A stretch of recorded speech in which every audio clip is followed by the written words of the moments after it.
Chapter 1. 6 Souls. As the glass scattered across the ground to my right, something seized me. I couldn't even move my eyes, which were, unfortunately, locked on the impressive cleavage of the bitch with green eyes who had just materialized in front of me. It felt as though unimaginable pressure was pressing down all around my body, like I was at the bottom of the ocean. "If I let you go, you're going to be a good boy, aren't you, Ray?" she asked, as she took a sip from a glass of champagne I was fairly sure should be broken into bits across Mortimer's fancy floorboards. While I was unable to move, she somehow perceived that I would indeed be a good boy. "Excellent," she smiled like a shark, and the pressure holding me vanished. I staggered away before spinning and taking in the rest of the room. Everyone was frozen in place. Andrea was in the process of turning around, whereas Jez and Patricia were sporting gormless expressions and had barely moved. Marwan and James had both spun and adopted something of a fighting stance, dropping their center of mass and spreading their arms slightly before they, too, were frozen. "Do help yourself to a drink and go and sit down, Ray. It's been a while since I got to do this bit, but I can wait a few moments longer." I walked past the fighter and the influencer on my way to one of the leather chairs. As I passed, I snagged the glass from Jez, delicately held in between his finger and thumb, pinky outstretched. Pansy. I snorted and took a swig as I sat down. Whatever the fuck was going on was way above my pay grade, and I had a sinking feeling that the $350,000 that had lured me here would not be forthcoming. Should have demanded more. Everything since the war had been bonus time as far as I was concerned, so I felt oddly sanguine about the bizarre turn of events. If I could kill Carol before I went out, I'd be happy. But I needed a distraction to get a chance against a woman who could freeze me in place with a look. I realized there was no way I'd get a shot at her. I would have to hope one of the people I was beginning to think of as my fellow victims would give me a chance to escape. "I'm afraid we have an interloper in our midst," said Carol. She waved a hand casually, and Andrea dissolved into green mist, her clothing and tray falling to the floor. "The others in the house have been disposed of as well." Mortimer's face turned puce at this announcement. On the plus side, Jerome was now scratched off my list. That wasn't right. Andrea had been committed to her role.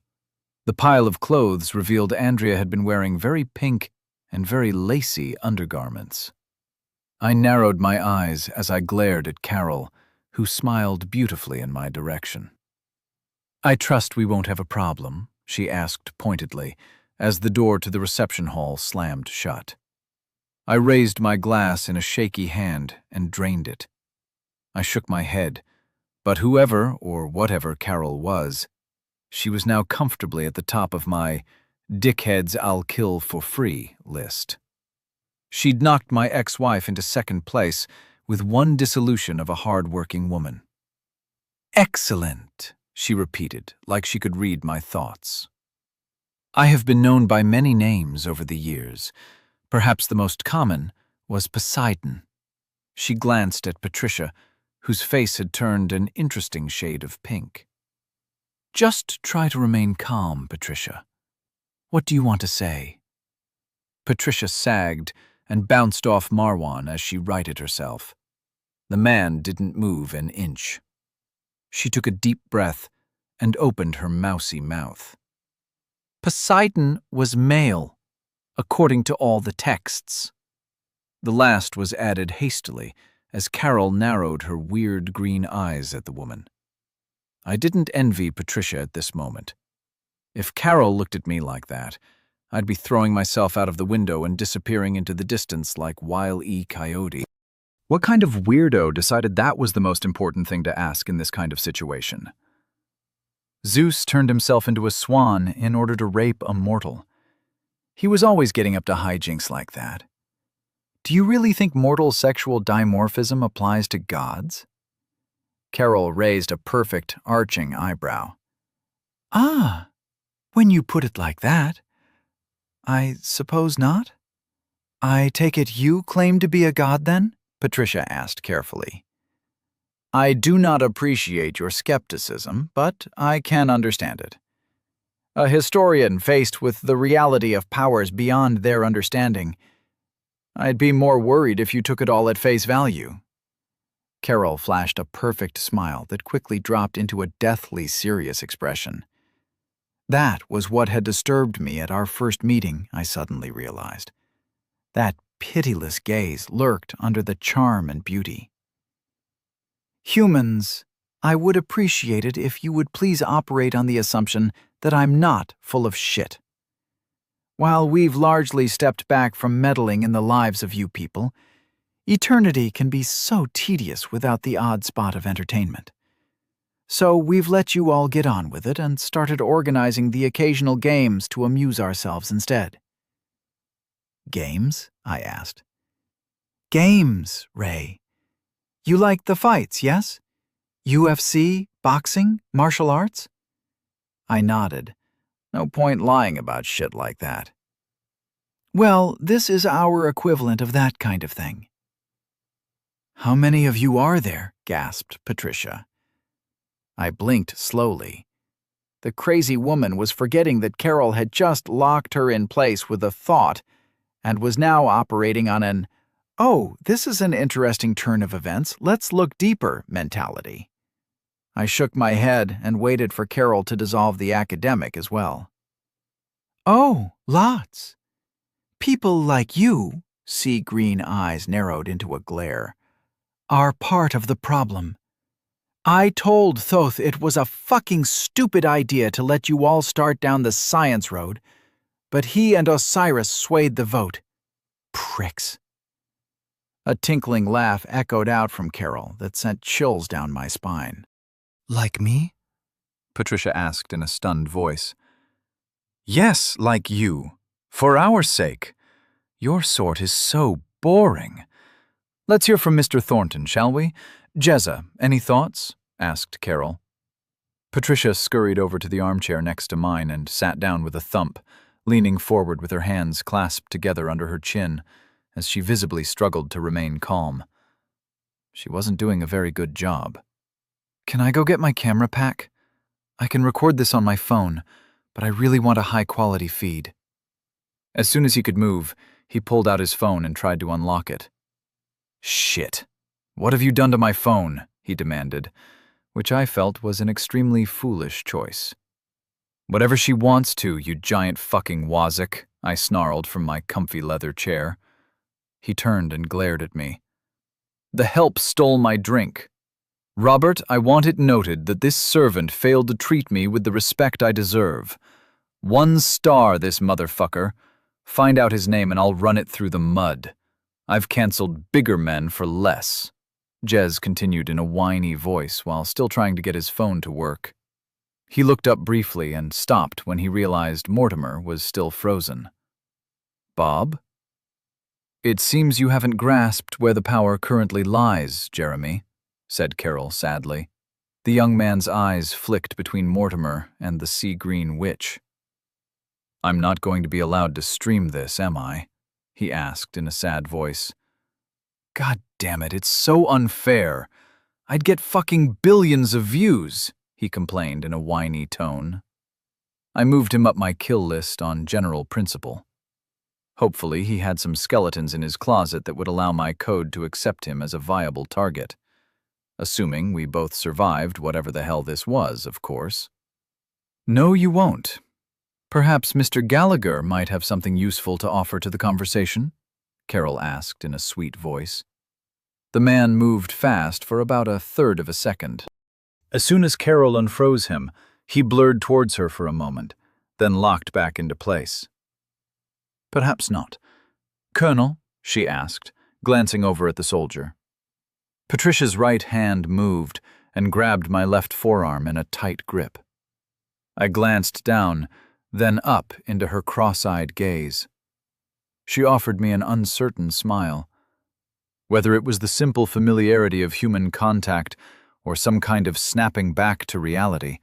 I couldn't tell. I suddenly felt like I had an objective. This woman might be some genius, but she was shit out of luck when it came to a situation like this. As far as I could see, she was innocent, and protecting her would fit comfortably into my, admittedly flexible, moral universe. "My government will protest this treatment," snapped Colonel Amir. I rolled my eyes. Another one who was slow on the uptake. "No, they won't. Honestly, it seems like this was a bad batch. We'll see how you all react to the other side. Mortimer, anything to add?"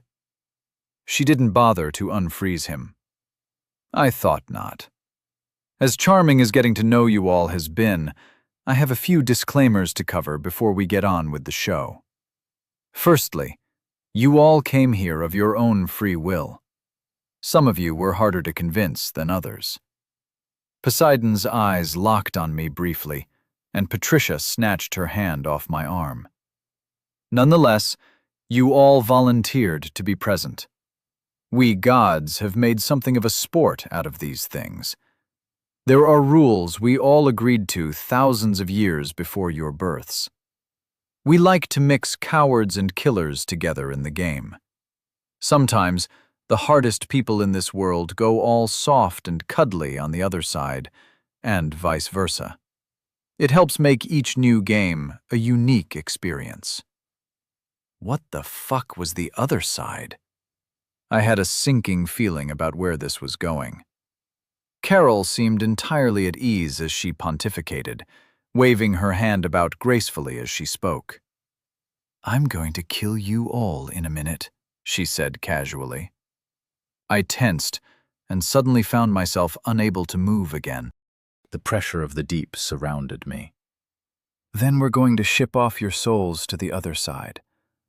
Things are a bit different there, but you'll all get the hang of it fairly quickly, I'm sure." Another glowing smile graced the room. "The main thing you need to wrap your puny brains around is this. Only one of you can come back, and there's a reason for that. The last man or woman standing among the 6 of you will be eligible to return to this world. I feel it's important for you to understand the stakes before you get going." Some kind of death match? Well, these poor fuckers were bang out of luck then. In the corner of my vision, I could see James and Jez both locked in place. They had their backs to me, but I assumed James, at least, was mirroring my own thoughts. Killing was my business. Shit, didn't the green bitch say some of them were innocent? Patricia had leaned back before we all got frozen again, so all I could see was the dress covering her chubby knees. "You've all been responsible for deaths in some way. Mr. Gallagher once beat a man to death in a fit of rage. Colonel Amir, would you like to reminisce about the town of Gralud? Other than your soldiers, you're the only one who can, and most of that troop has died mysteriously in recent years, haven't they? Patricia, if only you knew the lives you cost with your disclosure of the seal you found under Hetmeki Bevesh. Not your fault, dear, I suppose, but dozens had to be killed as a result. How could you have known beforehand? Jeremy, you obnoxious fucking worm. You know very well what you've done, don't you?" She smiled at him in a way that made my flesh crawl. I couldn't see his reaction. I assumed there wasn't a visible one anyway, as the man was frozen like the rest of us. "How many suicides? How many lives ruined? I'm sure my white knight will have fun with you. Mr. Mortimer, you are an interesting one. You don't perceive the damage you've done at all. Always an excuse and a justification." It was like that when I bought it. I'm just trying to provide affordable homes for the plebs. Always an excuse in pursuit of profit. Well, now all of you will get the chance to prove yourselves. Redeem yourselves or indulge yourselves. It will be up to you. No other force will interfere. She finished her lecture with a snake-like smile that panned across the room. "What about the other one?" ground out James. I assumed she'd release him enough for him to share his question. If he'd managed to free himself from this vice-like grip that surrounded me, I'd tip my hat to the bloke. "Ah, my paladin. Ironically, he's the most noble of you all, despite his profession. Raymond here is a professional killer, an assassin extraordinaire. Most of his victims never even saw him until it was too late. Isn't that right, my pet?" She glanced over at me in a way that made me want to disappear. My ex-wife had once looked at me like that after I came back from the wars, once I'd become my true self. Oh, he's so modest. And of all of you, I really must keep him locked in place. One slip, and the garrote he'd planned to use on Mr. Mortimer would be around my pretty little throat, wouldn't it, Ray? She wasn't entirely wrong, but I couldn't see a way it would work even if I got the chance. Instead, I'd be jumping through the window in a heartbeat if she let me move again. When you get where you're going, just remember that while all of you have some blood on your hands, Raimondo over there is bathed in the stuff. It might even be worth you all. The air cracked as a voice rumbled through the room. It was deep and came from all around. Enough, Pass. Stop stacking the deck.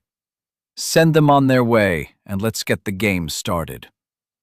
I felt trickles of blood begin to drip from my ears and run down my neck. Spoil sport, Carol pouted at the air. What the fuck was wrong with this woman? Half flirt, half tyrant, all mental. Fine. A blade of green glass appeared floating over her left palm, and she snatched it from the air. Morty, you're going first. It won't be much of an advantage, but I'm sure Ray will be hunting you down early on because you're such a defenseless turd, so make the most of the little extra time you'll gain. She grinned, and the blade blurred out to sink into Mortimer's chest. His eyes bulged, but there was no blossom of crimson from the wound. You didn't get stabbed in the heart without making a mess. Was this all theater? Was I drugged? Mortimer's body collapsed to the ground and lay there unmoving. Another sign this was fake. Dead men twitch for a while, and, I'm sorry to say, they often piss and shit themselves. The utter stillness of the body seemed unreal to me. Carol strode from person to person with a smile on her ruby lips and slipped the emerald knife between their ribs in turn. Finally, she strode towards me and smiled down, a long tongue stretching out to catch a bead of sweat falling from her nose. Weird. Did gods sweat? Was this melodrama tiring her? Maybe I was just tripping. I'm sure you'll have fun on the other side, Ray. This one should be easy for you to put down. The blade flicked out again, and Patricia slumped in her chair as whatever was binding us all released her in death. Any last words? I found my jaw and face were freed of whatever was controlling them. Probably not drugs, then. Whatever madness was happening here might not be fake after all. If I win, can I come back? I asked harshly. Only if the others all die first. Then yes, you can come home. Would you like us to get to know one another when you do? She smiled flirtatiously. Oh yeah, I snarled. I'd get to know her, find her weaknesses, ferret out her vulnerabilities and hunt this woman down. High explosives were great against tough targets. I'd blow her into pieces, or kill her slowly after making her regret a flash of green, and I glanced down at a knife handle wrapped in Carol's pale fist. If her hand ends there, and the knife was 6 inches long, that means the rest of it is buried in my... Ah, shit. Good luck, my white knight. Chapter 2. Naked as the day I was born. I wasn't sure if it was my suddenly heavy eyelids simply falling down, or if blood loss was sending me into unconsciousness. But there hadn't been any blood on the others. Either way, as the world faded to black, Those fucking letters stayed floating in my vision. You have been sacrificed for the entertainment of the gods. Transmigration initiated. Welcome to the War of 6 Souls. I could no longer feel my body. I tried to blink, but nothing changed, and the goddamn writing still hung before my eyes? I tried to reach out to swat it away, but I couldn't feel my arms. Well, this sucked. Raymond Cobbler. Assessing. I hadn't used that surname in 15 years. Not even Jimmy, the closest thing I had to a friend in this... that. The world knows it. Known aliases: Raymond Potts, Raymond Cobbler, Bob Philpert, David Culpepper, Chris Santiago, Philip Johnson, Reg Smith, Dakota, Idaho, Norman Jones, Peter Bulmer, Ray Shine. The list scrolled on and on. I'd used a lot of names at various points across my life, mostly one-offs for particular jobs, but whatever this thing rummaging through my past was, its thoroughness was no longer in doubt. It didn't miss any of them I could remember, and included a bunch that I'd completely forgotten about. Generating stats based on mental and physical capabilities. Stats?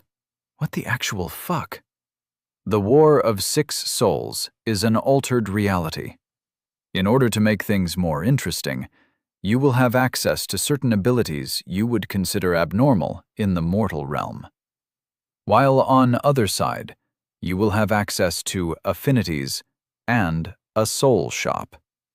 While my adult years had mostly revolved around killing and getting away with it, I'd played my fair share of RPGs and D&D when I was a kid. It will be something like that. I'm sure you'll pick it up quickly. If you're listening to my thoughts, got any fucking hints? Don't die. Character sheet complete. Secondary statistics are modeled based on a standard mortal modified by your life experiences and training. A 10 represents almost peak human capability. Secondary stats. Physical strength, 9. Reflexes, 9. Health, 90. Magic strength, 6. Focus, 7. Mana, 70. Huh. So I'm pretty good physically and above average magically. Magic? Yes, magic. We'll get there shortly. Primary stats are a shorthand way of gauging the strength of the competitors. They represent a rough outline of someone's secondary stats. This information will be available on site when you meet your rivals. Primary stats. Body, F. Mind, F. Soul, F. Available souls, T, B, C. Calculating souls available at start, a blur of my misdeeds flashed past my eyes while I grumbled internally about getting all Fs in my primary statistics. Everyone and everything I'd ever killed, injured, or caused mental anguish was toted up like a shopping list, which left me feeling extremely uncomfortable and vulnerable. This thing knew everything about me. My code hadn't served me as well as I thought, and I wouldn't be sleeping well for a few weeks after having all the horror of my deeds play out like movie credits in front of my unclosable eyes. Error. Souls available exceed a reasonable starting value. My status screen updated to show 30 souls available. I had no idea how far that would go or how I could spend them. Souls can be spent in the soul shop or invested into leveling up and enhancing your affinities. Leveling up? This fucking writing was starting to piss me off. Was this the gods' equivalent of tabletop role-playing? I apologize for your frustration, mortal. Perhaps you'd prefer I skip this introduction and let you loose on the other side. Was this thing getting pissy with me? Was that sarcasm? I am indeed, and it was. I'll go through the tutorial then if it's all the same to you. What do the stats mean? Body statistics control physical attributes and interactions. Mind statistics control mental attributes and interactions. Souls are a resource to be spent as you see fit. How do I get more of them, then? Impatient bloody mortals. Rolling for soul generation technique. I think this one should be fairly predictable. Killer. Soul can be harvested by killing other life forms. So I have to kill stuff? I'm wondering if we should re-roll your mental statistics, perhaps. No, it's fine. So I get souls by killing stuff. What do I spend them on? I was just coming to that. The first thing you can spend souls on, and one you should pay attention to, is your level. You will begin at level 1 with everything for that level unlocked. Levels are divided into tiers. Level 1 to 9 is Tier 1, level 10 to 19 is Tier 2, etc. This is clear? I tried to nod, only to find I was still disembodied. Somehow, whatever this was, understood. Tier 1 levels will cost 10 souls each. Tier 2 levels will cost 20 souls each, and so on. Each level will unlock purchasable upgrades to your affinities, and each tier you ascend will unlock new options in the soul shop, as well as new abilities. For each level you ascend, you will also receive 2 points to be spent on enhancing secondary stats. How does the shop work? For the love of me. It's a shop. You pay for what you want. This is one thing I'm not going to go into right now. You'll figure it out. Our next little conundrum is getting you to pick your first affinity without taking eternity to do so. The longer you spend in limbo, the more time your competitors get as a head start, by the way. Seeing as you got sacrificed last, you might want to stop wasting both of our time. Shit.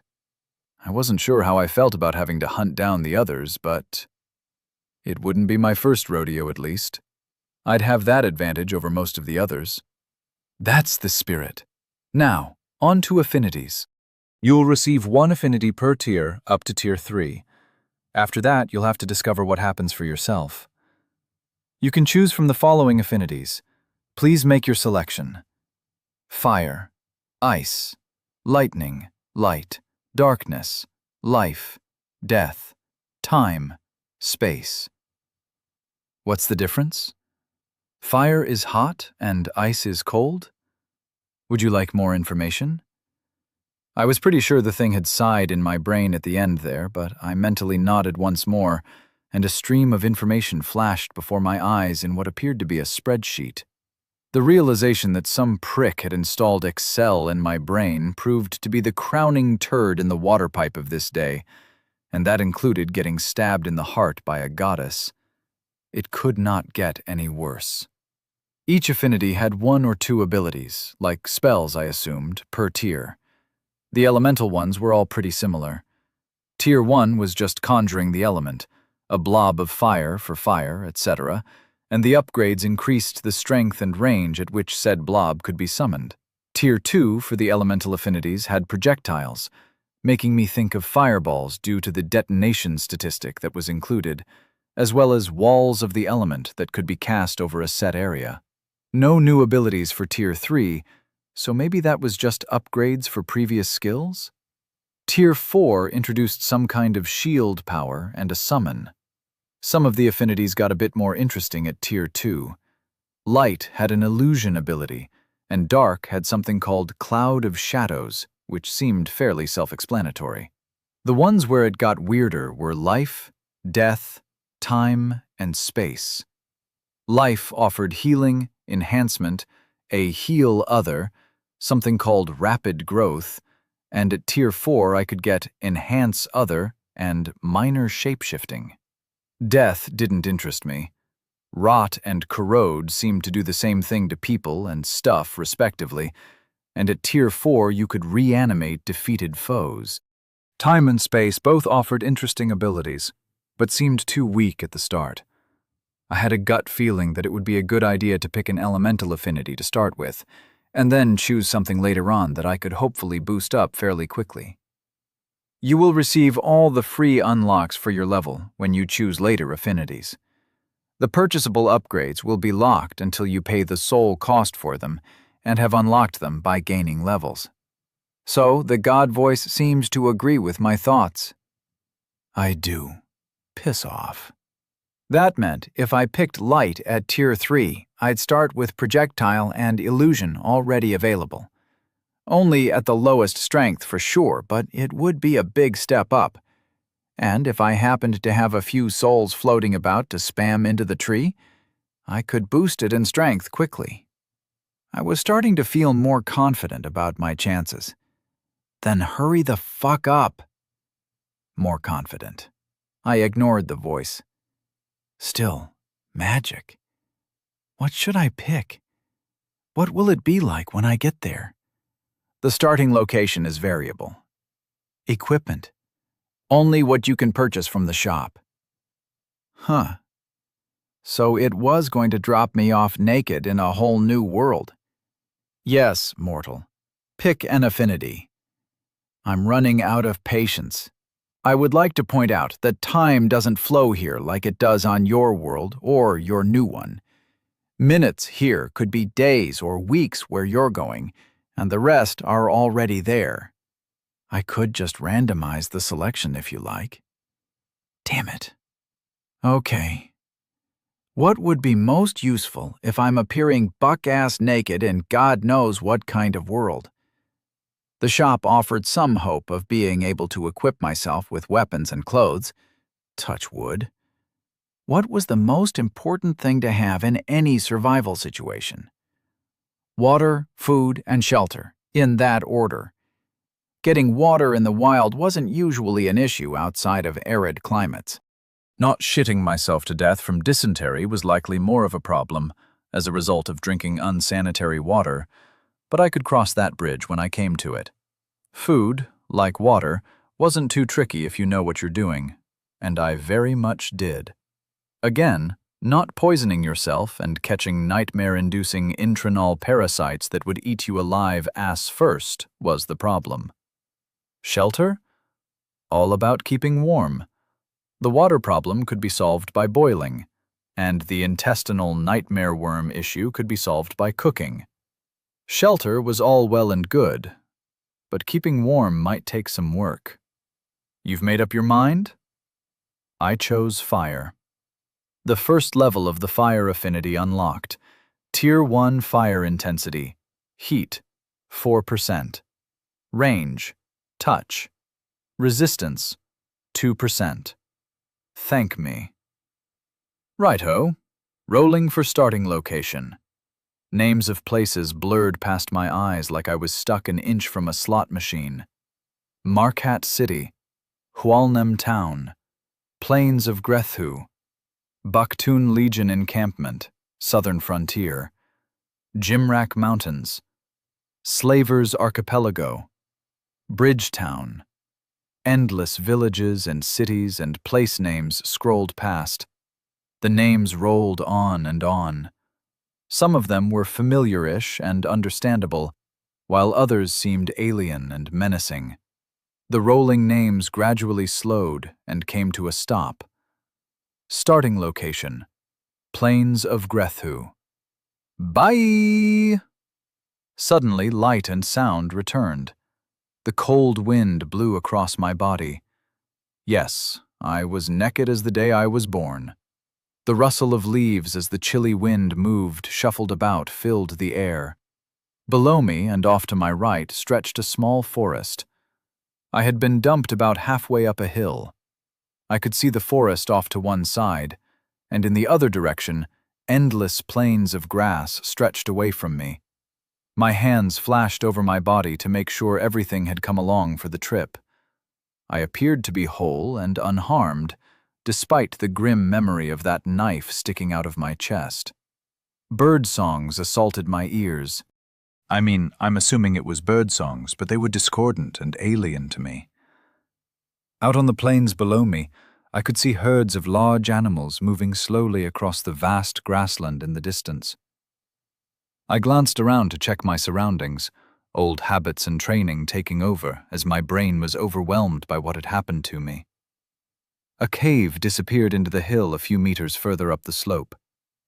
Nothing leapt out at me, figuratively and literally, as a threat, so I risked accessing the soul shop.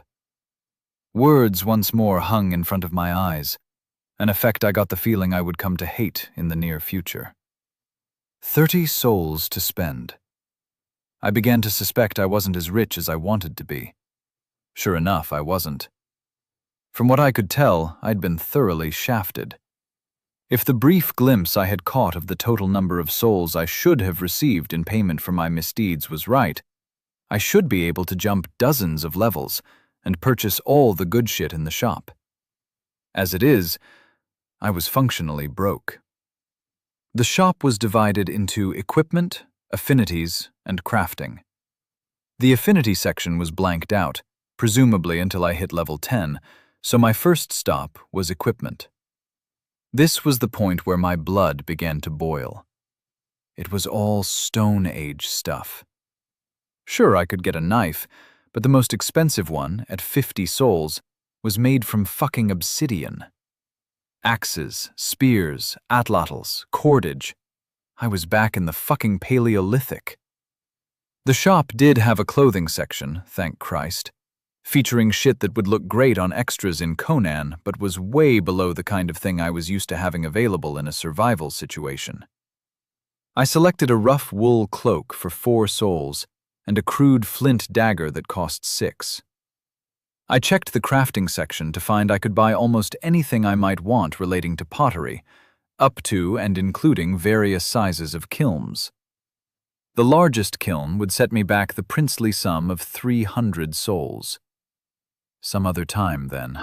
There were also arrays of pots and clay bowls in various sizes and designs, as well as rudimentary tents. Salt and an array of resins were also available, which would come in handy later on for curing meat and making glue. I clicked onto the food menu and smiled to myself. Fresh meats and vegetables were all available, with little pictures next to them, which was helpful, as some of them were definitely not native to Earth. Having to split my souls between equipment and levels would slow my growth. I was pretty handy in a survival situation, and although it had been a while since my training, I was confident it would all come back to me fairly quickly. So, make do, or do without, in order to push my levels and magic up faster, seemed like a good idea. I'd need a few more purchases from the shop, but for now I was happy with the cloak and dagger. I mentally approved the transaction, and a long, dirty green cloak appeared at my feet. On top of it lay a flint dagger in a crude leather sheath. Cordage next, definitely. I picked up the dagger and swung the cloak over my shoulders. I was still tackle out, but fortunately some of the vulnerability of feeling that way disappeared as the heavy wool settled across my back and wrapped over my shoulders. I turned to walk uphill, flipping the sheathed dagger in my hands, and set off to investigate the cave I'd seen earlier. If it was dry, it would make for some decent, zero-effort shelter to get me started. The floor of the cave sloped upwards from the entrance, which was a good sign. Water wouldn't pool and run into the interior when it rained. The air smelled musty with leaf mold, and something slightly rank I couldn't quite place, but it made the hairs on the back of my neck stand up. I moved deeper as quietly as I could into the cave, which began to twist to the left and leave the light behind. The roof dropped slightly, but I could still comfortably stand upright. As I turned a corner, I figured I'd try out my spell and held out a hand. I thought better of it and stopped to grope around on the floor and find a stick. If the ability was limited to touch range, I had no desire to inadvertently set my hand on fire the first time I tried out my magic. I held the stick awkwardly in the same hand as the dagger as I moved further into the darkness. I focused on the stick and touched it with my free hand. Orange flames wrapped up the length of the stick, throwing dancing shadows all around me. I heard a deep rumble as I blinked away the after effects of the sudden brightness. At head height, I could see 2 rows of fangs gleaming in the flickering light, above which 2 glowing eyes narrowed menacingly. Chapter 3. Burning Hair. Stupid, stupid, stupid. I'd spent so long hunting in the concrete jungle that I'd formed bad habits when it came to good old Mother Nature, who remained, as ever, red in tooth and claw. I silently cursed my lack of professionalism. Fortunately, old instincts and hard-earned training kicked in faster than I could think. The flaming stick stabbed forward towards the left eye of whatever the hell this thing was.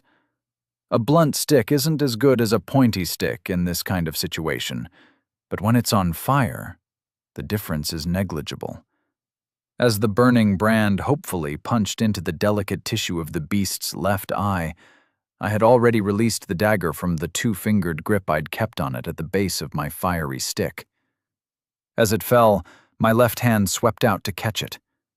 By this time, the brand was giving the monster a really hard time, and I let go as the smell of burning fur reached my nose.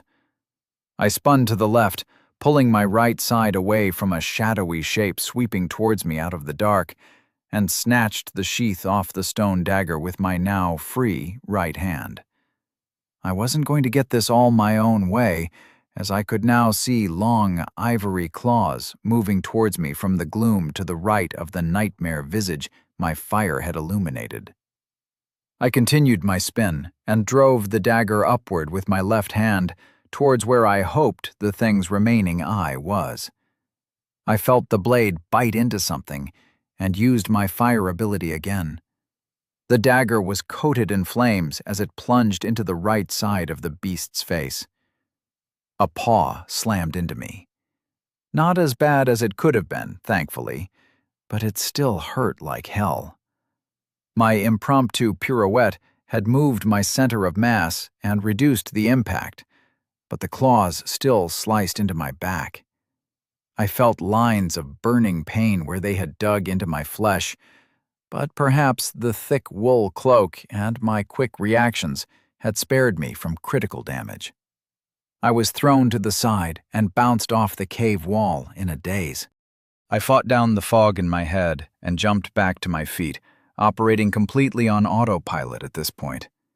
The detritus that lined the cave floor crunched beneath me, but I ignored the lesser pain in my feet as I bolted back towards the light. The beast, some kind of bear, I assumed from the size of the damn thing, was flailing at its burning face and roaring like a jet engine. In the narrow confines of the cave, the noise felt like a physical force. As I ran, I brushed an outstretched hand against its flank and used my solitary, weak-ass spell as many times as I could. It seemed the fire spell let me summon a fist-sized blob of fire on whatever I was touching that lasted 5 seconds, unless it found something combustible to ignite.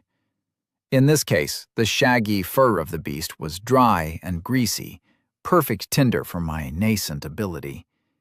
Each cast cost 10 mana, so after leaving 5 blobs of fire attached to the beast's flank as I passed, I opted for discretion as the better part of valor, and continued to bravely run away.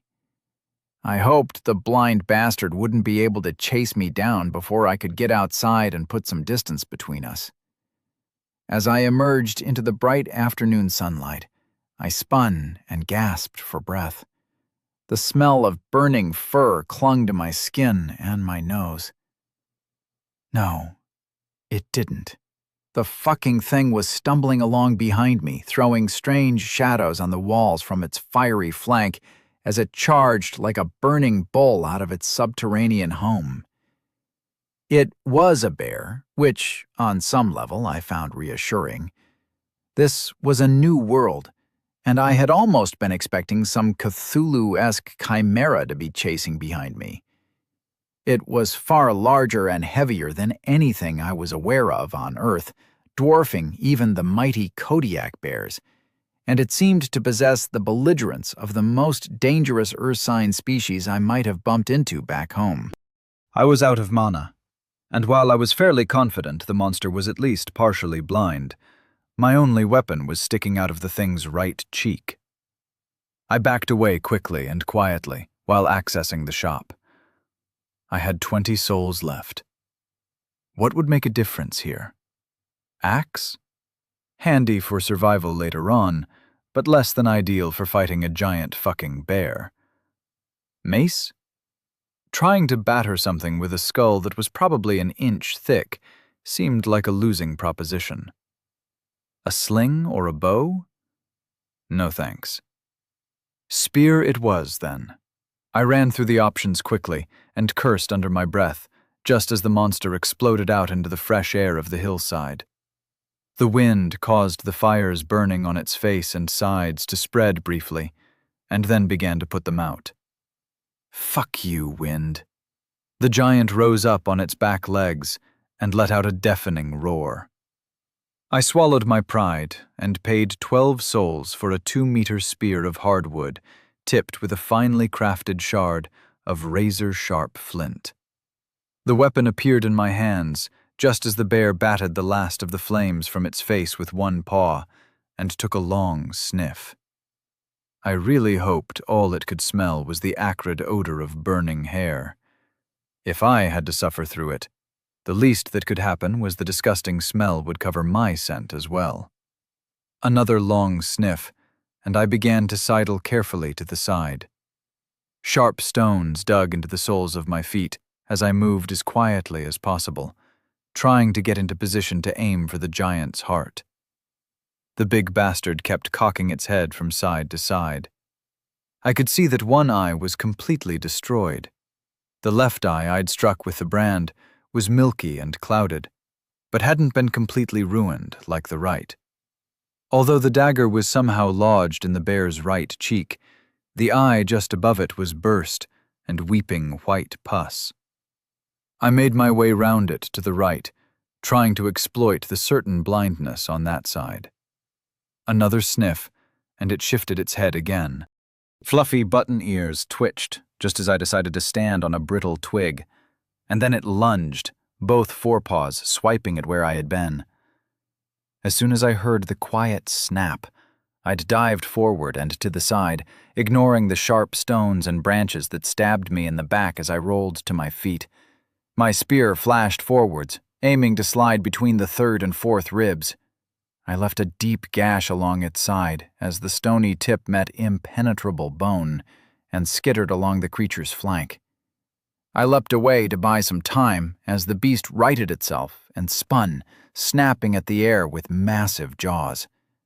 The way I saw it, I had 2 options: land a killing blow or bleed the bastard out. My first effort at a killing blow had been a wash, so the second option became much more appealing. I recovered the spear into a guard position out of habit. A pointless effort, as I was fighting a giant fucking bear thing, not an armed man. I stood very still as the beast sniffed and listened. I could hear my heartbeat thundering in my ears, and I would be surprised if the monster couldn't as well. I crouched patiently, spear held poised at my right side, as I waited for the monster to move.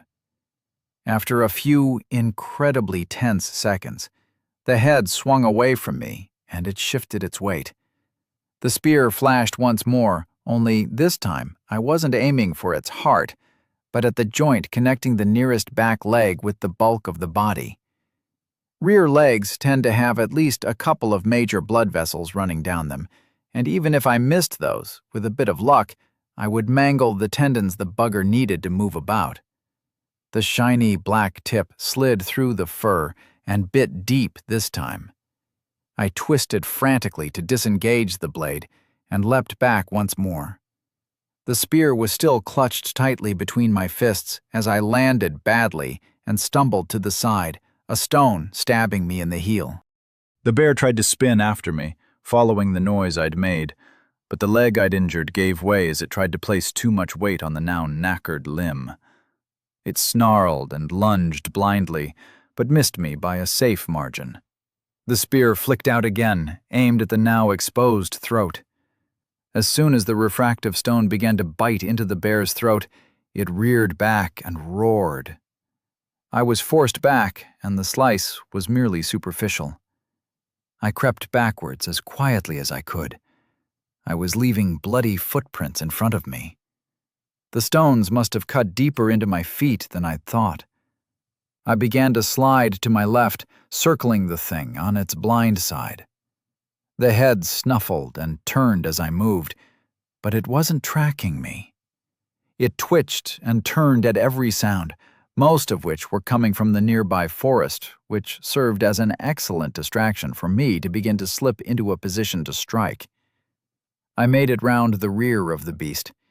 Its massive, furry ass wobbled from side to side as the wounded leg kept failing to take the weight the monster tried to put on it. I drew in a slow breath and cleared my mind. The spear flicked forward and bit into the still functional rear leg. I missed anything vital this time, but the blade left a deep gash in the muscle that bled profusely. A stream of crimson dripped down the matted and began pooling around its clawed foot. Another spasm of blind thrashing resulted, but I was comfortably away from the danger zone this time. My next strike was aimed at the left foreleg, and the spear tip bit deep into the beast's armpit. Another torrent of blood spewed out, and another limb was crippled. The bear's flailing attacks were becoming weaker with every moment. I bided my time for a few seconds until another opportunity to strike at the beast's throat presented itself. I'd never trained extensively with a spear, either during my time in the military or in a private capacity, but I understood the basics, and this time everything worked as I wanted it to. The sharp edge of the bladed tip slipped through the fur under the monster's chin and pushed out the other side. The bear reared back in reaction, which ripped the blade free and spelled its doom. The earlier wounds had caused plentiful blood flows, but this cut produced a torrent of crimson that jetted out and painted a good 10 feet of ground red. The jet quickly reduced to a mere river that painted the bear's chest in seconds, and the beast sat down on its crippled rear legs. A faint whine came from it that made pink bubbles bloom from the cut on its neck. Its head turned from side to side in confusion and pain, but it couldn't muster the energy to move. I collapsed back to the ground, landing on my arse.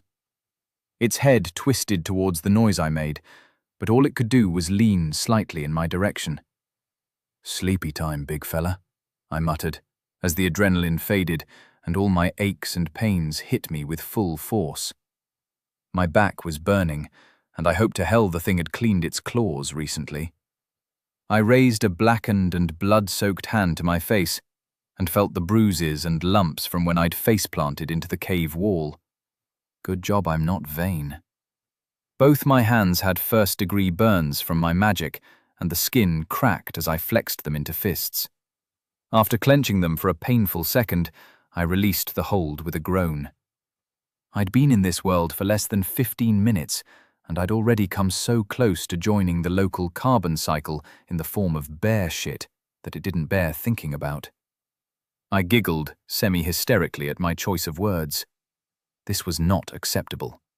I was a pro, a trained expert in survival and combat, a cold-blooded motherfucker who killed for money.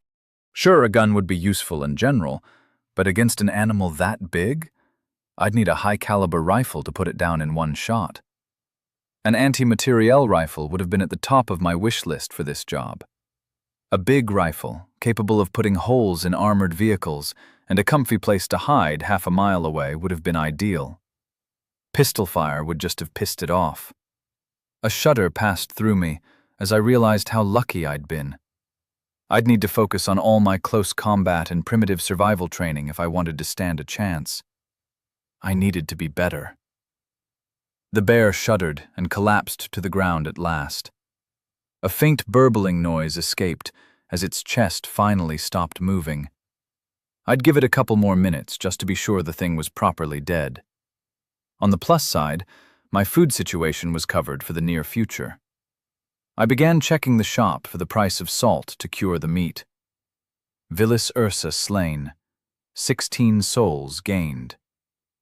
Huh. Well, it paid for the spear at least. Back up to 24 souls, and I still had the gear I'd bought.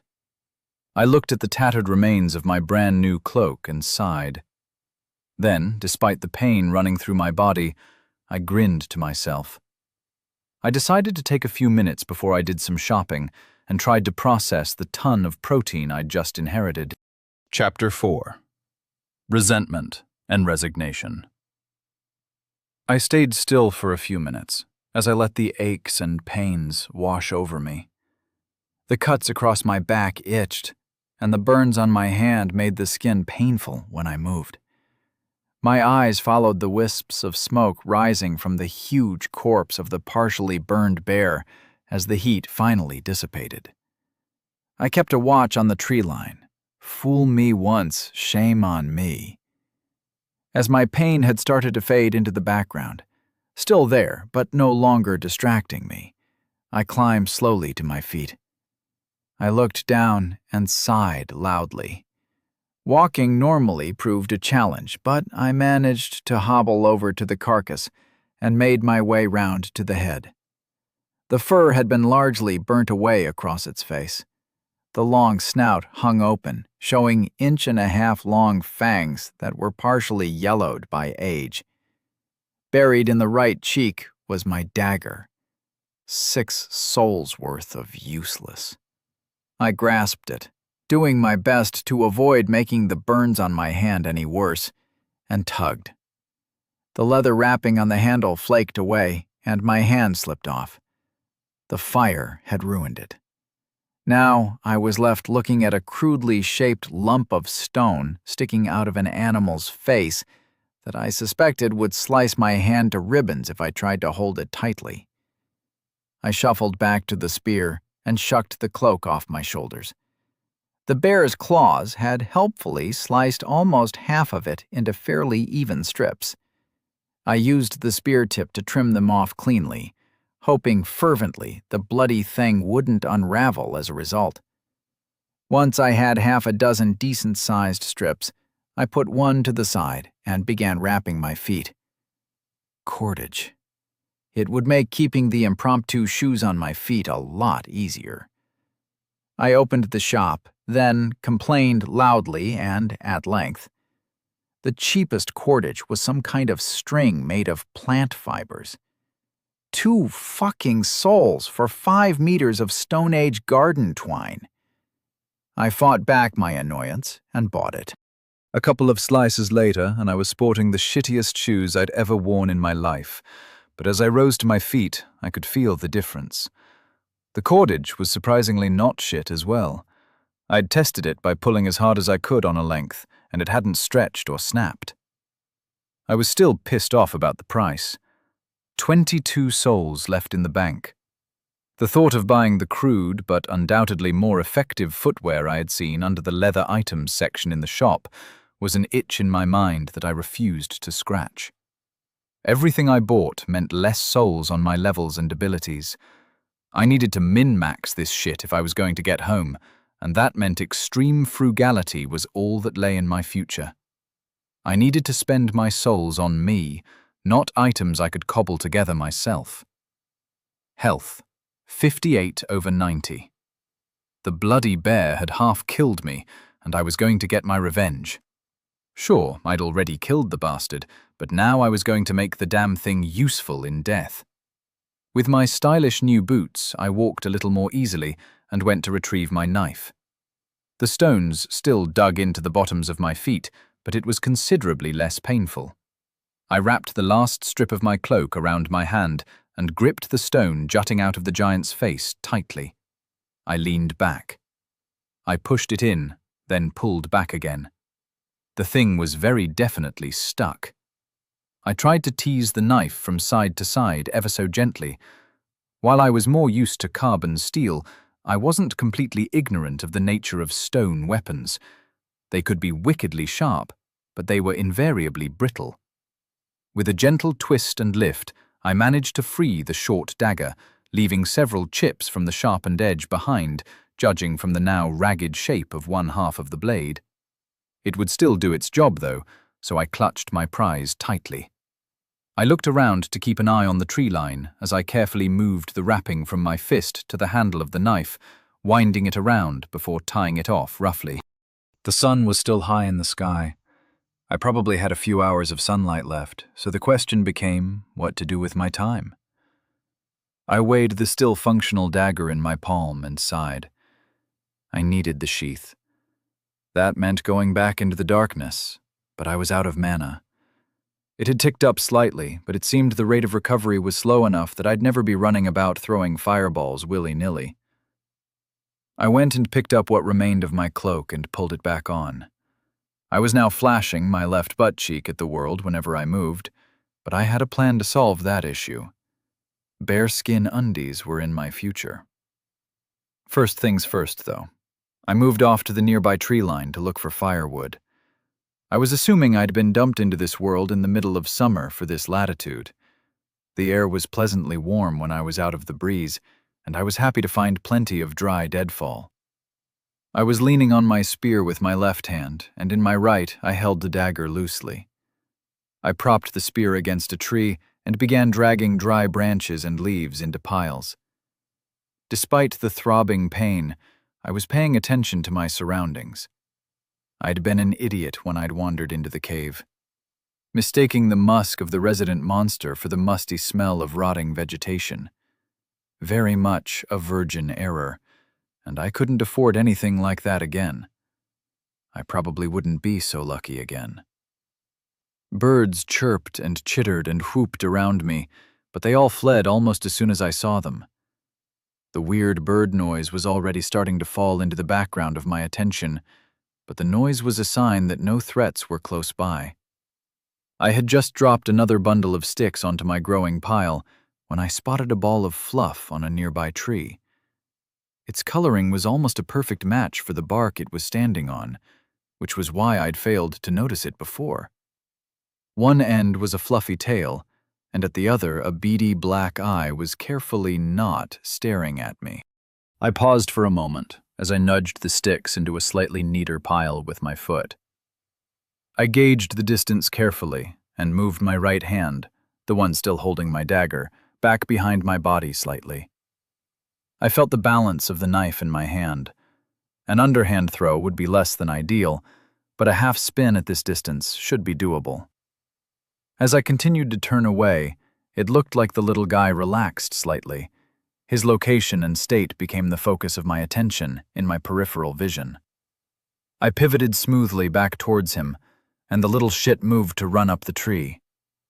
Always the same with squirrels. Altitude might equal safety most of the time, but not when it makes your movements predictable. The knife flipped half a spin and slammed into the creature's back, pinning it to the tree a foot above where I'd first noticed it. I limped over. Dark eyes looked at me, full of resentment and resignation. Sorry, little bloke. Better luck next time. With one hand, I pinned its neck to the tree, hard enough to hear the delicate bones snap, and tugged the dagger free of the bark with the other. Normalis scurus slain. One soul gained. I grunted as the dagger came free from the body and turned back to my pile of sticks with a sigh. It seemed I could get souls from anything I killed. I began eyeing the ferns growing nearby speculatively, but my gut told me only animals would be included in the list of useful victims.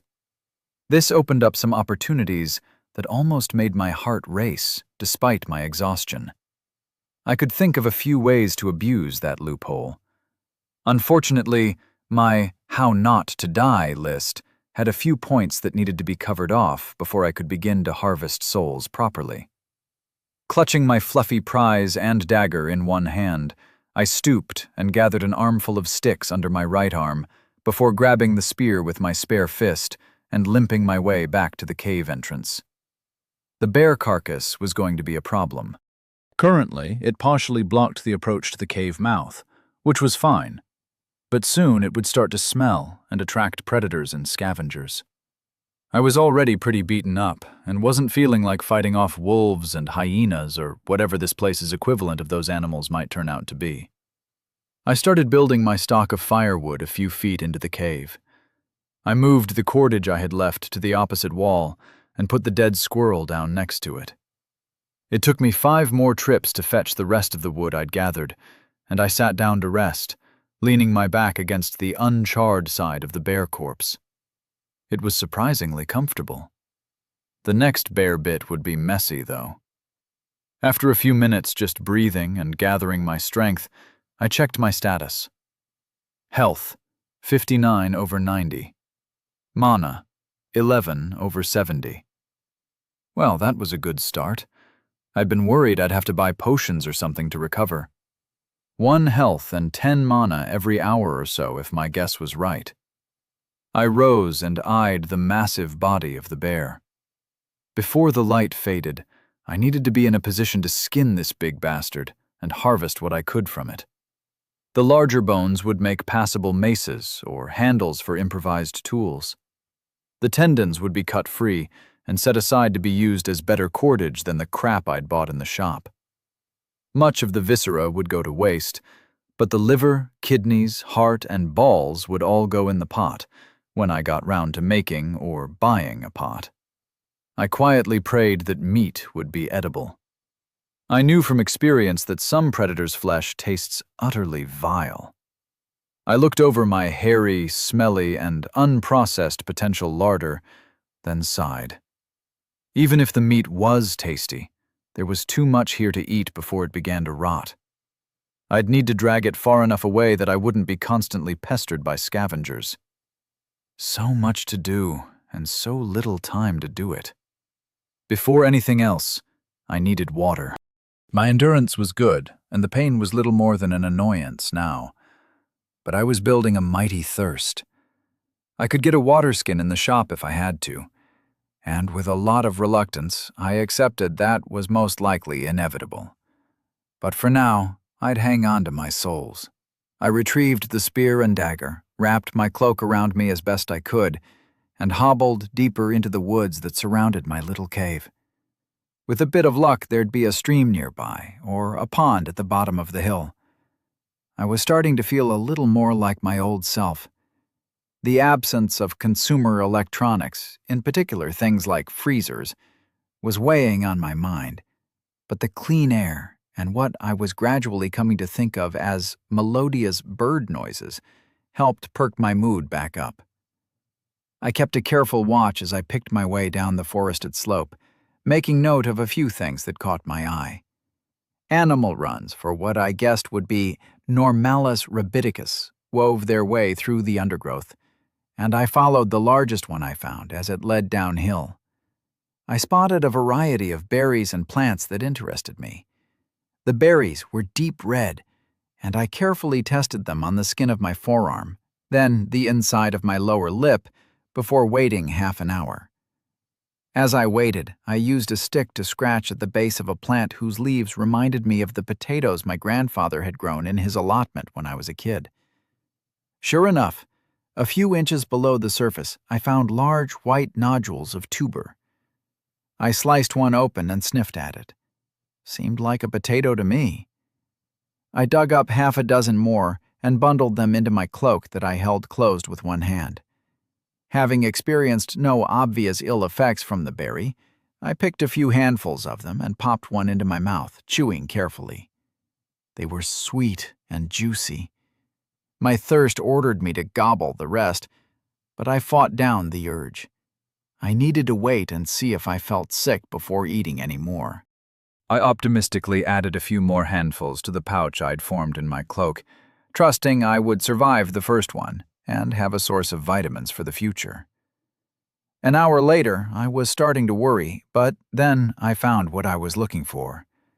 I'd been expecting a tinkling laughter of a babbling brook to announce my much-longed-for water source. Instead, I stepped out from a dense thicket of brush to find a stony slope leading down to a wide river. It flowed between my hill and the next, then curled to what I assumed was the west as the sun was falling in that direction. It wound round the base of my neighboring hill before eventually cutting south into the grassy plains in the distance. I moved out onto the stones and checked my surroundings. Water sources were always popular with predators and prey, and I fully intended not to become the latter. Nothing larger than a bird was moving around me, so I stepped forward, and the spear butt slipped off the smooth stone and plunged an inch into the mud. I pulled it up and spun the shaft around. I poked the brown coating, then grinned. I tossed the spear behind me and carefully laid down the cloak to keep my victuals within it clean.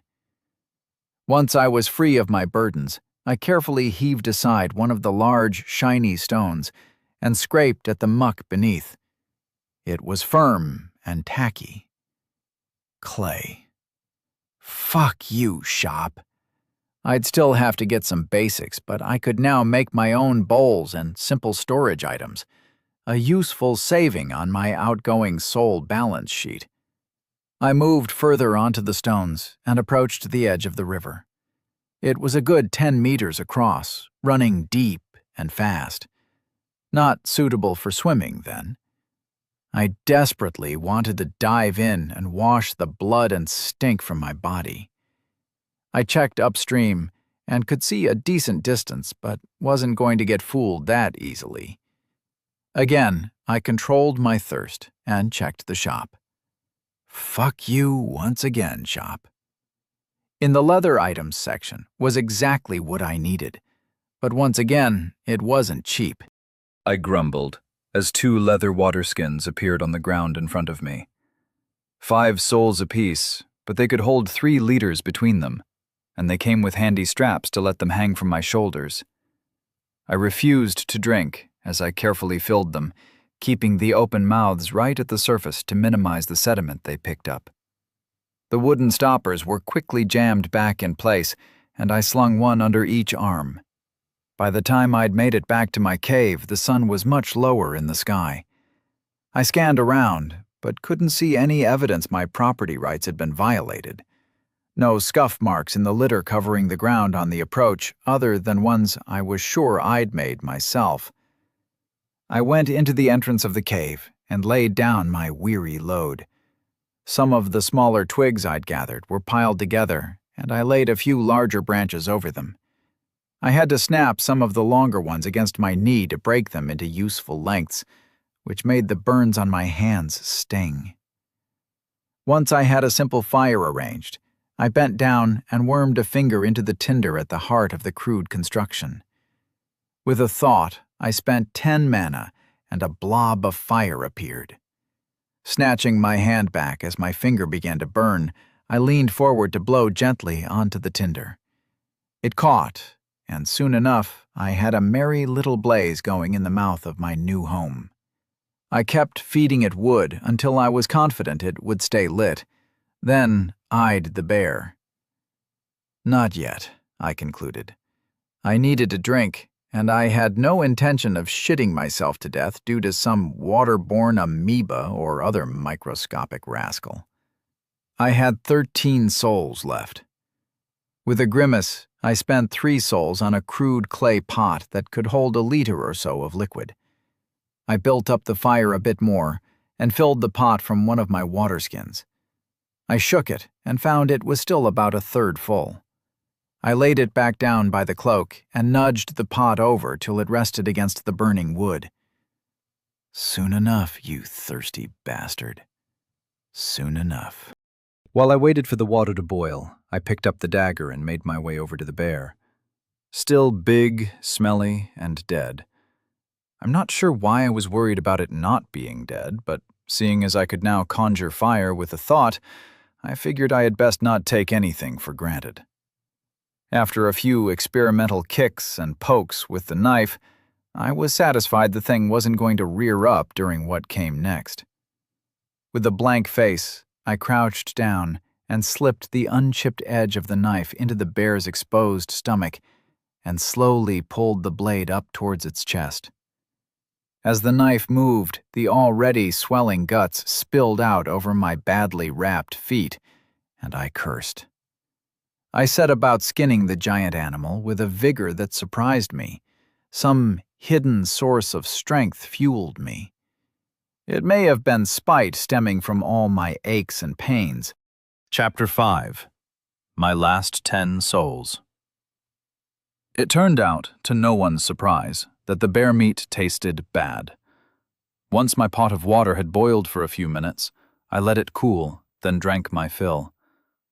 I'd peeled and chopped the potato-like tubers, then cooked them in the remaining water with a couple of handfuls of berries, while I held chunks of bear meat threaded onto a green stick over the hotter parts of the fire. The bear tasted like licking the insides of an old man's slippers. Not that I'd ever done that back on Earth, but it was how I imagined that would taste. Long story short, it tasted like shit. Uncle Hunger and Daddy Thirst both backed off, and despite the lingering pain from my fight with the now partially disassembled monstrosity, I felt a lot better. I put some more wood on the fire and went back to work. I'd found some kind of bush in the tree line that had weird leaves. They were broad, almost 1.5 feet long, and waxy. I'd gathered a pile of them while I took a break from butchering and wrapped the squirrel body in one, neatly bound up with a short length of cordage. I was being stingy with that stuff. I wanted to get my money's worth from it, as it was vital to my near-future plans. As I stripped meat from the bear, I carefully wrapped it in the deep green leaves and stacked it in the cave behind my fire. I kept having to stop in order to feed more wood to the fire and keep the orange flames dancing as the light went away and the stars came out. I began to fret that I hadn't gathered enough wood to last through the night. Nothing I could do about it now, and the alien stars were deeply unnerving. Navigating by the night sky was something I knew only too well, and the unknown patterns above me drove home the fact I was no longer in Kansas, as Dorothy might say. The viscera of the bear that I wasn't interested in were placed in leaf parcels and carefully carried to the edge of the forest. If it was still there in the morning, I'd move it further into the woods, far enough that anything coming to have a look wouldn't be a direct threat to my little homestead. I got back to scraping the larger bones clean with the knife. I'd rigged a tripod over which I'd draped the bearskin to dry by the fire. The stuff I was keeping was placed in leafy envelopes next to my cloak. The air grew colder as the night dragged on, but it wasn't uncomfortable, and the physical activity kept me warm. I was grateful when the moon rose and added some extra light. I carefully ignored the unknown patterns that marbled its surface. When a second moon crept above the horizon an hour later, I just shrugged and continued my work. Of course, there was a second moon. Why wouldn't there be? I had no idea if this place had a 24-hour day, and keeping track of time was tricky when you were splitting your attention between slicing, dicing, and watching your surroundings. At around what I guessed to be midnight-ish, I moved the last of the unwanted bear parts to the tree line and returned to feed my fire. Health, 65/90. Mana, 70/70. Another day or so and I'd be healthy as a brick again, which was distinctly unnatural. I should be recovering for days or weeks from these kinds of injuries. I put some strips of meat on sticks that I propped up on tripods and positioned them to sit well above the flames, but in the smoke. Not the most effective method, but hopefully it would help preserve some of the huge pile of meat I'd harvested. Tomorrow, I'd gather some green branches and set up a better smoker for the rest. I had a sneaky suspicion most of it was going to get burned or disposed of as it began to rot, but I'd do what I could in the meantime. The night was filled with noise that I hadn't noticed while I was busy. Now I found myself huddled quietly by the fire. Wrapped in the remnants of my cloak, the ambient nocturnal sounds began to stand out against the crackling of the wood as it burned. Shrieks and cries were the most common sounds to break the quiet, followed by strange clicking, whirring noises that flew through the darkness just outside the cave entrance. A howl split the night, and I reached instinctively for the spear next to me before my brain processed that the noise was from some distance away. I relaxed ever so slightly. There's nothing worse for a man than to have time to think. That was according to my ex-wife, so I'd always taken it with a pinch of salt. But now the words rang true. I was stuck in this wilderness. No money, no connections, and, most importantly of all, no bloody weapons other than sticks and pointy stones. Were my 5 competitors trying to survive in the wild as well? I remembered one of the place names for a starting location had been some kind of Legion camp. That suggested an army and all the infrastructure that went along with it. Therefore, there must be organizations that approximated civilization of some sort kicking around in this world. If Patricia had been dumped in the outback, she'd be dead already, which would make my job easier. 6 out of 6. Fucking system. Okay, so everyone was still alive. And if the pissy god that briefed me was being honest, they'd been here longer than me. Why should I kill those pricks anyway? Sure, they'd all been responsible for some deaths, according to Poseidon, but she was a lying bitch. I could honestly see the fighter and soldier having blood on their hands, and I knew damn well Morty did. But the TikToker and Patricia would be hard-pressed to kill a spider. Health, 73/90. Mana, 70/70. I wanted to get home.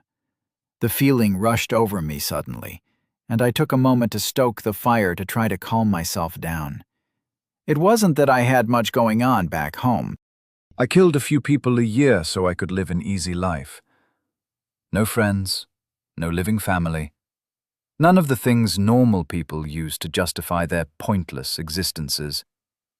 I'd lived to do my job as well as I was capable of doing it. The fact that my job was killing people for money didn't matter. I was the same as any professional who strove to be the best in their field. Hardly my fault that life and genetics had led me to being a hitman. That green-eyed bitch. Aside from the obvious motivation of not becoming collateral damage as one of my rivals sought to get home, I wanted revenge on the woman who had claimed to be a god.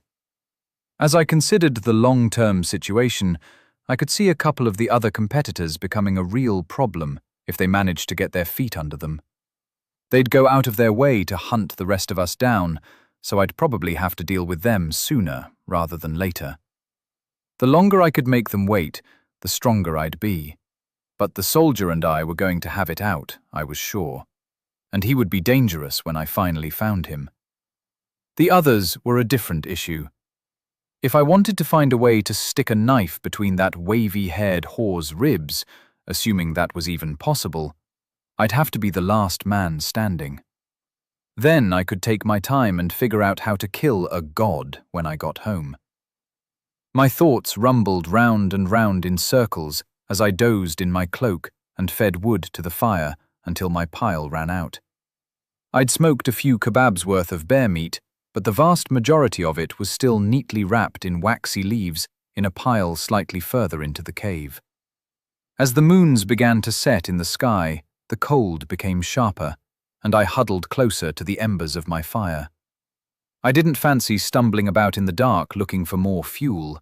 That was an easy way to break an ankle or get eaten by whatever the fuck was making that whirring noise. "Piss off already!" I yelled, and the sound of something flying nearby moved away. I don't think I got any real sleep that night.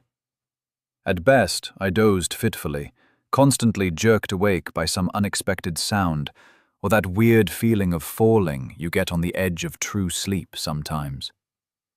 As the sun began to lighten the sky, I lurched upright and glared around. Nothing out of the ordinary, except for the whole New World thing.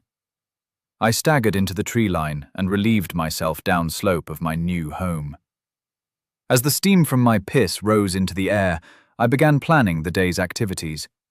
It would be another busy day, but hopefully I'd be able to sleep properly tonight if things went well.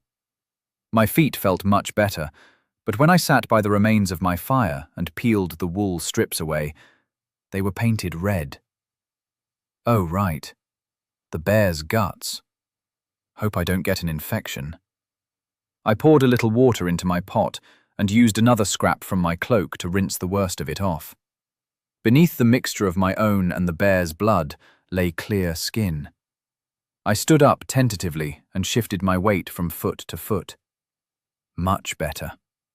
The bear skin had toughened somewhat overnight as it dried, but the flint knife was sharp, and I soon had a pair of crude foot coverings, furry side in, that I bound up with the cordage I recycled from the rank woolen strips I'd used yesterday. The fat on the skin side of the boots would begin to go rancid soon, just like the rest of the hide I'd harvested, but I'd deal with that later in the day. For now, I wouldn't split my feet open on every rock and thorn, which was good enough for me. I went out and scoured the nearby woods for more firewood. I spent an hour building a decent pile, nearly the same size as I'd started the night with, then laid a new fire and ignited it with a finger poked into the center of the wigwam of wood. I poured some water into the pot to rinse it, then added the rest to boil once the fire got going. A handful of berries and some badly smoked, shit-tasting meat served as breakfast. The foodstuffs section of the shop called out to me, but I resisted. Maybe tomorrow I'd splurge, if today worked out how I hoped. No, you greedy bastard. Souls are for levels and abilities. If you can hunt and cook, you don't need to waste them on food. 4 relatively straight, year-old saplings at the edge of the woods were marked for harvest, and I carefully cut them down with the knife. They were a good 3 meters long, perhaps half an inch thick at the bottom. I laid them out just beyond the bear's final resting place and tied them together at one end with the shortest length of cordage I could spare. After that, I returned to the forest to find more green sticks, about a centimeter thick and at least a foot long. I returned and began weaving. With the 4 longer rods bound at one end, I moved down, clipping any leaves and smaller offshoots from them. Then I spread them out in a fan pattern and began threading cross pieces between the staves. Over one, under the next, I worked my way down the length of the 4 sticks. It was like making a wicker fence. The first cross piece was a bastard to get to hold in place, but once I had a few done, it got easier. I ended up with a litter that was 1.5 meters long and maybe half a meter across at the widest point, where it would drag along the ground. I'd have to be careful. I'd trimmed the cross pieces down as much as possible, but bumping into trees and bushes could undo the depressingly fragile transportation I'd thrown together. I stopped for another drink, finishing off the last of my water before I dragged the litter to the pile of neatly wrapped viscera I needed to dispose of. I loaded up most of it, but a few packs wouldn't stay on. I moved them back into the cave because I'd had an idea for using them later, piled up some more wood on the fire, and prepared to step out. The cordage and the spear gathered up, I'd be leaving the rest of the hide to continue drying on its tripod, as well as my wrapped food supplies hiding deeper in the cave. Hopefully, the smoke from the fire would keep any pests from investigating too closely. Even species that have never stumbled upon human beings know to fear the smell of smoke, and I'd just have to trust it would be the same here. I pulled what was left of my cloak around me and returned to my litter. It was awkward and unwieldy to drag the damn thing. I had to walk almost sideways with one hand behind my body to keep it steady, but it let me carry far more than I could by hand. On balance, it was a fair trade. The other hand held my spear, and the knife rested at the top of the pile of semi-wrapped body parts I wanted to dispose of. I stopped regularly as I made my way down to the river. Whenever another animal run intersected the big one I was using, I'd put down my burden and walk a few meters into the bush along the secondary trail. A few twigs and a short length of cordage were quickly transformed into a snare, waiting for some unlucky furry thing's throat. A dozen snares later, I arrived back at the river and stopped to catch my breath. I wasn't going to dig a 6-foot hole with my bare hands to dispose of this shit safely, so it was all going into the water. I carried the parcels a good distance downstream before tossing them as far into the river as I could manage.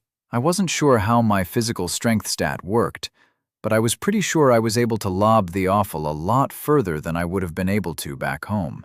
A handful of trips later, I had an empty litter and the bulk of the unusable chunks of bear had been disposed of. I refilled my water skins and sat down to watch the river rush by. I carefully removed my bearskin slippers and massaged my aching feet. The cold stone felt good against them as I lay them flat on the riverbank. I shrugged out of my tattered cloak and set it to one side before carefully slipping into the water. The mud squelched between my toes as my feet sank into the bottom of the river. There wasn't a chance in hell I was going swimming, but a little paddle and a wash would be just what the doctor ordered. I'd watched as the offal went into the water, and the lack of frenzied splashing suggested this unknown waterway probably wasn't chock full of piranhas.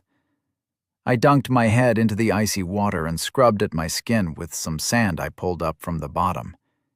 Feeling better, I got dressed, and then went back to my litter and began loading large flat rocks onto it. I wouldn't be able to carry much of a load. The stones were a lot heavier than the offal, but I managed to get half a dozen balanced, so they'd hopefully survive the trip back home. It looked to be about noon at this point, and I needed to drink and eat again, so I set off up the hill, dragging a bunch of rocks in my wake with sloshing waterskins bouncing off my sides. Birds did this world's equivalent of tweeting contentedly in the background, and while I heard the odd rustle of leaves as something slightly larger moved away from me, nothing leapt out and attempted to eat me. All in all, day 2 was shaping up a lot better than day 1 had turned out. The column of smoke helped guide me back to the cave, and I found the fire had mostly died out. It was reduced to glowing embers as I dropped my litter of stones. I stacked up some more wood and blew on the golden ashes until the fire caught again. No point wasting mana, after all. I wandered around the woods nearby, gathering more dead wood and 3 more saplings that I carefully cut down with my increasingly worn knife. I wasn't entirely sure how the hell you sharpened a flint knife, and was worrying I'd soon be wasting more souls on a replacement.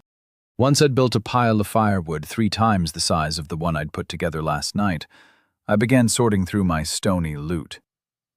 One of the simplest traps you can make involves 2 big stones, 3 strong twigs, and some bait. You can make do with 1 stone, but if you want a solid splat, you need a solid base. The leftover offal would be my bait, and I had my stones neatly lined up. Time to make the sticks. A figure 4 trap is pretty simple if you understand where you need to cut the notches on the sticks so they would sit together just right. I trimmed and carefully gouged notches into 6 sets of sticks. I took 1 set in hand and collected 2 of the rocks I'd dragged up from the river. I walked along the tree line until I found a likely-looking spot and carefully set up the deadfall trap. The horizontal trigger stick got a blob of guts on the end to serve as bait, the end that sat directly beneath the center of mass of the largest stone. Should something come along and nibble hard enough to disturb the trigger stick, it would find itself crushed under the stone propped up by the other sticks. It was a beautiful way to kill small animals, if viewed dispassionately, and had been known for thousands of years back on Earth. I repeated the process, carefully laying out 6 deadfalls around my camp to complement the dozen or so snares I'd deployed on my way to fetch water. If I really did get souls from everything I killed, with a bit of luck tomorrow morning, I'd be a richer man and have access to meat that didn't taste like ass. If nothing else, it would serve to reduce the population of small pests that might invade my home and threaten my food supplies. I settled down near my fire and took a drink of recently boiled water. Assuming I was going to get an influx of currency overnight, I needed to figure out what to do with the 10 souls I had left on hand. I couldn't afford any upgrades to my fire spell, and the shop could fuck right off for now, which left me only one option. I mentally selected the level up option, and my last 10 souls vanished. Level 2, primary stats. Body, FUT. Mind, FUT. Soul, FUT. Available souls, 0. Secondary stats. Physical strength, 9. Reflexes, 9. Health, 90. Magic strength, 6. Focus, 7. Mana, 70. Affinity, fire. Summon fire. Range, touch. Intensity, plus 4%. Fire resistance, plus 2%. You have 2 stat points available to spend. Level 2 upgrades to affinities are now available. Chapter 6. Return on Investment. Not only had some asshole installed Excel in my brain, the system seemed to like to work in decimals. Only health and mana were out of the single digits on my starting status.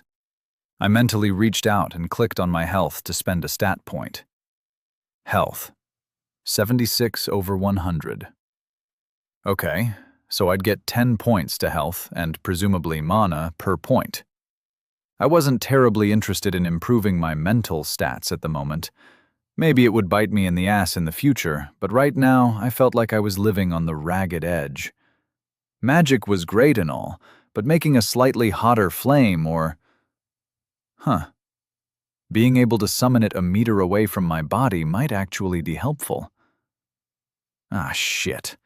The level 2 upgrades to my affinity all cost 10 souls. Right, so stat points were limited to stats. Kind of obvious, really, but it had been worth a try. That meant I was looking at improving my physical strength or my reflexes. What difference would each stat make? Who knows? I sure as hell didn't. With a sigh, I put 1 point into my reflexes and checked my new status. Level 2 primary stats. Body, E. Mind, Fef. Soul, Fef. Available souls, 0. Secondary stats. Physical strength, 9. Reflexes, 10. Health, 100. Magic strength, 6. Focus, 7. Mana, 70. Okay, now my body stat was an E-. What the fuck did that mean? I didn't feel any different. With a frustrated sigh, I set aside the total lack of supporting information I'd been given by the bloody system. I waited, hoping for the God voice to appear in my head and be a dick as it explained some apparently basic shit to me, but nothing happened. Never mind. I retrieved my knife and pulled the remains of the bearskin off its tripod. Moving into the cave, I cleared away the detritus to create a relatively clean area to work. Then I sat for the next few hours and scraped the fat off the inside of the skin. Everything I scraped off went into a neat pile on one of my favorite types of leaves, the broad, waxy ones, to be rendered down once the pot was free. I took a break in the middle of the job, just as the sun began to set, to cook some more meat and gobble down a handful of berries. I drank the rest of the water in my pot and began throwing the fat into it to render down. The fat would be useful as a combustible and to waterproof leather, among other things. I poked at it with a stick as it started to sizzle in the pot. I listened to the snap and crackle as the last of my drinking water met the boiling fat, and I glanced back into the cave. I still wanted the sheath that had come with my dagger back. Using some sticks, I carefully levered the pot over and let the hot fat drain out onto a leaf I had propped up into a bowl shape between 3 sticks. Once the fat cooled and solidified, it would be much easier to handle. I didn't want to leave anything boiling or cooking while I probed the darkness, so I left the pot off to one side and I added more fuel to the fire to keep it going. I took up a bundle of dead wood and advanced into the abyss that had very recently contained the shining jaws of the giant bear. Taking up my spear in my spare hand as I passed, I moved carefully forward, ears alert for any unusual sound, until I had rounded the corner and the light began to fade. I was confident the cave was empty. Nothing had emerged since I'd been here after all. But I was still nervous of a repeat of last time. I held the sticks away from me and summoned fire at the far end of my bundle, snatching back my fingers and immediately thrusting it deeper into the void. Nothing snarled. No yellowed ivory gleamed as the sudden light danced on it. I was alone. I moved forward until I found the sheath, stooping to pick it up and checking it over in the flickering light. Bone dry and exactly as it had been. With a bit of cordage, I could attach this to a belt or one of the straps on my water skins. I wrapped it roughly around the spear shaft and held it in place as I pressed on. The cave didn't extend much further, thankfully. It curled on for perhaps 5 more meters. There were a few piles of bones. The half-eaten carcass of what I assumed was a deer of some sort accounted for an increasingly unpleasant smell. But otherwise, the rest of the cave was clean, dry, and safe. I returned to the entrance and took long, deep breaths of fresh air. I'd need to clean the place out if I were going to stay here long term, and I honestly felt like I should. Maybe it was just the human affection for the familiar, but despite only having arrived here yesterday, it was beginning to feel a bit like a home, minus the mod cons and easy access to supermarkets, of course. The air was pure, and I hadn't had to dissemble once since I arrived here. My life on Earth had been one of concealment. Other than Jimmy and the occasional client who required a face-to-face before they forked over the cash, I was pretty much unknown. It wasn't that no one knew me. Shop assistants, people I bumped into on my street occasionally, and other assorted random encounters all had some idea of Raymond, but none of them knew the truth. Keeping my professional life separate from my day-to-day existence was simply a necessity. I hadn't had to lie to anyone since Poseidon had dumped me here, and it felt strangely refreshing. Liberating. The masks were falling away and leaving me feeling more relaxed than I had in a long time. I was almost at peace in a way I hadn't been for over a decade back home, other than a few hours here or there in my workshop. What that said about me as a person, I had no idea. I assumed it wasn't good, but that was how I felt as the sun began to set and the first moon rose, while I scraped fat off the inside of a giant bear pelt. Once I was fairly confident I'd gotten as much of the fat off the pelt as my stone knife was likely to manage, I set the pelt aside and looked over at my grisliest trophy. I'd removed the beast's head while I was cleaning it and decided not to dump it in the river. I vaguely remembered reading a book a long time ago about using brains and piss to tan leather, so I had kept the head. I picked up a rock that fit snugly in my hand and walked over to stare down at the monster's remaining blank eye. I don't want to dwell on the details. Still, soon enough, the bear's teeth were neatly stored away in a leafy envelope, and the pelt was in a shallow hole, coated in its own brains. At the same time, I stood above and released a stream of golden righteousness down on the last recognizable remains of the animal that had tried to kill me. There was something cathartic about the moment. Whether my improvised curing process would set me on the path to not having to pay in souls for leather or not, it kind of felt like I was pissing in the eyes of the assholes who dumped me into this crazy world. It was getting late again, so I added plenty of wood to the fire and settled back with the remains of my cloak wrapped tightly around me. Bedding and a bed were making a rapid climb up the "shit I want now" list, but there was nothing I could do about it for the time being. Clothes would have to come first, but to even get what I needed to wrap my privates, I'd have to see if any of my traps found victims in the night. Pulling over a long sapling I'd cut down, I began smoothing off the base, carefully slicing away the splinters where I'd broken it free from its roots. Once I had it reasonably smooth, I trimmed the top and took off the side branches. I was left with 1.5 meters of slender wood. It wasn't perfectly straight, but I'd selected this trunk and the 2 similar ones because they were the least crooked of my options. I added a splash of water to the pot and swilled it around. Then I threw the mixture onto the fire, where it spat and sizzled for a moment. I topped the slightly cleaner pot up with water and set it next to the fire to boil as I began stripping the bark from my stick. It came off in clumps and chunks, not the elegant ribbons I was aiming for, but as the water reached the boil, I had a slender rod of pale wood that gleamed in the flickering light.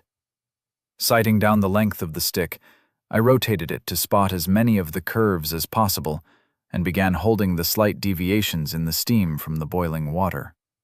Once I'd bathed a section in steam for a few minutes, I carefully bent the stick across my knee, cursing at the pain of the hot wood the first time I tried. I covered my knee with my ragged cloak and tried again, holding the rod until it kept the new form. Over the next hour, I stripped and straightened 3 short spears. As I reached for my knife to trim the thinnest ends to points, there was a faint thump from the tree line nearby, and I received a notification. Normalis Muse slain, 1 soul gathered. I grinned as the writing flashed across my vision. My plan to cheese some souls by trapping the local wildlife looked like a winner. Not only would I get meat that I wouldn't have to hold my nose in order to eat, I'd be keeping down local pests and filling up the old soul wallet. As I sat and sharpened my spear points, I received 2 more notifications. I smiled happily as I laid the points of my short spears in the embers, turning them carefully to make sure they didn't burn too much. Fire-hardened throwing spears might help me get some bigger game over the next few days. Bigger game meant bigger rewards, I hoped. And I would be able to supplement the low numbers of souls I would collect from my traps with yet more souls. Then, I scraped them against a patch of exposed rock until the hardened points were painful to press a thumb against. It was all positively medieval. In fact, the average medieval person would sneer at what I had to work with. It was Paleolithic, but it was a little step in the right direction. "And I didn't have to buy anything from your bloody shop," I called out. The sound of my voice was startling. While I had never been big on conversation for its own sake, I had rarely gone more than a day without speaking to someone. Loneliness was going to become an issue at some point. The only people I was confident existed in this world were all tasked with killing me, so I didn't hold out much hope of making friends with any of them. Not that I wanted friends, but the occasional polite chit-chat might start to seem appealing sometime soon. Once I was done with my improvised throwing spears, I set them aside and waited for the water to cool. The second moon was riding high as the first one fell towards the horizon. The moonlight cast a lustrous glow across the forest, stretching away down the hill, and the hoots and squawks of the local nocturnal birds were almost comforting as they broke the eerie silence. I drank the rest of my water and went to piss on my bear pelt again. As I walked back, another notification popped up.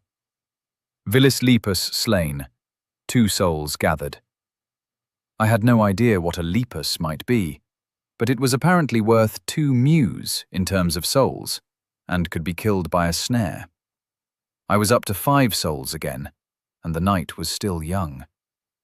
The effort of setting up the snares and deadfall traps had been time-consuming, but it essentially gave me a passive soul income, so I resolved to expand the area I covered tomorrow. I checked the shop. It was time to hide my shame. A pair of simple woolen shorts would cost me 3 souls. They looked crude and would probably be scratchy against my nethers when I moved, but being tackle out, while refreshing at first, was starting to lose its appeal. With a grimace, I purchased the shorts and pulled them on. They were dark green and surprisingly comfortable, with no scratchiness thus far. They reached down just above my knees, were tied in place with a cord that had come as part of the price, and matched the cloak I'd wrapped around my shoulders. I fed more wood to the fire and tried to doze. It was yet another restless night. I woke up regularly as the heat from the fire died down and it needed more fuel. I received a slew of kill notifications as the night wore on as well, which added a significant boost to my mood but failed to temper the creeping feeling of exhaustion. I wouldn't be able to manage many more nights like this. As the light began to sneak back into the world, I had 18 souls ready to spend.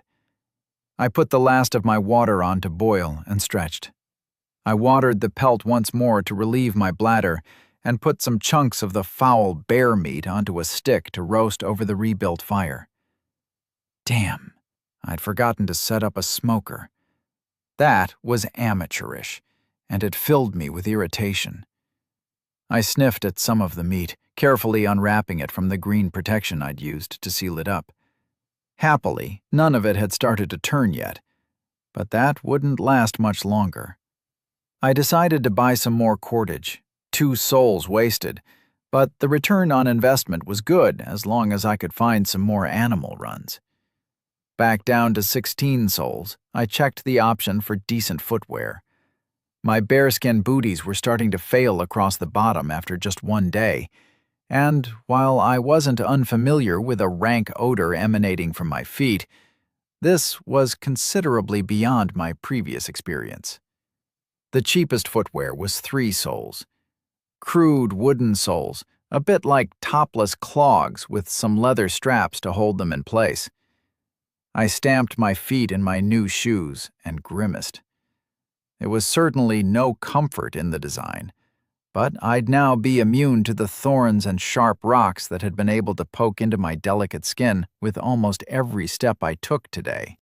It seemed a silly thing to be so proud of having an extremely basic pair of shoes, but it filled me with a faint feeling of optimism as I drifted in and out of sleep while I waited for the sun to rise. Chapter 7. Spend souls to make souls. Waking up was a gradual process. I'd spent most of the night hovering between true sleep and paranoid wakefulness. Grumbling to myself about mattresses and duvets, I started out by inspecting the deadfall traps. The first 5 had all killed mice.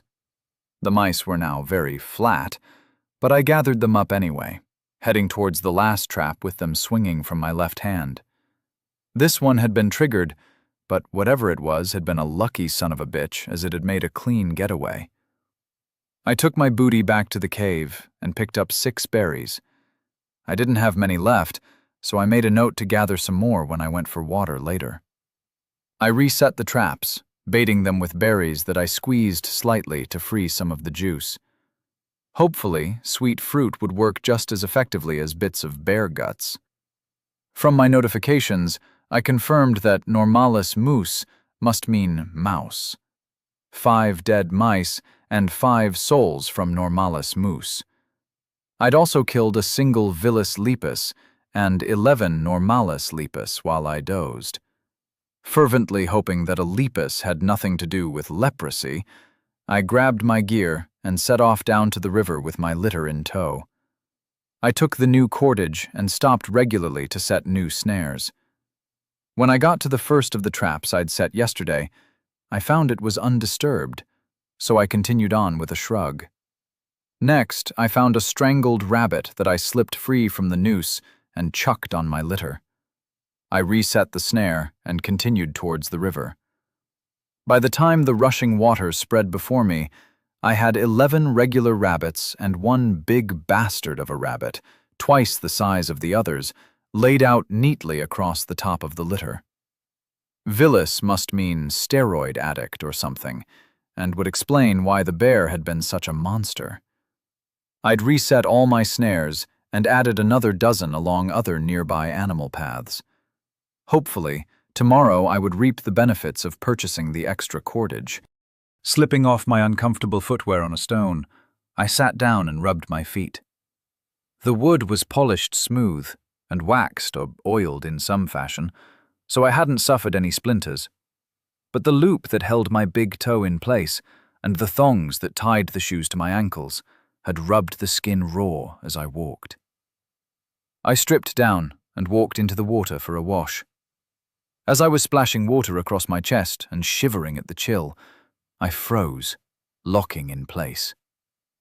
On the far bank stood a deer the likes of which I'd never seen.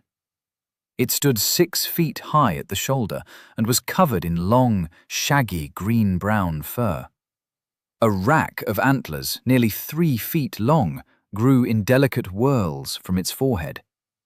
They looked almost fragile at this distance, but I was quietly grateful for the rushing water separating us. Hello, ambulatory bag of souls. I wonder what you're worth. Was this a vilis or a normalis? I had no idea, but I knew how to find out. I continued to wash myself and kept an eye on the beast.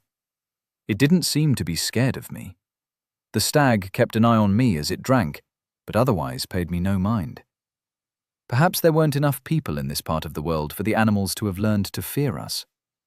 Maybe the only people in this world were the 6 of us killed in Mortimer's fancy smoking room by the green-eyed bitch.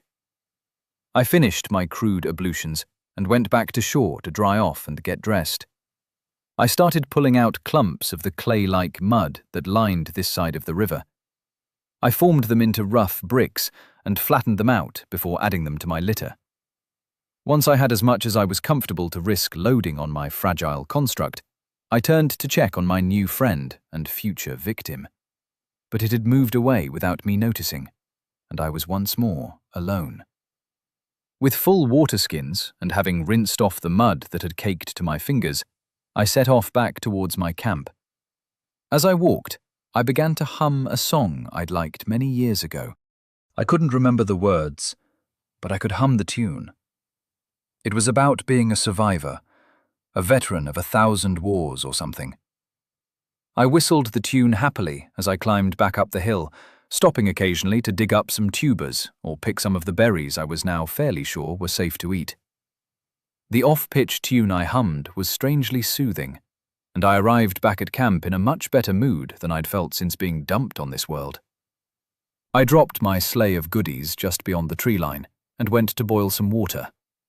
I had a busy day planned, but the sun hadn't reached its zenith yet, so I stretched out as I waited for the pot to boil and continued humming to myself. "What do you reckon?" I asked the bear's head, which was perched just outside the cave, snout aimed at the fire. "Nah, about the song. I know you're pissed off I killed you." I knew it wasn't talking to me, but I felt a need for some company. It would be a while yet before loneliness drove me mad, but I could feel it looming in my future if something didn't change. At home, I'd had interactions with people almost daily, even if it was just a few words at a shop counter. The sense of complete and utter isolation would get to me sooner or later. "Fine. Screw you, Fluffy." The water had boiled, and I moved the pot aside to cool. I stood back up and went to gather yet more wood. I'd soon be running out of dead wood in the nearby area, but I should be okay for a few more nights of fuel. I rebuilt the pile just inside the cave and set up another tripod. I'd used the one I'd dried the bear pelt over as firewood last night. I went looking for branches with plenty of green leaves on them, flipping my dagger in my hand as I went. I dragged the leafy masses back to the cave and sat down to weave several lattices of sticks. Once I had 3 ready to go, I set up my newest tripod in a clear area and used some of my precious cordage to tie off the lattices along its height, making sure that the lowest was far enough off the ground that the fire I planned to build wouldn't cook the meat. The bear meat was sliced thinly so that I could hang them from the lattices, and I began propping the branches covered in leaves around them. Once it looked like it was pretty well covered, I built a small fire and took a burning stick from my main fire to light it. I huffed and I puffed, and soon enough the flames caught, and I sat back happily. The smoke was leaking out of the badly made thatch of greenery, but enough would be trapped inside to do a decent job of smoking the meat. I sat down to skin the rabbits, carefully piling the innards onto broad leaves for later removal. As I worked, my flint knife flicking easily through skin much thinner than that of the bear, I contemplated my situation. Fishing was an option. It would be expensive in terms of cordage, but there were other options as well. I could make a lattice-work fish trap easily enough, or I could dig a small depression out to the side of the river and bait it to lure the fish in, leaving them trapped with a narrow channel they couldn't get back up. 12 souls left in my account. I ran through the options I had available once more, as my hands worked on automatic to make a neat pile of skinned bunnies. A kilo of salt was 1 soul. That would last me a long time if I just used it for seasoning. A lot shorter period if I tried to use it to preserve meat. I finished up the bunnies, ending up with a small stack of bodies to go in the pot and a small stack of furry skins. I wasn't too confident about my piss and brains tanning method, so I chose to put them around the fire to dry them out, rather than adding them to the muddy and stinking hole that I had consigned the bearskin to. Time to experiment in pottery. The main crafting equipment available in Tier 1 was kilns. The simplest was way too expensive, and the largest and most complex example was even more bloody expensive. I'd need to improvise, but if I could start producing small pots, they could be used for storage, especially if I made lids for them. I pulled over a flat stone and sat in front of the fire. I brought over a couple of slabs of clay I'd dragged up the hill and began sorting through them. I pulled out all the stones and twigs, creating a smaller mound of hopefully clean clay. With a little water and some careful sculpting, I produced 3 bowls that I set to the side of the rabbit fur to dry in the ambient heat of the fire. The sun had definitely started to fall by the time I was done, so I took some more meat and skewered it over the fire. Another meal of boiled tubers, berries, and shit-tasting bear meat followed that left me full, if not happy. An army marches on its stomach, and I might be an army of 1 at the moment, but the food situation was already starting to affect my morale. I resolved I'd have rabbit stew for dinner to break up the monotony in my diet, and I felt my mood perk up a little. 12 souls left. I was hopeful for an even bigger haul tonight, but for now, I had to assume this was all I'd get. I weighed my options again and came back to the same issue as before. Range on my spell would be helpful, but I could live without it for now. Intensity on my spell didn't make any sense to me. It made the fire talk about politics when everyone else was just trying to have a good time.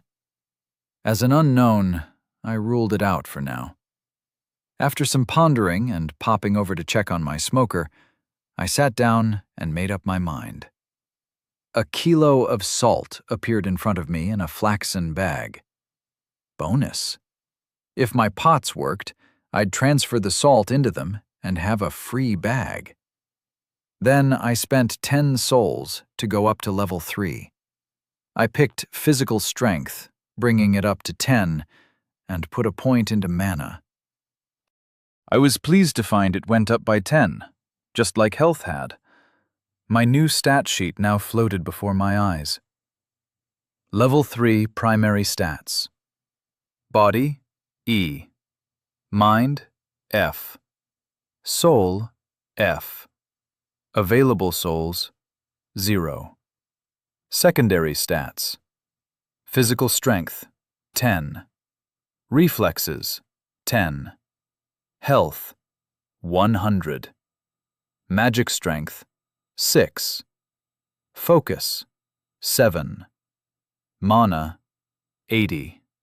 I was now completely into the E grade for my body stats, which was interesting. If what the arrogant god voice had told me was true, my physical characteristics were now all at the peak of human capability. I checked my smoker and added some more green wood to the fire under it before moving off towards the trees to put myself through my paces. I sprinted back and forth. I was faster than I was used to being, but not by a significant amount. I played reflex games, letting a stick fall and trying to catch it in a specific place with my other hand. That did seem considerably better than I thought I was capable of before, but I was releasing the test stick, so I was probably cheating. However, my hand would snap shut with unerring accuracy on the bit I was aiming for. My health had recovered back to full during the night, and I wasn't willing to start injuring myself to test it, so I shelved any experiments that ran the risk of strains or wounds. I eyed one of the thicker trees and took off towards it at a sprint. I leapt up, my feet landing a good 1.5 meters up the foot-wide trunk, and I monkey-climbed rapidly to the first main branches.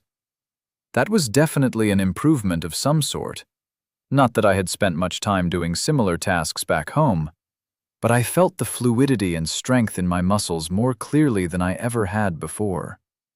The thought of what the future might hold if I could continue to increase my stats made me smile savagely. Those poor bastards wouldn't know what hit them when I finally hunted them down. Dropping back to the ground with a thump, I went back to my fires. I was going to run out of firewood quickly at this rate. The fire on the smoker burned more slowly and needed wet wood rather than deadfall to generate the smoke, but it was still an extra drain on my resources. As the sun began to set, I ran around the hill, building up a huge pile of firewood in the cave. It wasn't like I wouldn't be able to use it sooner or later. Before the light failed, I took the smoked meat out and wrapped it in leaves with a light dusting of salt. I replaced the meat on the racks and fed the fire once more. The rabbit stew was bland, but a delicious change from the last couple of days. I salted it, and the flavor, while gamey, at least tasted like proper food. I slurped down the dregs of the water I'd cooked it in and lay back to try and sleep. Despite waking to refuel the fire regularly, I felt more refreshed the next morning than I had managed thus far. I was also 25 souls richer. The next week passed in a pleasantly dull and similar fashion. I gathered water and wood every day, smoked meat, set traps, and collected the bounties in meat and souls. My first clay pots failed, cracking apart as they were fired, but I ground them up between some stones and used the grog to mix in with the next batch. I soon had an array of relatively waterproof pots with lids. The salt was stored in them, deep in the cave, which I had by now cleared out. Salt was valuable, and while I hadn't seen any rain yet, I suspected it was only a matter of time. I refrained from spending any of my souls, and as the sun rose on my 8th day in this world, I had 183 souls sitting in my wallet. For some reason, my soul stat had risen to E when I passed 100. It must operate differently from the rest for some reason, but the answer eluded me. I munched on grilled rabbit and poured water from one of my new clay vessels into the cooking pot, while I contemplated how to increase my rate of soul gain. I wasn't entirely happy at being forced to kill some of the others. Patricia, at least, had seemed like a fairly decent person, but it was the only way to get home and take my revenge. It was time to spend souls, to make souls. Once I was strong enough, I'd go hunting my fellow contestants. Chapter 8. New Affinity Unlocked. Having disposed of the bear's head a few days ago due to the increasingly unpleasant smell, I had been lacking in conversation, but had made do. I peed on the bear pelt in its hole and poked it with the end of my digging stick. I had no idea if it was working or not. The skin was soggy and pliant, but I wasn't sure how long it needed to be treated for, assuming this treatment would even be effective. I was beginning to suspect I'd simply ruined the pelt and made an inefficient toilet. I'd carved a short, thick digging stick into a wedge at one end and hardened it in embers. I dug myself a more sensible latrine and completed my business. A small pile of the broad, waxy leaves weighed down by a rock substituted for shit tickets. I filled in the hole and strolled contentedly back to the cave. I got some water in the pot and set it to boil, then prepared a rabbit kebab on a thin stick of green wood. 183 souls. It was wealth beyond imagination. I could jump to Tier 2 in one go and get access to the next level in the shop. I was naively optimistic that it would yield some much more useful and reasonably priced options. I had started dreaming about steel knives and spearheads, and each morning I awoke with a lingering regret that surged whenever I looked at my flint knife. With a broad smile on my face, I spent 80 souls to jump to level 10. Level 10 cost me twice as many souls as the previous ones, making me wince. I should have guessed it wouldn't be 10 souls per level all the way up.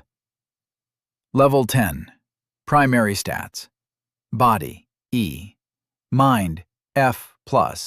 Soul, E. Available souls, 103. Secondary stats. Physical strength, 12. Reflexes, 13. Health, 120. Magic strength, 8. Focus, 8. Mana, 100. Affinity, fire. Summon fire. Range, touch, intensity, plus 4%. Fire resistance, plus 2%. Projectile, speed, plus 3%. Detonation, 1 meter cubed, plus 0%. Firewall, area, 1 meter squared. Imbue unlocked. New affinity unlocked. Level 10 upgrades to affinities are now available. Tier 2 upgrades to affinities are unlocked. Tier 2 is available in the Soul Shop.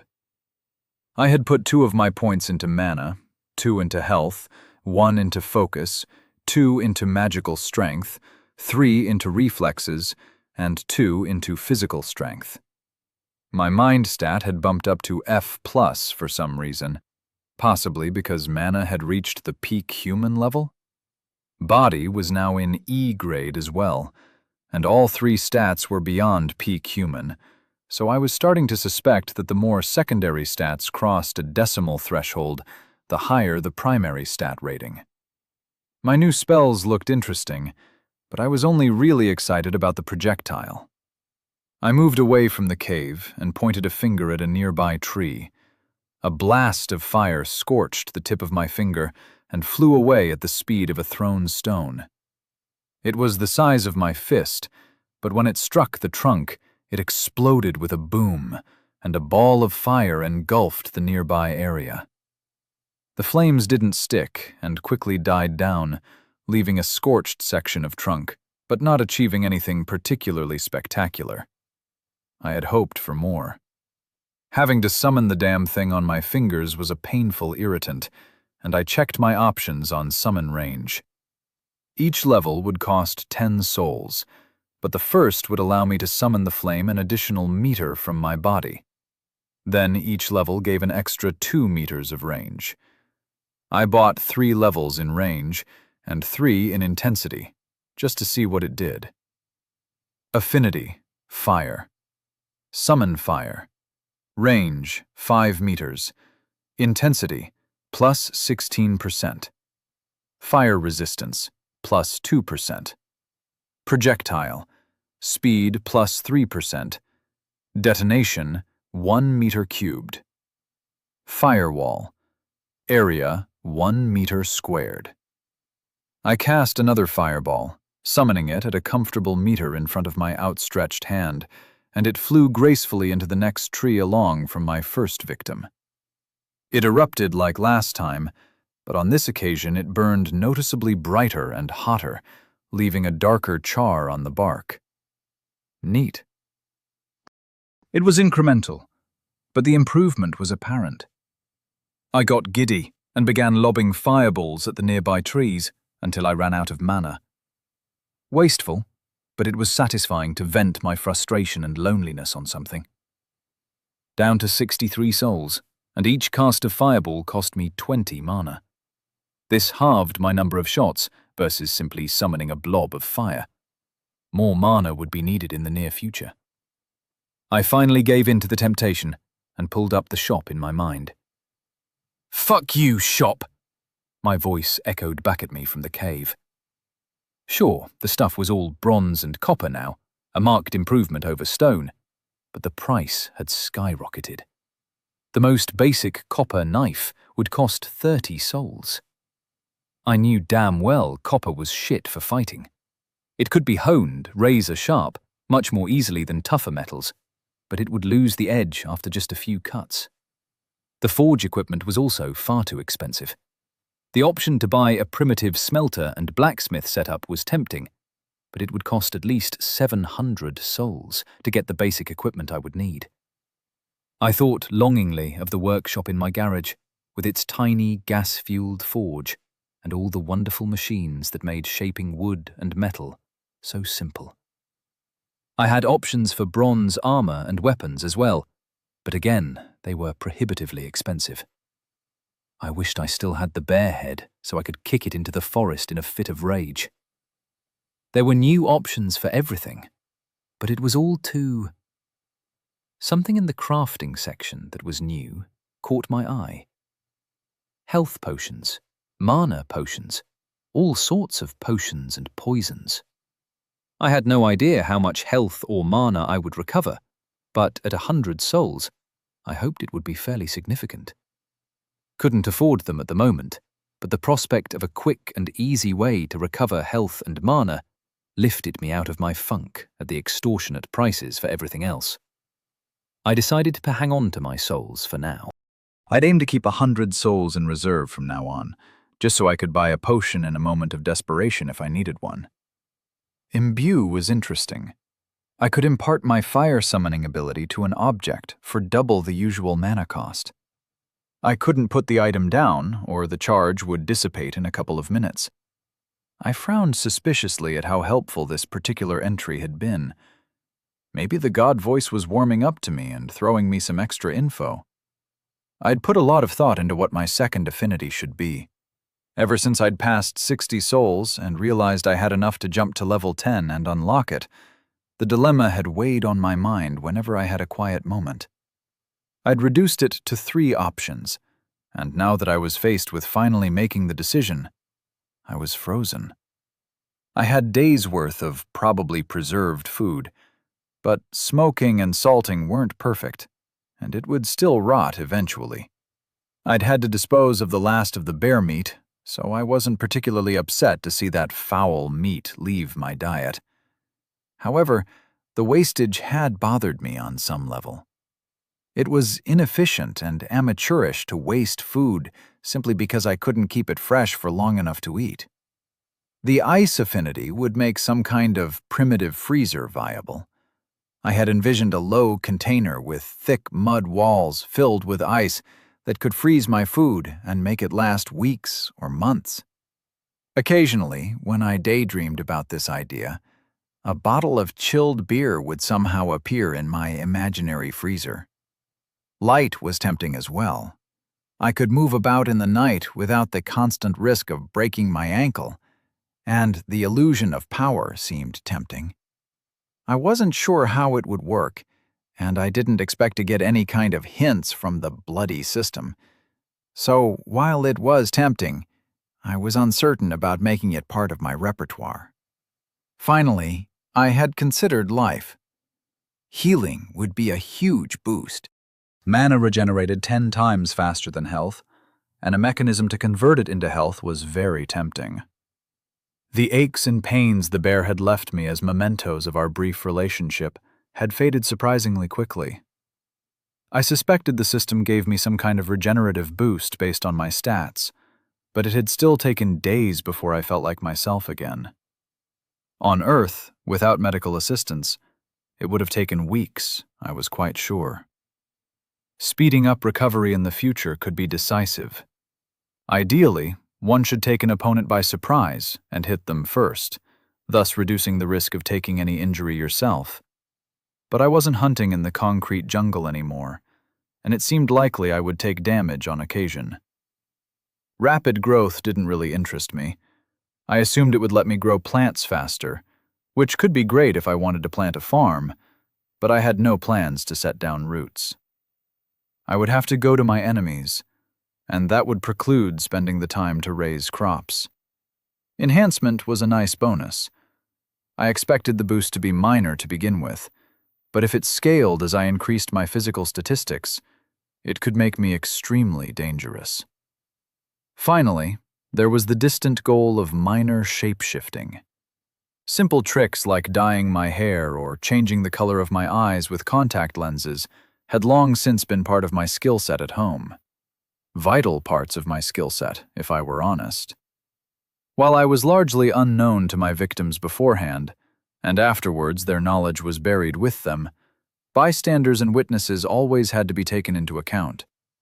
Changing my appearance before and after a job had always been simple common sense. With a grimace, I selected life. I expected I'd regret it later, but right now it seemed like the most valuable. Ice would be helpful in some ways, and light in others, but overall, life offered the best boost to my chances of getting home again. Affinity. Life. Heal, self. 5 HP and 4% increased recovery rate for 1 hour. Seals light wounds. Enhancement, self. 2%, lasts 5 seconds. Resistance, all. 1%. Projectile. Speed minus plus 3%. Heal other. Rapid growth. Area, 1 meter squared. Interesting. Life had a weaker but broader resistance. I assumed the 2 first-tier spells would require 10 mana per cast. 2% enhancement for 5 seconds seemed pretty useless, but it would get to 18% at level 9, a significant, albeit short-lived, boost to my strength. I was reasonably happy with my choice and set off to go and gather the night's catches with a spring in my step. I took my dagger and a length of cordage to tie the rabbit bodies to. I had my empty water skins hanging from my shoulders, and a tuneless whistle echoed out as I set off along the now well-trodden path down to the river. I picked up the bodies and reset my traps as I passed them, a process that had become thoughtless and routine over the last few days. I got to a trap about halfway down the hill, 6 bunnies swinging from the string in my left hand. I grimaced as I rounded the first corner of this little animal trail to find the rabbit had been chewed apart. Barely any of the little guy was left, a gory head and shoulder lying with the noose biting into its throat. The rest of it was missing, presumably taken by a fox or something. I hadn't seen any large predators since the bear, and I figured the presence of an apex predator like that creature had kept the rest of the locale clear of more dangerous beasts. I put down my rabbits and worked the noose free, throwing the remnants downhill into the bushes. I'd gotten the souls for the kill, so it wasn't a total waste. I reset the trap, snapping a new twig to hold the noose in place across the mouth of the run. As I rose to collect my prizes, a blur slammed into me, and sharp teeth snapped closed on my shoulder. I was thrown to the side and slammed into a tree, but even while I was still in the air, I reacted in the best way I knew. Channeled violence. My right hand had snatched the dagger from where it lay sheathed on my chest and swept round to plunge it into the throat of whatever had attacked me. The tree trunk knocked the air out of my lungs, and I gasped as I collapsed to the mud and leaves littering the ground. My head was foggy, but I knew I'd lost my grip on the blade as the thing had recoiled at my strike. I rose with a muddled mind and put my back against the tree. A large, gray wolf, far bigger than any wolf from home, looked at me, slightly cross-eyed. A quizzical expression passed across his eyes as his rump fell to the ground. He whined piteously, and pink bubbles spread out from the handle of my knife sticking from the beast's neck. Health, 82 over 120. Mana, 19 over 100. "Fuck you, bloke," I muttered, as my back fell back against the tree. I looked down at my shredded shoulder and winced. My cloak was painted red around the new rips in the material. That was expensive. I cast heal and watched as the blood flow slowed. It didn't stop completely, though, and the pain began to radiate out from the wound, making my eyes water. I blinked them clear and looked back up at the mortally injured wolf. "Good job it was only one-on-one," a growl cut off my asinine comment. A growl came from the bushes to the right of my first victim. I drew myself away from the tree and crouched slightly, ignoring the tugging feeling on my left side as the wounds stretched and fresh blood started leaking out. A more normal-looking wolf stepped out and growled at me again. Vilis lupus slain. 7 souls harvested. That's not very sporting. Mind you, fighting fair is for fools. Come on then, puppy, let's get this done, I babbled. The blood loss was making me dizzy. When I said puppy, the growl dropped half an octave, and the wolf sprang forward. It soared through the air, but it seemed to be moving through water. Whether it was desperation, fear, adrenaline, or the impact of my boosted reflex statistic, I watched it fly towards me almost as though in slow motion. My right fist arced round like lightning and slammed into the beast's ribs at the same time I slipped aside and dodged the jaws.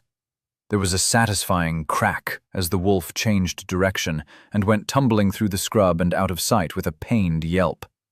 I snorted and groaned, rubbing at my face with my right hand to try and clear my head. Wolves were pack animals. 2 meant there were probably more. Leaving the rabbits behind, I limped as quickly as I could back towards my cave, and the spear I knew was waiting there for me. I'd never leave home without it again. Every twig that snapped, and every rustle of the leaves in the wind had me spinning nervously to check for more of the beasts. I could burn souls for a weapon if I had to, but they were precious, and I refused to compound foolishness with wastefulness unless I had no other choice. Chapter 9. Wilson. The ferns, bushes, and grass were a green blur as I shuffled along. I wasn't moving quickly due to a pronounced limp, but still, my surroundings seemed indistinct and melted together. Why the hell was I limping? I glanced down and saw a short length of broken branch protruding from the side of my calf. Must have got stabbed with it when I bounced off the tree. Fuck you, tree. I'd buy an axe and cut that bastard down. I paused, setting aside my new vendetta against a bloody tree of all things, and leant down to rip the wood from my leg. I suppressed a scream as the jagged piece came free from my limb, and blood began to trickle down over my sandals. I cast heal again, and once more, the flow slowed but didn't stop. My injuries were too severe to be immediately sealed by the shitty low-level spell. Health, 83 over 120. Mana, 0 over 100. The blood loss must be draining my health.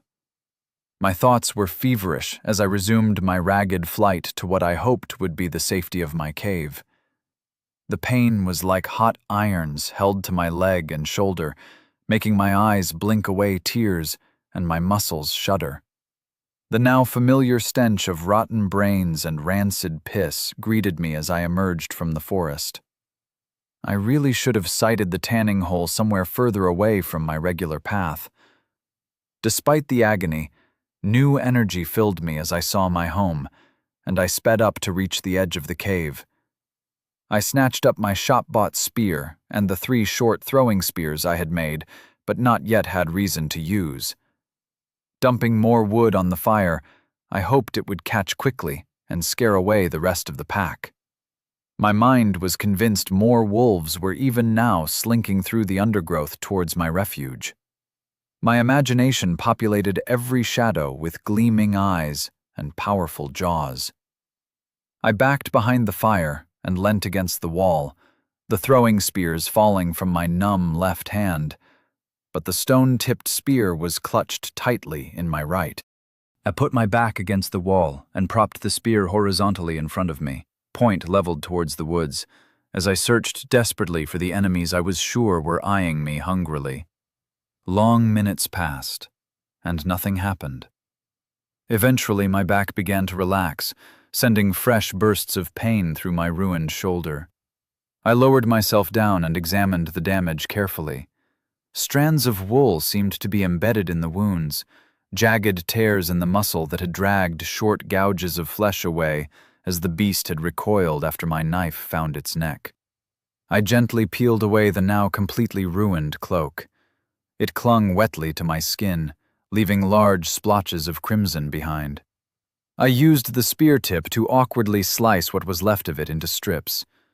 One was dipped in previously boiled water stored in a nearby clay urn and carefully wiped across the injuries. As the gore was washed away, the true damage was revealed. It wasn't as bad as I'd feared. It didn't appear any tendons had been severed, no muscles had rolled up and bulged out, but the layers of yellow-white fat showed clearly beneath my tanned skin, the teeth having cut through to the subcutaneous tissues. I began to bind my shoulder with a few more strips of wool, pulling them tight enough to make me hiss in pain. Hopefully, the pressure would stop the bleeding soon. My leg was easier to treat. The wound was deep, but I was optimistic it wouldn't leave me crippled, should I survive long enough for it to heal. And avoid an infection. I washed it clean as well, wincing at the rough cloth scraping into the gouge, and bound it tightly. With a final grunt, I leant back and took deep breaths. My health had stabilized after my primitive field first aid. I watched my mana ticking slowly up, 1 point every 6 minutes, and prayed nothing would bother me until I'd had a chance to get a few more casts done. Then I'd be in a much better position to deal with any stragglers from the pack. I looked up as a shadow moved at the edge of the tree line. I tensed and snatched my spear back up. I tried to heave myself upright, using my right leg to slide my back upwards against the rough stone of the cave wall, but it slipped before I was halfway there, and I slid back down with a grunt. I pulled the spear across my lap and gripped it tightly, the stony tip wavering slightly, but held firmly in the direction of this new threat. A wolf dragged itself forward, emerging from the greenery like a gray ghoul. One of its legs, the front left, wasn't working correctly. It tried to put weight on it, but kept falling to the side. Its ribs or spine must have been damaged as well, as it flew away from me after I punched it, as its back legs weren't stable either. It crept towards me slowly. Its teeth were bared in a silent snarl. "You sure about this, little guy? I'm pretty sure I've got the drop on you," I grunted. The wolf's ears flicked back and lay flat against its skull. The fur was matted with twigs and leaves stuck along the right side of its body. I hefted the spear slightly as it drew closer. It slunk around the far side of the fire, and I prepared to fight. Then the damn thing lay down and whined, like a puppy being loaded into a bag with stones. It had been a long time since a plea for mercy had been able to move me. When they started babbling and offering to double my fee if only I'd let them go, I just tuned it out and finished the job. This wasn't some asshole who had pissed off someone capable of retaining my services. Even if it was, I still had my code. How do you judge a wild animal by human standards? Was it unethical of the bloody things to steal the meat I'd caught in my trap? Maybe. But they had just been following their nature. Admittedly, laying a fucking ambush and blindsiding me had been a dick move. However, it was a tactic I'd used myself on many occasions. There is no point letting the bloke you're going to kill know in advance what you're up to. I couldn't fault the bloody things, and the big one had paid the price. This poor little bastard must be a baby or something. It was big, even stretched out on the ground, but smaller than I'd thought back in the heat of the fight, when adrenaline had been firing every nerve in my brain, making the world take on exaggerated detail. Still a big fucking dog, though. I used the spear to slowly climb to my feet, leaning heavily on it as I finally stood upright. It whined again. "Fuck off, dude. It's a mercy, okay? Don't look at me like that." Large green eyes were staring up at me. There was no threat there, not anymore. It was begging for its life. "I'm going to regret this," I muttered.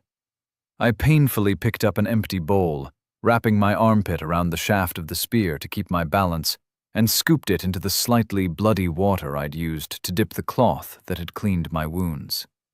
It was faintly pink against the orange of the fired clay. I moved the bowl into my left hand, hissing slightly as I clenched my fingers on the rim. I inched around the fire slowly. A faint growl rose up, and the wolf shuffled forward slightly. "Enough of that shit, you ungrateful bastard," I snapped. I leaned forward and put the bowl down, then used the butt of the spear to nudge it closer to the animal, while balancing carefully on one leg. The wolf snapped at the spear, but I swatted it into the side of his jaw, and he whined again. "For some dumb fuck reason, I'm trying to help you, idiot. Don't be a dick." I left the bowl near the wolf's face and backed away, grateful to be able to lean my weight on the spear as I went. Why the hell was I helping this thing? Was it some deeply ingrained sense of wrongness at seeing something so similar to a dog in pain? It would be kinder just to end his life, but I knew I wouldn't do that. Some selfish part of me rubbed its hands together at the thought of having a companion, even a crippled one. A companion that, unlike almost every human I'd known back home, I wouldn't have to lie to. If the beast survived and stuck around, I'd have a friend that I could be honest with. The blood loss must have been messing with my brain. I was a professional killer and ought to be far beyond this kind of maudlin emotional self-indulgence. My ego died over a decade ago. That's what I always told myself anyway. The wolf sniffed at the water and began to lap at it. I had backed away and settled down next to the piles of smoked meat. I pulled out a green package and began to chew on the tough, heavily flavored meat.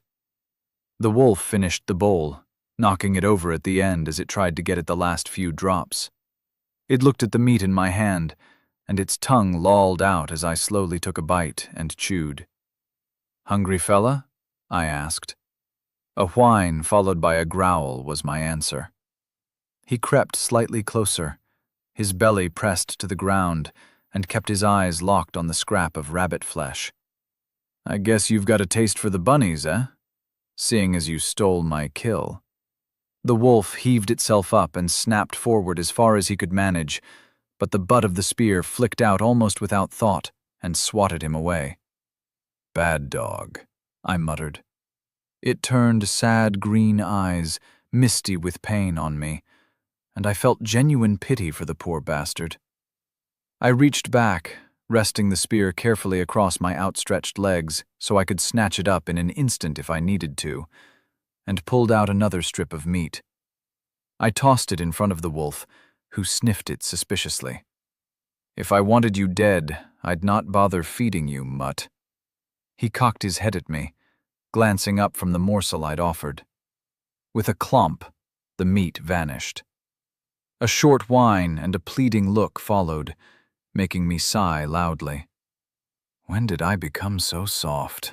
I muttered, tossing the wolf another strip. "I'm not sure how this is going to work, dog. If I go to sleep, are you going to try and eat me?" Long ears flicked backwards, then forwards, and his head cocked to one side in what I was convinced was questioning tinged with hopeful body language. "Ah, you stupid bloody dog." I began to slowly drag myself back towards my urns of water on the far wall.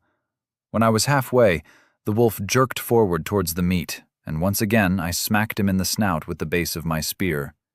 "No, that's mine," I said angrily, and his ears went back. He shuffled away from the meat slightly. "Good boy. I'm the boss here, bloke. Just remember that." I dipped a bowl into the pink water and took a long drink before falling into companionable silence with the wolf for a few minutes. I used heal again and felt considerably better. I checked my wounds, carefully peeling the bandage on my leg to the side, and while the wound was still fresh, new skin had formed around the edges of the injury, and the bleeding had stopped. "It's gonna be a long fucking day. You know you nearly got me? If the pair of you had attacked at once, I'd have been fucked. The big fella might have died, but if you'd struck at the same time, I'd have been toast." The wolf cocked his head again and started to inch towards the meat.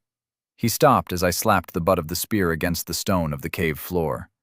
As I was saying, hanging back was your mistake. Want to know the thing about fighting? You've got to strike hard with everything you've got when it's time to make your move, before the other guy makes his. I don't know if the whole living as a wild animal experience equates to military action, or killing pricks for money. It was a lot of money, you know. Way more than I got in the army. I could get medals in the army, I guess, but money is better than medals. Still, being a hitman was less risky and more lucrative. I picked my jobs. Like, I'd tell clients to piss off if they were being stingy, and I didn't have to charge into the guns when some idiot LT got a bee in his bonnet. The wolf made a chuffing noise I took to be laughter.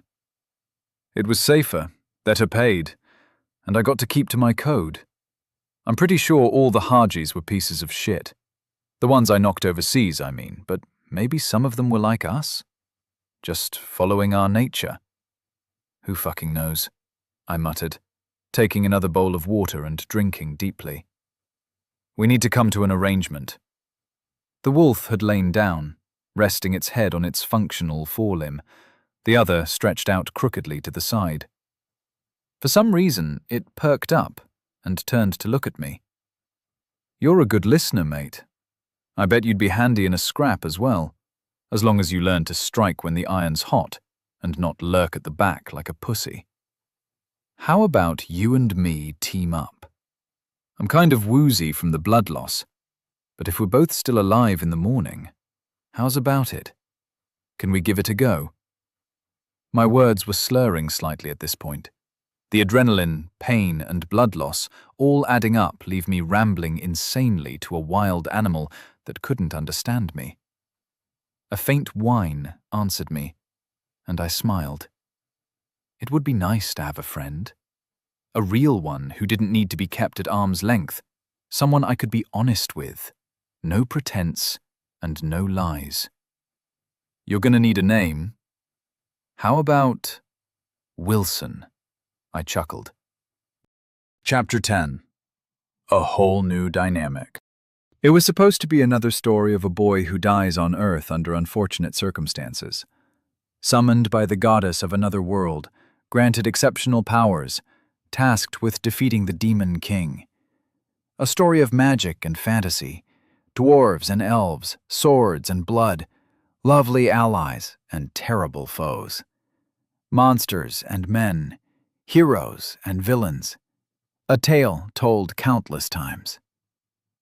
But there is a blip, an anomaly, a boy who is neither hero nor villain, neither sidekick nor mentor, but someone with no role at all. He wasn't reincarnated, he wasn't summoned, he just let himself in, a manaless man in a world of magic. Equipped with the knowledge that this world is nothing more than then, by that logic, every person he meets and every place he goes is an elaborate show orchestrated by one known as none of this is real. It's fiction. One big lie. He's just here for his memories, and he'll be gone before anyone even knows he was here. He doesn't want the story to be about him. He doesn't want to meet they're just puppets on strings, dancing to the tune of another. But then something changes. He meets someone who is just as equally as lost as he is. Abandoned, abused, and all alone. She should just be another puppet, another doll. But here she is, clinging on to life. Despite having lost everything, she doesn't want to die. Not yet. And something in his heart twists, and against all reason, he extends his hand. And suddenly, the story begins. Suddenly, there's something that matters. This dream of a world may be more real than he thought. Maybe these puppets of people are more valuable than the strings that control them. But that remains to be seen. Chapters release Monday, Wednesday, and Friday. Advertisement. Report. The thing was, Wilson, if someone was willing to hire me, they automatically ended up being fair game at the same time. Hiring me made them de facto murderers. I got a job to knock some Korean businessman, Young Sum Kim or something like that. I forget his name. Anyway, it was 5 or 6 years ago, and he'd gotten into bed with the wrong bunch of Tokyo triads, helping them move into Seoul. Their competitors wanted me to end the association permanently. So I did. I took a drink of water. I'd been casting heal every time I had enough mana, and though my health was back to full, the deep ache in my shoulder and leg told me very firmly that just because I was healed didn't mean I was fully functional again. So I'd spent the day recovering and talking to the wolf. My bandages had been peeled away some time ago, and thin, pale skin now stretched across the teeth marks in my shoulder and the hole in my calf. My left arm remained sluggish and painful. I was still limping whenever I moved to get another urn of water. Wilson was an excellent listener, though. I'd never been able to tell my stories to anyone back home, not even Jimmy. The moral dubiousness and obvious criminality of my adventures meant finding someone I could trust with my tales was a non-starter. So later on, the triads who had been working with Young paid me to knock the blokes who'd sent me on the job to kill him. Funny how things work out in the end sometimes. I bet you've never had that happen. Take down a deer or whatever, and then have its mates hire you to go after their competition? Wilson chuffed quietly, but didn't look up. Every client was another potential mark. I finished happily. I picked up another leafy envelope of smoked meat, unwrapped the good stuff, and chewed thoughtfully. Every day I had gathered more firewood than I would need, and I had a decent pile built further back in the cave. Enough that I wouldn't have to worry about getting more for a few days at least. The meat would last me a week or so, but without the berries and tubers, I'd eventually end up malnourished. I tossed a lump of meat to Wilson, who heaved himself over painfully and scarfed it down without even chewing. So the question is, mate, do I heal you? Sure, you're pleasant enough conversation right now, but you're crippled, and I'm throwing lumps of meat at you. Once you're up and about, our relationship will take on a whole new dynamic. Thoughts? Wilson ignored me as he lay his head back down on his undamaged paw. I was torn. I felt confident that the worst that would happen would be that the wolf took off as soon as he could move again. With the spear and a full tank of mana, he wasn't going to be much of a threat to me now that I was largely recovered. I'd lose my friend, either by defending myself if he attacked, or if he legged it for the woods, and I found I didn't want to lose the company. It was nice to be able to talk freely, no masks and no deception. I felt my moral compass twitching at the back of my mind. I couldn't keep the poor bastard crippled and in pain just so I had someone to talk to. An anticipatory sense of loss passed over me as I accepted I would have to lose this newly forged bond and be alone once again. As I rose shakily to my feet, the sky cracked, thunder rumbling as the flash of lightning illuminated deep into the cave. Bugger. Of all the times, it had to start raining now? I hurriedly created a new fire 6 feet into the cave and far enough from the entrance that the rain wouldn't put it out. With a click of my fingers, a ball of flame appeared in the heart of the tinder and kindling, quickly igniting it. I added a few larger sticks to get it going properly and turned as the rattle of falling rain began to echo into my subterranean home.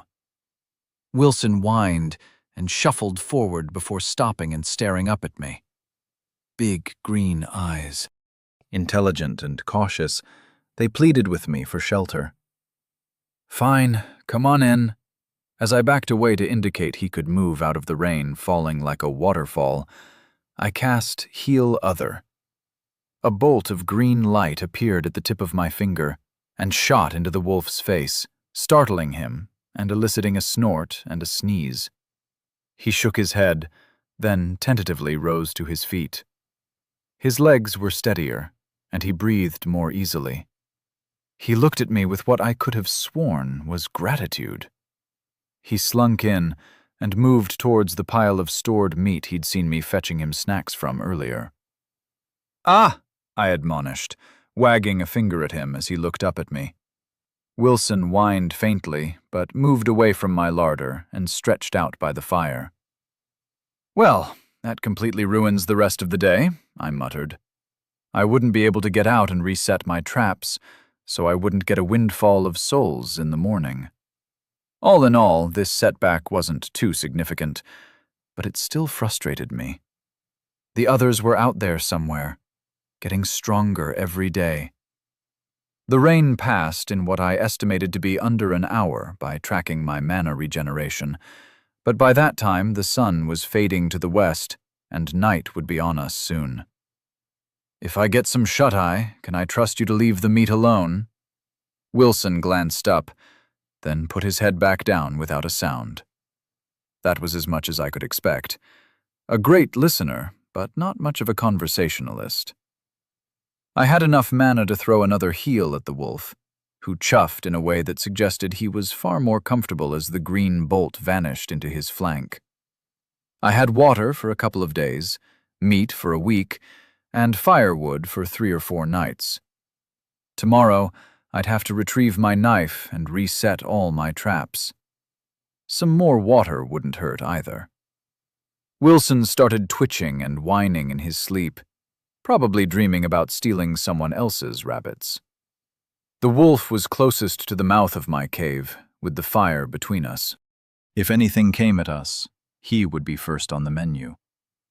His senses were likely sharper than mine, so he should act as a good sentry and alarm if anything came by in the night.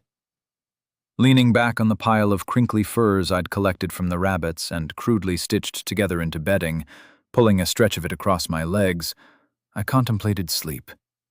I kept the spear handy and leaned back against the wall. It was comfortable enough to doze off, but too awkward to let me sleep deeply. An unhappy compromise, but one that I felt was wise in light of Wilson's still unknown loyalty. I awoke to a quiet crack and lurched upright, pulling the spear I'd hugged all night into something resembling a fighting stance.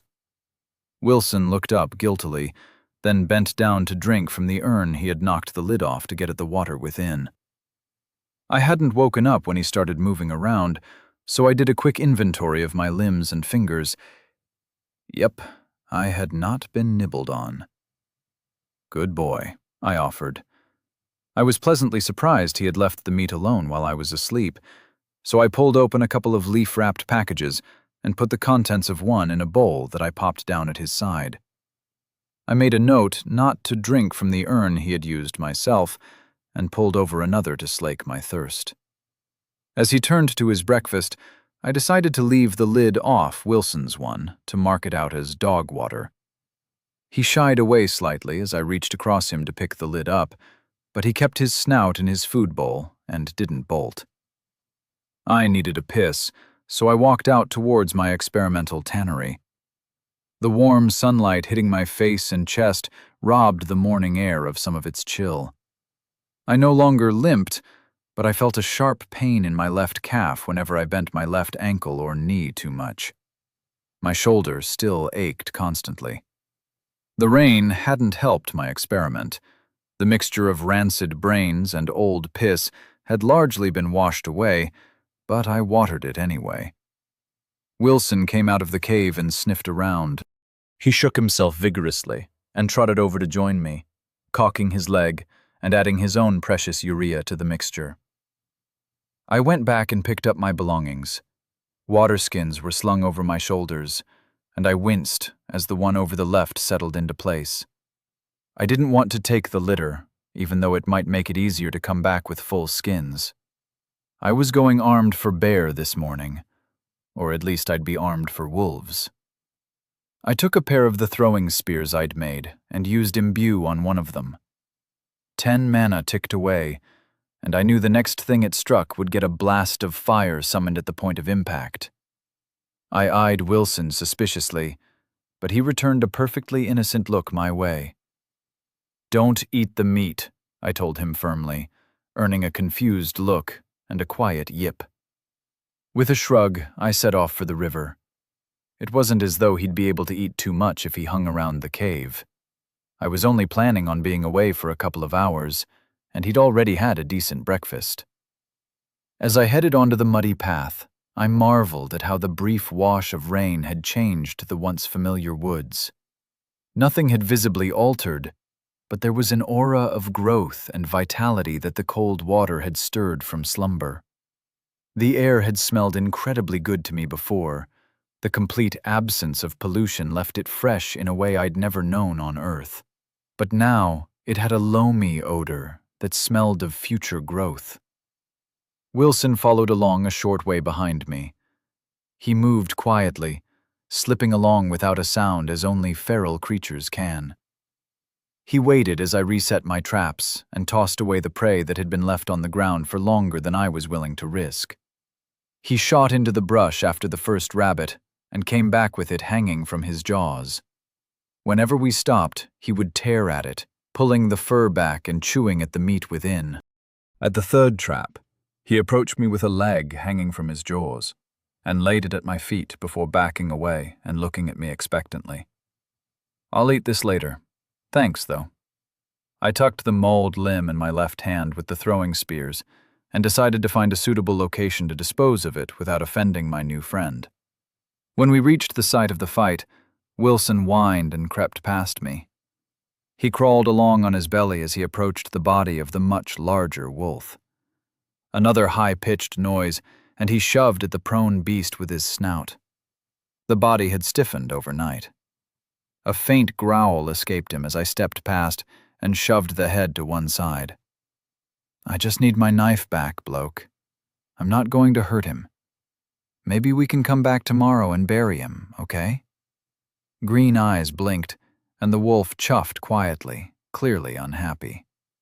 The rabbits I'd been carrying yesterday were gone. Mostly gone, at any rate. Whether it was foxes, birds, or some creature I'd yet to meet, they weren't tidy eaters. Bits were scattered here and there, creating a macabre scene with the giant wolf body as its centerpiece. I left the trap on this animal run alone. I'd fix it when I came back to bury Wilson's buddy. The rest of the traps had all been robbed in some capacity, and any bits of bunny went into the bushes as I reset them. I was making sure to split my attention while I worked. Even with Wilson as a pseudo-sentry orbiting my position, I wouldn't let myself be caught off guard like I had yesterday. We made it down to the river, and the wolf ran up and down the bank, occasionally splashing his way into the water before leaping back out. Was he playing? I couldn't help but smile at his antics as I stripped down and had a wash, finally removing the last of the bloodstains from my skin. Refreshed, but with a chill seeping into my bones, I came out and picked up my water skins. I filled them carefully and set them on a stone beside me, then sat down to drip dry in the warm sunlight. Hopefully, tonight, the sole income would be back in business, and I could begin building myself up before venturing out to find my counterparts. Wilson approached me as I lay back and nudged my arm. It was the first time he'd dared to make physical contact with me, and I took it as a good sign for things to come. I looked up, tilting my head over and shielding my eyes from the sun with my right hand.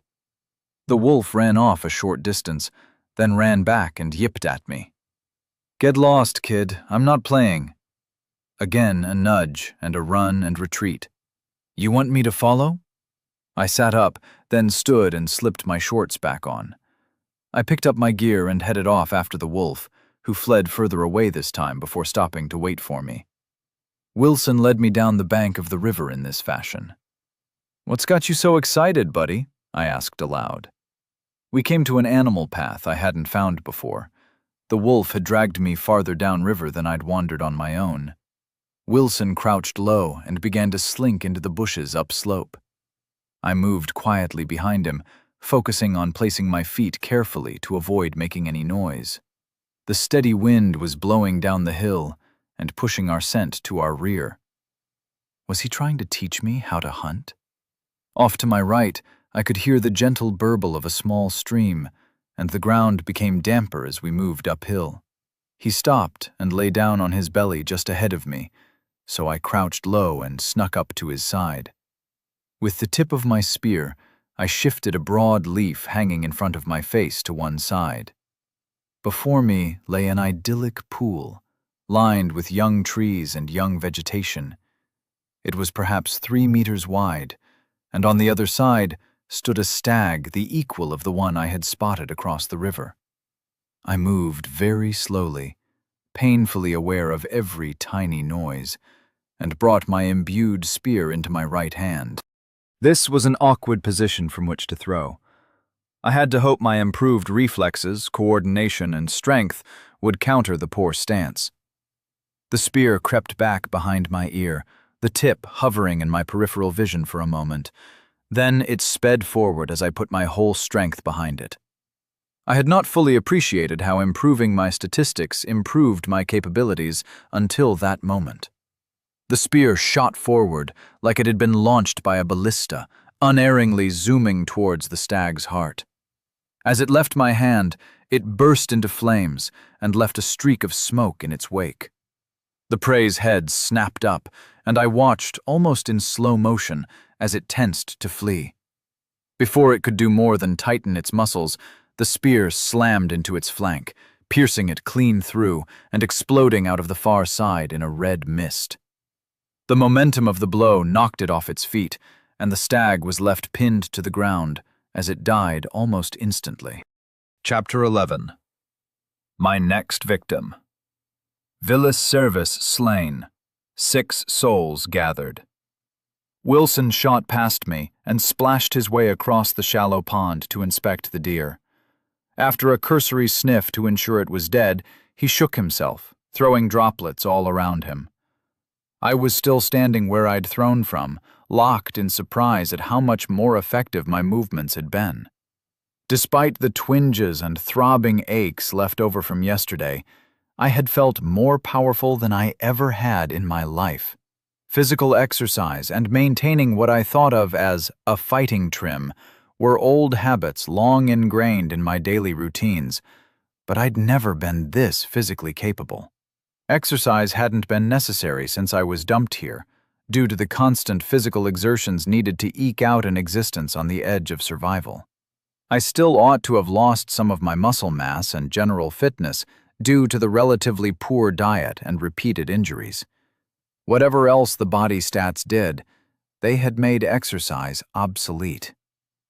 I walked around the pond rather than splashing my way through and stopped next to Wilson. The deer was pinned to the ground, its upward-facing side prevented from lying naturally by the spit of wood holding it in place. I grasped the blacked end of the spear and tugged experimentally. It gave a little, but the cloying mud was holding the sharpened point in place. I gripped with both hands, grimacing as my shoulder ached, and yanked back as hard as I could manage. A burst of pain went from my shoulder, through my jaw, and up into my teeth, but the shaft pulled clear with a soggy, slurping sound. I stumbled backwards as the deer fell to rest as gravity intended. Wilson stepped forward and licked at the corpse's face. "Enough! Come away!" Wilson looked up, and after a moment's hesitation, he backed away as I'd requested. Smart puppy. Should have brought the litter. I had 2 options: clean and butcher the deer now, or find a way to get it back to the cave intact. As it was currently in one piece, it would be far easier to move than if I chopped it up into more manageable chunks, however, as I had no means to carry so many smaller packages. I opted for a compromise. I pulled out the dagger and flipped the carcass over with a grunt. With its legs in the air, I slit it from groin to throat. I flicked the dagger into a nearby tree trunk, where it landed with a satisfying thunk. Then I got messy. I leaned in, thrusting my arms up to the elbow in the animal's guts, and pulling great, gory gobs out onto the grass and mud. I tossed the kidneys over to Wilson, who snatched them out of the air and barely chewed before swallowing them down. The diaphragm presented a challenge to my fingernails, so I retrieved my knife. I cut through the tough membrane and dragged out the heart and lungs. After rinsing my hands in the pond, I moved over to its head. The deer was a big animal, probably half a ton before it was eviscerated. It was considerably lighter now, but I still expected it to be too heavy to move easily. To my surprise, I found the body wasn't entirely unmanageable. It wasn't light, but what remained of it could be dragged or carried fairly easily. "Venison for dinner, bloke. Good find. If you know any more places like this, make sure and drag me over to them." I bound the deer's legs to the shaft of the blackened spear. There was 1/2 meter clearance at the bottom, and perhaps 1/3 of that at the top. I picked it up by the pointy end and dragged it experimentally. I'd be slow, noisy, and at a distinct disadvantage if I got jumped again. Nothing for it, though. This was a lot of meat, and I had some ideas for the impressive antlers that skittered along the ground behind me as I set off back to the riverside. I walked back along the stony beach slowly, the butt of the spear clattering as it bounced from stone to stone behind me. When I got back to the trail home, I paused briefly to rinse myself properly and remove the gritty bits of the deer's insides that clung to me. Then I set off back up the hill to my cave, thoughts of rich, gamey stew filling my mind. I could almost smell it already, a fatty gravy, flavored by the meat and the berries, coupled with boiled tubers, would be a major improvement over my usual fare. Despite the awkward weight of the slung deer in my right hand and the pair of spears clutched in my left, I didn't feel like I was tiring as I plodded uphill. Wilson repeatedly passed me both ways, running ahead, then circling back, only to run past me again, or loping down the hill, his fur brushing my leg as he zipped by. I stopped about halfway and leant the spears against a nearby tree. I pulled a water skin around and looked at it. I was thirsty. I sighed and let the skin fall back against my side. No point risking dysentery when boiled water was waiting for me 1/2 hour's walk away. Maybe I should get a 3rd one so I could carry a skin filled with safe water when I went on my little expeditions in the future. I had 76 souls in the bank thanks to the lump I was dragging uphill. A step closer to the 100 I would need for an emergency healing potion. I set the thought aside. I'd wait to see what the traps brought in overnight. Hopefully, in the morning, I'd have enough to start leveling again and keep a reserve for a potion. The walk was pleasant and peaceful. I kept a watchful eye on my surroundings, and my ears were pricked for any sign of a threat. But all I heard was the now mundane noises of birds and insects. As I rounded the corner that marked that the walk would only last a few more minutes, perhaps 15 with my baggage, Wilson charged up next to me and stood rigidly in my way. "Come on, Wilson, out of the way, bloke. This shit's kind of heavy." The wolf didn't move, so I was forced to stop behind him. A low growl rumbled out from his chest, deep and menacing. I glanced around, looking for whatever had spooked him, and eased the deer off to the side. I kept my longer spear in my left hand and moved the shorter one to my right. I used Imbue again, losing 10 mana, and felt the charge of fire settle into my homemade weapon. Wilson's growl escalated to a bark, a loud, sharp sound that killed the birdsong around us. He took off up the hill at a sprint, moving far too quickly for me to keep up. I charged along, careless of the noise I was making, my crude sandals clattering as they slammed down into rocks on the path as my legs drove me forward faster than I had any right to move. I still couldn't keep up with Wilson. By the time I reached the visible corner on the winding trail, he had already rounded the next one. I put my head down and pumped my legs, ignoring the pain the sprint was causing in my left leg and shoulder. A short howl echoed down the slope from above me, and I found new energy, picking up my pace. The noise had cut off sharply, and my common sense finally caught up with me. I slowed down, still moving at a fast jog, but no longer recklessly running across the uneven ground. I slowed again as I neared the clearing outside my cave. Then I skidded to a stop and ducked into the undergrowth to the side of the path. Human voices. It hadn't been that long, but being a castaway on an alien world for weeks had made it seem like forever. The words were guttural and incomprehensible. Sicarescan plainsman language acquired. The babble suddenly made sense. "Waste of a good pelt! That would be worth a dozen ons. They've been pissing on it for weeks from the smell of it." A gruff baritone voice. "I still say it's a female Ervile. They have to leave their tribes to prepare to breed. Might be one of 'em in seclusion. Maybe she's ripe." A tenor, high-pitched but undeniably male. He sounded excited by his theory in a way that I immediately found unsavory. "Have you seen an Ervile? Even the females are half again your size. Your skinny forearm wouldn't satisfy her, let alone the sapling you call a pecker." Another tenor, deeper and meaner sounding than the first. "Erisk's balls. Can't a man dream? You never know until you try," replied the second voice with an evil chuckle. 3 of them. I began to creep closer through the brush. Can't be an Ervile. The shit in the cave is all the wrong size for one of them monsters, whether it has tits or a dick. Voice number 4, deeper than all the others. A hint of command there as well. Intelligent. "You don't know shit. This is your first Coriolis too." Number 5 made his presence known. He sounded almost the same as voice 3, just slightly whinier. "Whoever the fuck it is won't be far behind their dog. Get into position. We can sell them to the mines if they're no good as a slave," Number 4 said. "That wasn't a fucking dog, Keop, and you know it," said Number 5.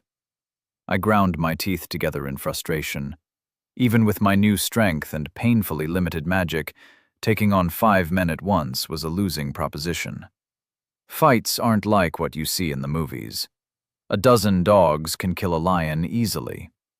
A few might die in the process, but the end result would always be a foregone conclusion.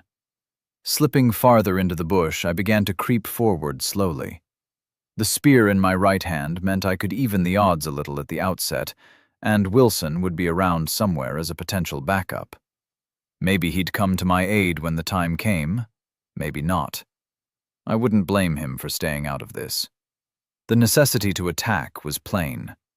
They were going to wait in ambush, sitting on all my hard-won resources until I showed up. I could abandon everything I'd built up and a relatively safe campsite, or I could remove the threat. I paused to lay down my water skins, putting the sheathed knife between my teeth, and then I silently moved closer. I paused a few feet from the edge of the clearing, hidden by the ferns and bushes. A big man was sitting in the mouth of my cave, disinterestedly inspecting the smoked meat I'd hoarded over the last week. He pulled out a strip, bit into it, and chewed thoughtfully for a moment before spitting it out with a look of disgust. I scanned my gaze across the clearing, irritated by the greenery obscuring my view. I spotted 3 of the others, spread out around the edges of my home. The nearest was situated a few meters to the side of my usual trail, barely 10 meters from where I was crouched. If they decided I was a Lady Ervile, an unlikely conclusion for them to reach when they laid eyes on me, I was possibly going to be raped. Otherwise, I was to be killed or enslaved. I briefly weighed their karmic balance and concluded I was more than happy to kill these fuckers. I shifted my throwing spear to my left hand and pulled the dagger from the sheath I had clenched between my teeth. I let the scabbard fall to my knee, then tilted my leg so it fell silently to the ground. It would be a bitch to find again afterwards, but such is life. I moved so slowly. It took over a minute to advance a foot. I made no sound as I moved into my first victim's blind spot and crept steadily closer. When I was a meter from him, I paused. His breathing was quiet and controlled. His back was tense, partially covered by a wolf pelt, but with no armor on his upper body. The knife moved forward. It was almost as though the knife was the living thing, and I was just an afterthought dragged along behind it. As it got to 6 inches from his skin, I leaned forward and slid the blade between his ribs. A vicious flick ruined the man's right lung. Then I stood quickly, took the throwing spear in my right hand, and hurled it with blinding force at the bear of a man sitting in my cave entrance. My first victim had only been able to make a startled, gasping intake of breath, his last, before blood began to bubble up his throat to silence him. Stabbing a man in the lung was a mean thing to do, but it was extremely effective. He'd suffocate eventually, but wouldn't be able to cry out. The spear ignited as it left my hand and shot across the clearing to bury itself in the bigger man's stomach. Another killing blow, but not a quick death. He was out of the fight, though. Now for his friends. I dove backwards into the bushes and scurried as quietly as I could towards the next closest victim. I caught a glimpse of the big guy pulling the burning spear from his stomach and struggling to his feet. His pained bellow rang out a moment later. "On me!" he snarled and coughed. His remaining, soon-to-be corpses helpfully rushed to his side. One helped him balance, while the others formed up, backs to the cave with weapons raised. One had a bow and a quiver of arrows hanging from his hip. The others pulled crude maces from their hips, perhaps as long as my arm, with a round, polished stone head mounted on the end. The stone had been drilled somehow, so the handle fit through it to create a primitive but effective club. They were all wearing wolfskins over their shoulders, with rough-spun shorts on their legs. I eyed their leather moccasins greedily. Hopefully, one of them was my size. I needed some better footwear. "Show yourself, coward!" called one of the mace-wielders. A dog barking into the night. "We'll hunt you forever, little man!" called what must have been his brother. The resemblance between them was remarkable. This pair were voices number 5 and 3. So, one hawk, a crippled bear, and a pair of dogs to deal with. The archer would be an issue. I had my dagger and the soul shop spear. Only a fool would throw his longest weapon at his foes in this situation. Fortunately, I had other options. I stayed hidden, but moved closer to the edge of the woods, ignoring their continuing insults. Once I was in position, I cast a fireball at the archer, summoning it 5 meters to my right so as not to give away my position. The ball of fire shot across the clearing and slammed into the man. His bow went flying as the detonation tossed him to the side and threw his friends to the ground at the same time. He screamed and flailed at the wolf pelt over his shoulders as it caught fire. One hawk down. I charged forward behind my spear, rushing out of the trees with an unintelligible battle cry. Dog 1 had been furthest from the blast and recovered first, sprinting towards me alone and swinging his mace in a vicious arc aimed at my right temple as soon as he was close enough to strike. Flicking his weapon aside with the shaft of my spear, I twisted it in my grip and ran the stone tip into his guts. He dropped his mace and grunted, latching both hands onto my weapon and preventing me from freeing it. I released it. He fell as the support vanished and crumpled into a bloody heap at my feet. I switched the dagger to my now free right hand. Hawk had managed to put out his fur cloak and was running as fast as his injured condition would allow, faint smoke and whimpers of pain trailing behind him as adrenaline lent him strength and stamina to flee. Dog 2 screamed in rage as his brother died, clutching tight to the spear, having removed my range advantage. He advanced and swung low, aiming to break my leg with his stone-headed mace.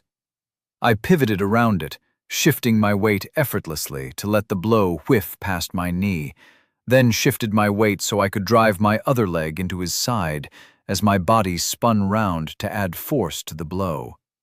My shin slammed into his kidney, and he was knocked sideways, clutching at himself.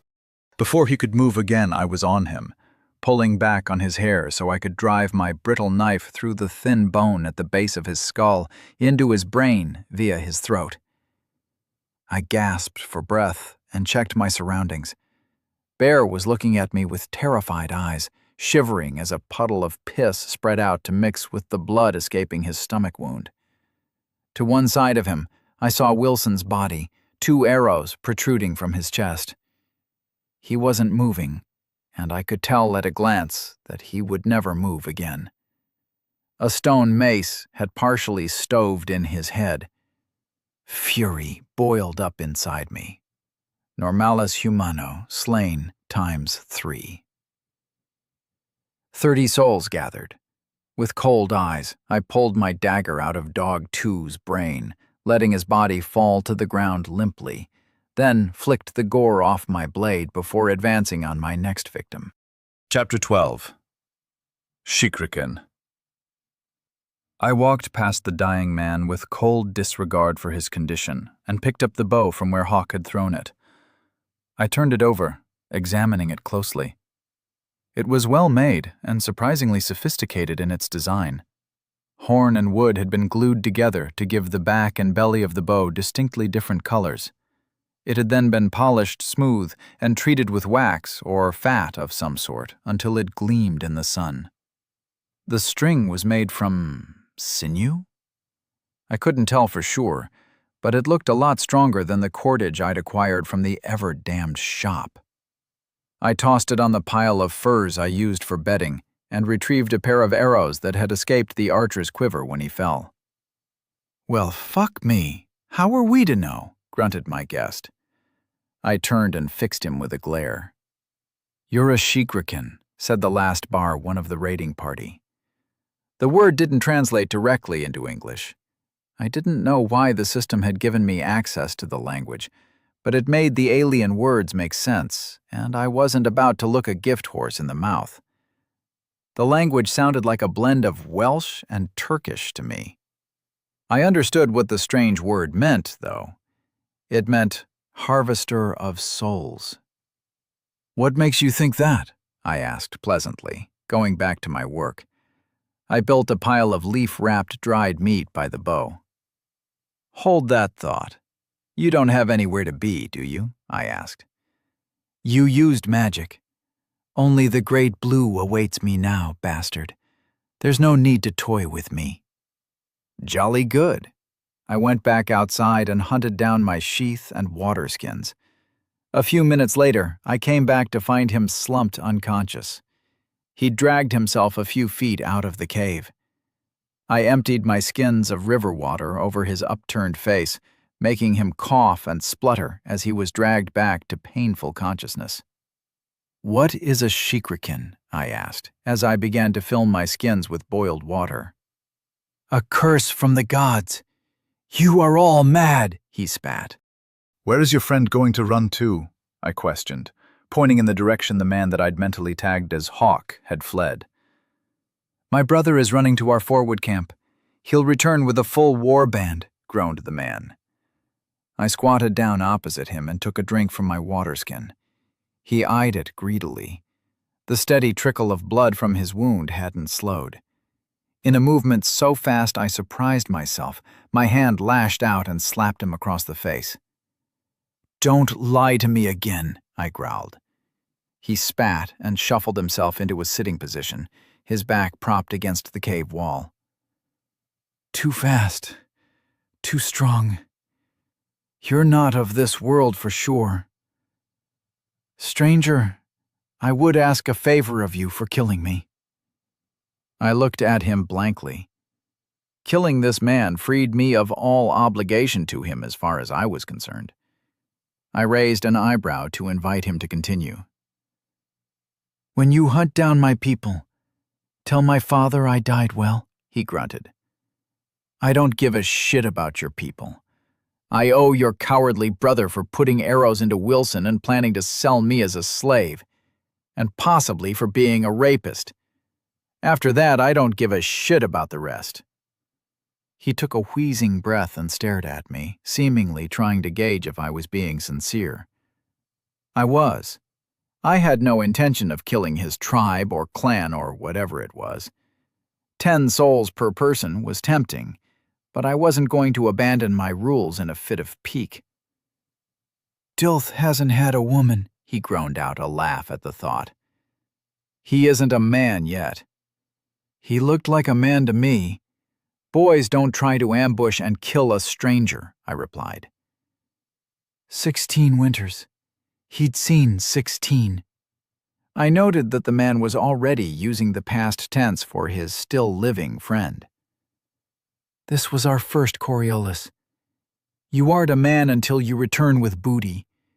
Then you can take a wife and become a man of the tribe. Aresk cursed me with you, and has seen fit to deny me that honor," he finished bitterly. Some kind of rite of passage? Primitive. The sophistication of the bow and finely crafted flint-tipped arrows suggested this was some kind of late Stone Age civilization. I hadn't seen any metal items on the men. Boys, I corrected myself. Technically children. I set that thought and the uncomfortable emotions it stirred up aside for now. I checked the bodies of Dog 1 and 2. Aside from the stone maces, they each had flint daggers attached to their belts. I tossed the daggers down by the bow on my furs. "What do you call yourselves?" I asked him as I contemplated my next actions. "We are from the Eriskin tribe. My father receives homage from 4 other tribes and is king of much of the northern plains," the man bragged. "Eresk has always sent us hardships to make us strong." He grunted and pressed both hands down on his stomach wound. "I thought we were blessed, but now—" He narrowed his eyes at me as I stood over him. "If I'm not bothered by them, I'll pass them by." I'd made up my mind. I would head south, catch and kill the archer on the way, then move out across the plains. I couldn't stay here forever, waiting for a competitor to wander by. I had 5 true souls to harvest, and this place no longer felt like a home. It had been violated. I had some more souls, and the urge to spend them was strong. Each level would cost me 20 souls now, so I could go up a few and have enough left over that I could afford some things from the shop as I traveled. I grimaced at the thought. I would only use the shop if I absolutely had to. I bought 3 more levels, reducing my soul stat back down to F and leaving me with 46 in reserve. Level 13. Primary stats. Body, E. Mind, F+. Soul, F. Available souls, 46. Secondary stats. Physical strength, 16. Reflexes, 15. Health, 120. Magic strength, 8. Focus, 8. Mana, 100. I put 4 stat points into strength and 2 into reflexes. My limbs felt different again. Nothing changed visibly, but when I poked my bicep experimentally, it felt like bands of steel had replaced the muscle. "What did you do?" he gasped at me. "I spent some souls." "What do you know about Shikrakin?" I noted it was apparently obvious enough when I spent souls that a man whose vision must be hazed by pain could tell I had done something, even if he didn't understand what I'd done. "They grow stronger. Some by fighting with honor, some by trading, or leading warriors to war. The old tales even speak of Shikrakin, who could get stronger simply by speaking to other people. Your demigods. too strong, too fast. He repeated his complaint from when I'd slapped him. Do you know of any others like me? I asked. I moved over and stripped Dog 2 of his cloak and leather satchel. I checked his boots, but his feet were too small for me. I eyed the dying man's footwear speculatively. Not for many seasons, none for a generation or more. But there are old stories we still tell around the fires, he coughed. How many people are there in the tribes of the plains? The last time the tribes came together was for the Haleth festival in spring. All my clan has known since then is the plains, as it should be. Many hundreds. I began loading my dried meat into the satchel. I took the little package with the bear's teeth in it as well. Aside from that, I couldn't see any reason to take the rest of my meager possessions. I poured the salt from my urns back into the bag it had come in and attached it to the satchel with cordage. Salt was likely valuable in an economy as primitive as these plain dwellers seemed to have. I retrieved my spear from Dog 1's guts and wiped it down on his wolf cloak. I pulled the wolf cloak from Dog 2 over my shoulders, and the head, with fangs fitted along the upper jaw, was pulled up as a hood. I imagined I looked particularly savage. So much for my superpower of a naturally bland appearance. I have spoken a lot. I did not have to. I ask for another boon, he rumbled. I looked over at him. What? End me quickly. A warrior should die at the hands of a worthy enemy. It assures a better seat at the table after the Great Blue. He met my eyes with a proud stare. I knelt down and put a hand on his shoulder. He was a strong man, and I think under other circumstances, I could have respected him. He had handled the pain of his wound with as much dignity as could be expected, and he had provided me with a lot of useful information. What's your father's name? I asked. He smiled faintly. Hakubin. You will know him when you see him. Tell him Graben died well. If I see him, I'll tell him, but I won't go looking for him. Goodbye, Graben. The knife in my right hand lunged forward and sank through his eyeball, breached the delicate bone around the optic nerve, and slipped into his brain. I let him fall backwards, lowering him gently with my left hand as the right retrieved my blade from his skull. I donned the satchel and moved over to Wilson. I'd known the beast for less than a day, but I would miss him. I carefully extracted the arrows from his body, cleaned them, and threw them onto my pile. I stopped and picked the wolf up. He weighed almost nothing to me now. I would need to be careful outside of combat. I was too strong, too fast, as Graben had said. Carrying Wilson into the deep part of the cave, I laid his body out gently. I stood for a minute and contemplated my fallen friend. I didn't say anything. I didn't know what words would be right. Leaving him behind in the darkness felt like cutting a cord holding me to this place.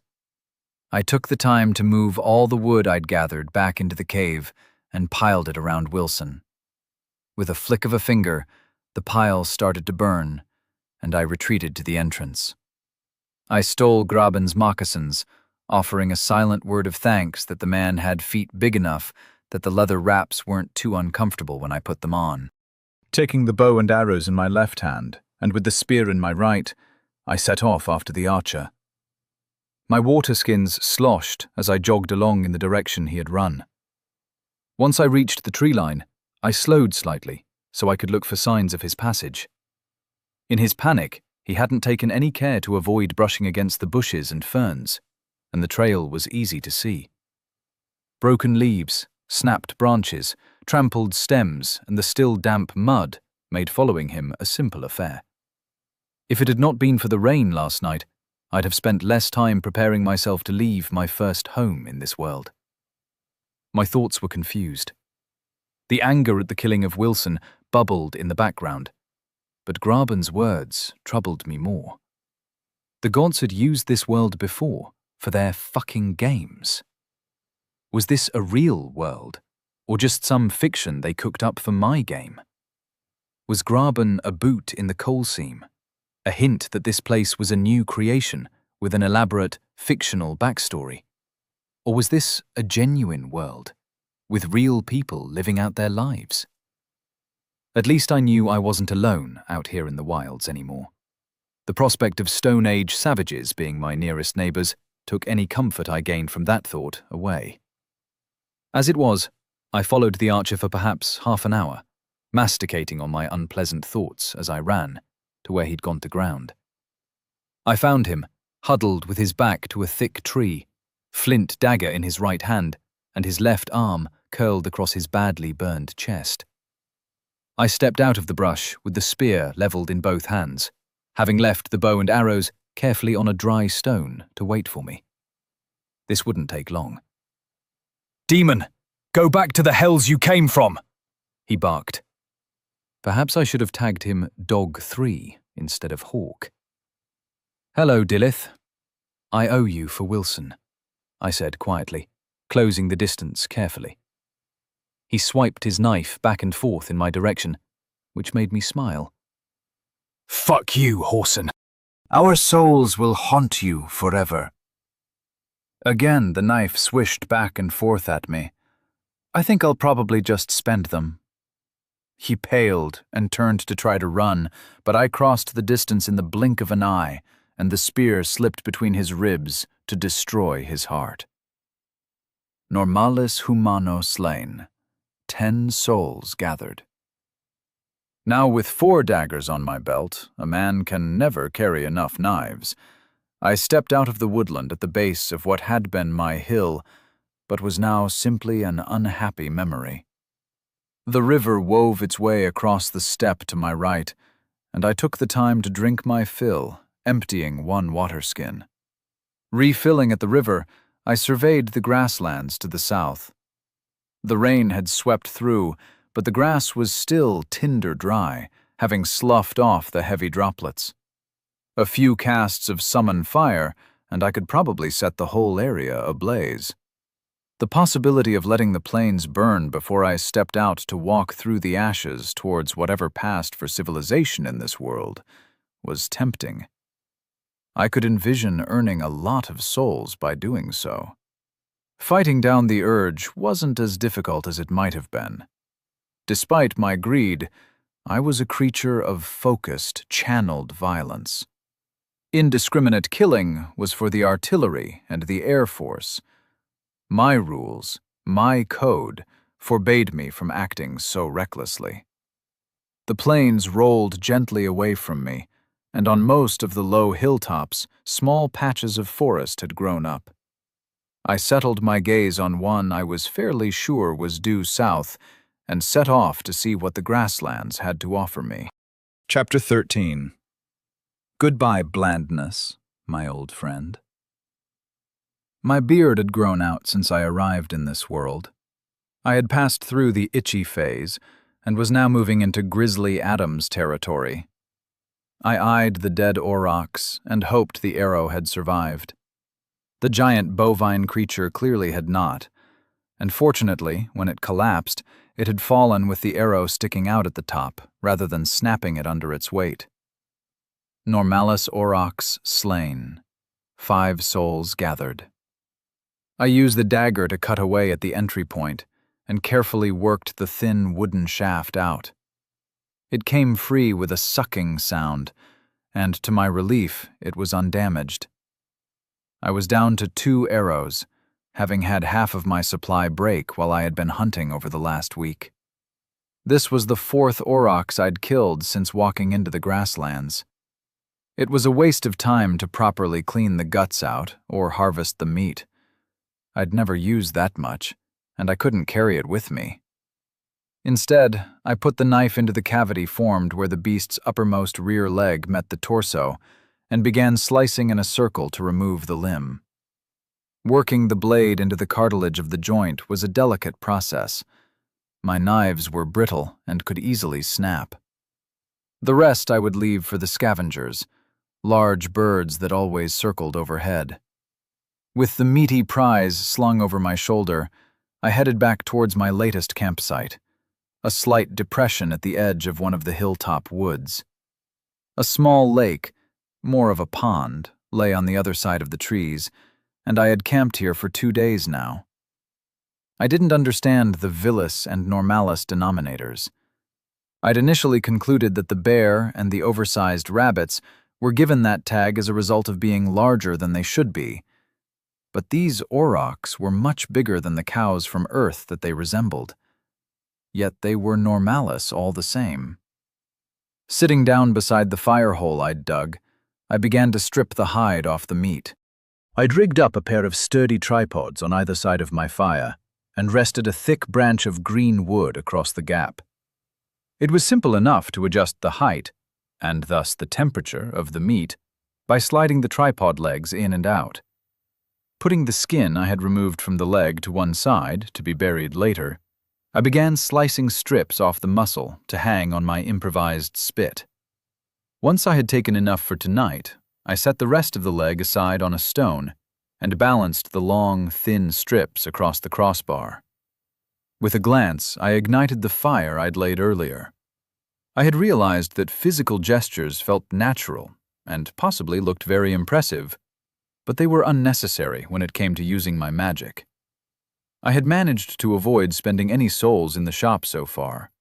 With semi-regular watering points in the form of ponds and streams, plentiful forage in the small forested patches, and large game to hunt, I was self-sufficient in everything that mattered for now, especially since discovering that the rapid growth ability could turn a straggly berry tree lacking fruit into a bountiful harvest for 20 mana. Weighing my options with regard to my available souls had become a constant distraction. I wanted more levels. The sense of growth from spending physical stat points was intoxicating, but magic was increasingly useful as well.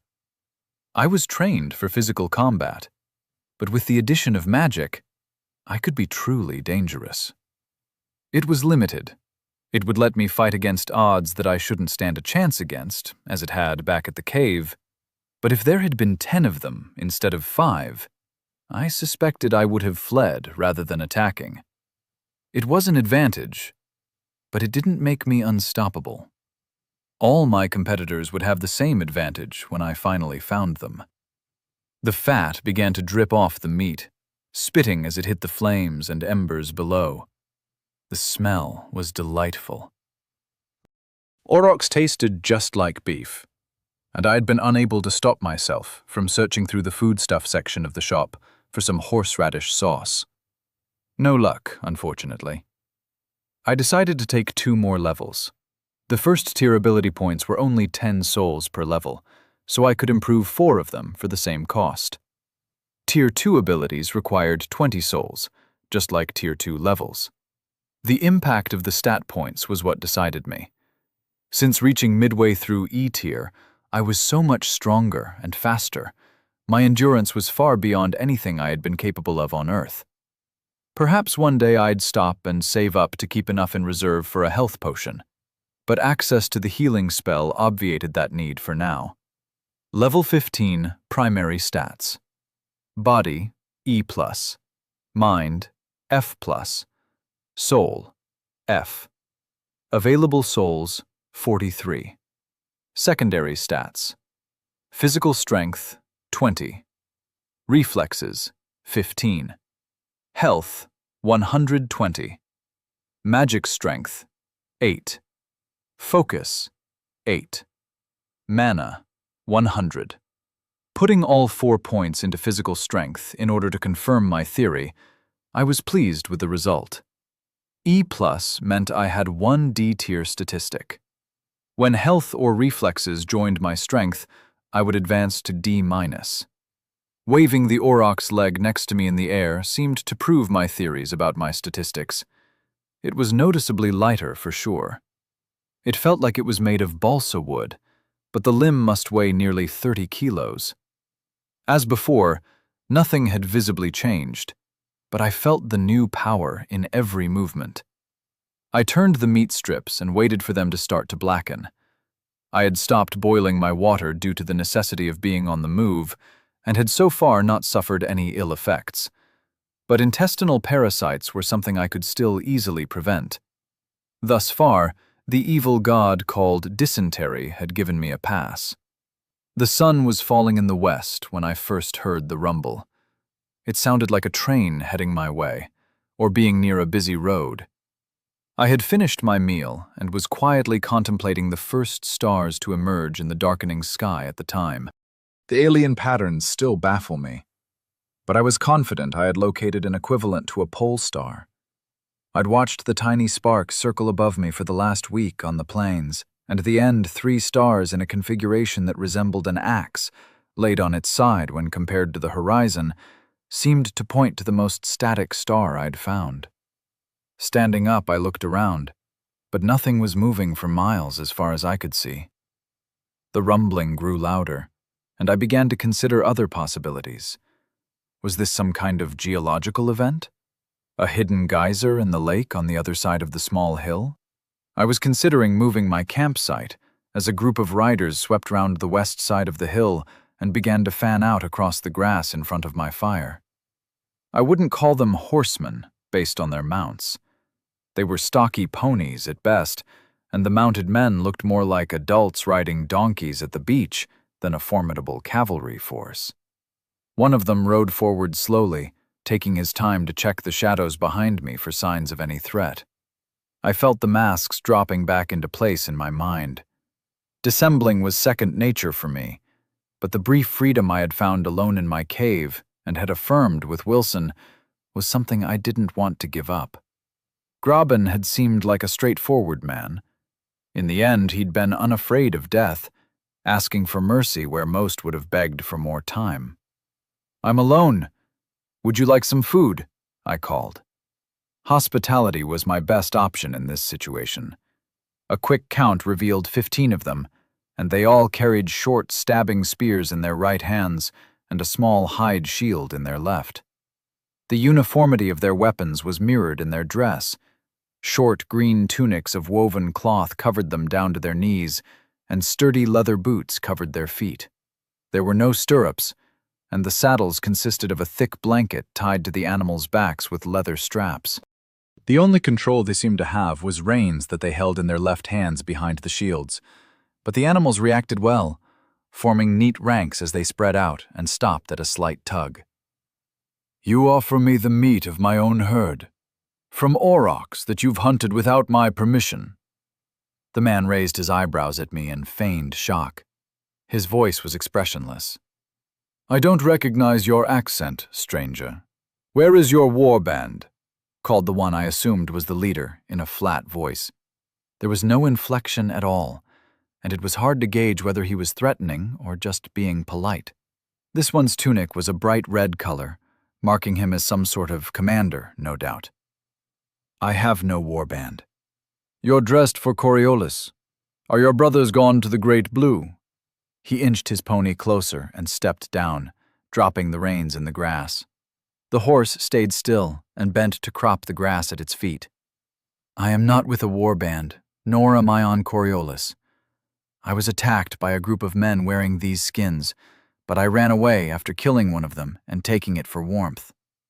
"An unlikely tale. What is your tribe?" He kept moving closer, and I was very aware that he kept his body in a fighting stance. The spear was casually pointed just away from me, but it would take no time at all to align the stone tip with my chest. "Eriskin," I lied. Old habits. He chuckled. "How interesting. If I were to tell you we are feuding with them, what would you do?" "I cannot do much against 15 horsemen." My voice was calm. What I could do would certainly surprise these riders, but I would have to run in the end. I carefully avoided looking at the now riderless horse a few meters behind the man, while I plotted out how to put him down and steal it as I distracted his friends with fireballs. "What would you do if I told you that I am Eriskin, and I do not know you?" "I'd say it's a wide world, and no man can know everyone." The man laughed harshly and stepped close to my fire, allowing me to see him clearly for the first time. A bushy brown mustache separated his chin from his nose, and his long hair was pulled back in a ponytail, but cut short at the front. "May I sit and enjoy the warmth?" he asked politely, inflection finally entering his tone. "What about your friends?" "My armsmen will secure the area. I will rejoin them when we are finished talking, if the blue wills it. I do not recognize your accent. Where are you from, in truth?" In truth? I wasn't sure it was a good idea to share that information. Graben had been very convincing that Shikrikin were viewed with superstition and fear, likely for good reason. "I'm looking for Hakubin. I have a message for him. Then I'll be on my way." The man's eyebrows rose, and he leaned backwards. I offered him a water skin, and he accepted it, taking a long drink. "What do you want the king for?" he asked. "I carry a message from his son." "I can deliver it for you. I know him well," he replied with a twinkle in his eyes. "It's not a happy message. It might be best if I didn't share it with anyone else." "They rarely are. Nonetheless, please. I swear on Eresk's bones, I will pass it faithfully to the king." Graben had been a prince? That was unfortunate. I didn't particularly care one way or the other. I could discharge the promise, and if these men turned hostile, I'd kill the closest, steal his horse, and run like hell while throwing fireballs to scare off the rest. Very well. Graben asked me to tell his father that he died well, fighting with honor. Having discharged my oath, I could now bypass the local tribes and look for civilization further to the south. This bloke was clearly associated with the nearest tribe, and his accent was almost identical to the raiders I'd killed. It was a safe bet that this was Graben's tribe. The man leaned back and hissed softly. "How do you know this?" he snapped. I was there at the time. "You mean you killed him?"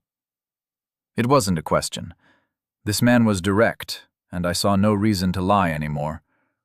I nodded. "Come with me," he said, rising to his feet and moving back to his horse.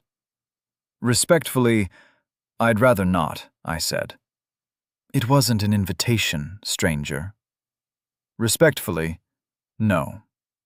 As I stood up, the riders who had been creeping closer twitched slightly, making their horses stutter to a stop. The leader was barely 5.5 feet tall, and only one of his companions was taller than that. Childhood malnutrition among the locals probably meant my perfectly unremarkable 6 feet of height was now outlandish and eye-catching. "Goodbye, blandness, my old friend." "Very well. We will leave you in peace, stranger." He spat the words like they left a foul taste in his mouth. Once he was mounted, he glared at me, then turned his pony and began to trot away. His men swung around to follow. I watched them ride away, making sure they were far enough to give me some time to react if they changed course, before I went back to my fire. I turned away from the empty grasslands and started towards my camp. As soon as my back was to the plains, I heard a crack, followed less than a second later by a whirring noise buzzing past my right ear. I pivoted and saw a man 30 meters out in the grasslands, recovering a sling to reload it. I threw myself to the side as another rose up and released his stone at me. The whip crack as the tail of the sling broke the sound barrier echoed out again, but he had missed. I was sure of it. I heard yet another crack, and a moment later, my head exploded in pain. Chapter 14. The Dreamer. As I came back to consciousness, I vowed to resume all of my old habits. The brief time I had spent free of the lifelong masquerade of being open and unfettered had clearly been a colossal mistake. The throbbing pain in my skull was all the reminder I would need. My arms ached as well, a burning fire in my shoulders that almost matched that in my head. Whoever that rider had been, he was now only behind whichever slinger had got me on my shit list. I could see why the bloke with the bulletproof suits threw away his code, but I wasn't quite there yet. I will take him as my slave. An old voice, high-pitched and vaguely androgynous. No, he goes to the women. They can take his balls, and when they're done, the young men will use his head for sport. My campfire visitor's voice was rich with command and confidence now. At least I hadn't been killed outright.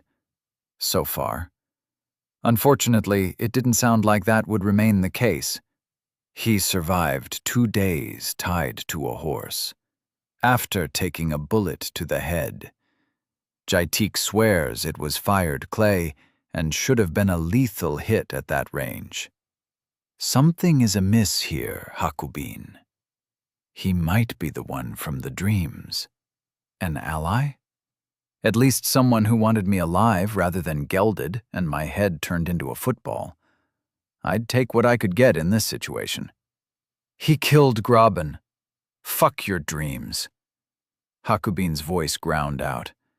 He was clearly not a fan of mine, and I cursed my assumption that Graben had not been seeking revenge with his request to let his father know he was gone. Going out into the wild must be dangerous, and many would not return, their fates never known to their families and friends, so I had seen the reasoning behind the request. Granting some closure like that was probably a rare boon for these savages. However, I was fairly confident Graben had screwed me from beyond the grave. And he came to tell you about it. The other person cackled, a wheezing, gasping sound that still conveyed their amusement. Graben would not have wanted you to slay this man, or he wouldn't have made that request. You know I'm right. Another cackle. You are sonless. Don't speak to me about family, uncle, Hakubin snarled. I'm the tribe's dreamer. King Nephew, what happened the last time you ignored my counsel? Hakubin grunted non-committally in reply. Give this man to me. He will maintain my wagon and tents, cook my food, and serve as I see fit. The wheezing voice was firm. He can hang for another day. If he still lives after that, do as you like. The sound of heavy footsteps moved away. You always were an ass, Bin. My brother would be disappointed in you, my savior muttered quietly. Lighter footsteps came closer, and I felt a damp breath on my chest and cheeks. This man must be even shorter than the ones I'd seen before. He was so close, and I was so vulnerable. Fear ran through me, but I suppressed it ruthlessly. I know you're awake. A hand touched my shoulder gently, but it still sent a jolt of pain through my chest and shoulders.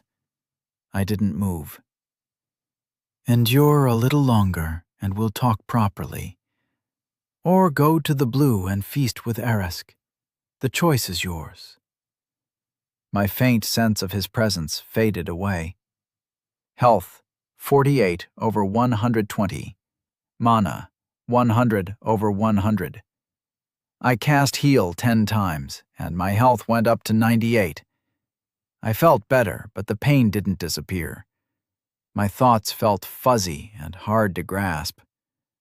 This wasn't my first concussion, and the fact I had survived being unconscious for so long suggested the worst was behind me, assuming I wasn't brain damaged. My eyelids were stuck. I tried to move a hand to rub at them, but the pain in my shoulder spiked. I realized I was spread-eagled, thick ropes binding my arms out to either side, and the weight of my body was hanging on them. I moved my feet slowly, struggling to take some of the weight off my chest. I could barely reach the ground, but I was able to push my toes into the mud, taking some of the pressure off. Immediately, I felt my breath coming easier, and my mind began to clear. Opening your eyes when they are glued shut by dried tears, and whatever else had been smeared on my face during the time I'd been out, wasn't easy. It was frustrating. Something that should have been simple was seemingly impossible, and I was denied my vision as a result. Being blind was always something that had terrified me, and I fought down the bowel-churning fear that this wasn't simply sweat, tears, and blood. If Hakobin had taken my eyes in revenge for his son, I was doomed. After a lot of straining with muscles unused to that kind of exertion, a crack of light appeared in my right eye. My head was still hanging against my chest, so all I could see was an expanse of mud and churned grass at my feet. There were brown marks across my chest and legs where someone had been throwing something at me. Judging by the smell and the streaks, I had a pretty good idea what it had been. I briefly wished the shop had some antibiotics. I'd pay whatever the soul's cost was, however unreasonable. It didn't. Fuck you once again, shop. I raised my head as I forced my functional eye fully open. The left one seemed to be welded shut and wouldn't move at all. My back ached as the weight of my skull shifted. Further away, the grasslands stretched out in a blur. In the distance, men on foot and a few on horseback were herding aurochs, driving them away from wherever the hell I was. The sounds began to clarify as more oxygen reached my addled brain. The noises of animals, horses, dogs, and cattle made up a background hum, but on top of that, I heard voices. Men, women, and children were going about their business somewhere behind me. Friendly conversation and irritated arguments, perfunctory greetings and brash boasting assaulted my ears and made my head hurt even more when I tried to pick out and follow any of the many threads of conversation. How many of them were there? The sounds of construction hit my ears, sawing and banging, craftsmen and women discussing the work in progress. Civilization lurked behind me, and I couldn't crane my head far enough to see. The pain in my neck flared as I struggled to look back, but I ignored it as my situation became clear to me. I was tied by each wrist to the end of some kind of large wagon. I had been stripped naked and left in the sun for God knows how long. It had been long enough for my skin to redden and burn in the harsh light. Where I wasn't covered in blood and muck, I saw that my flesh was raw and pink. My feet barely reached the ground. I had been functionally crucified. The rough wood of the wagon had left splinters in the flesh of my back and continued to scratch at me every time I breathed. Thirst consumed me. Hunger was there as well, but I would have chosen a drink over food in a heartbeat. As the sun moved painstakingly slowly across the sky, I faded in and out. Every time I lapsed from consciousness, my legs would sag, toes slipping through the mud, and the pressure of being hung by my wrists would compress my chest, making breathing difficult. In a panic, I'd gasp for air and struggle to plant my feet again in the slippery muck. There was no way for me to escape back into darkness now that I was awake. As the sun was fading, I heard someone coming round the wagon. I didn't have the energy to raise my head anymore. The footsteps stopped a few meters in front of me, and there was the sound of something heavy being set down. I was in a universe of pain and delirium, so I ignored the distraction. A few more hours, and I'd be cut down. Once I had my strength back, I'd escape these fucking savages and head south again. My thoughts rang hollow even to me. I was going to die here. Graben couldn't have fallen to you.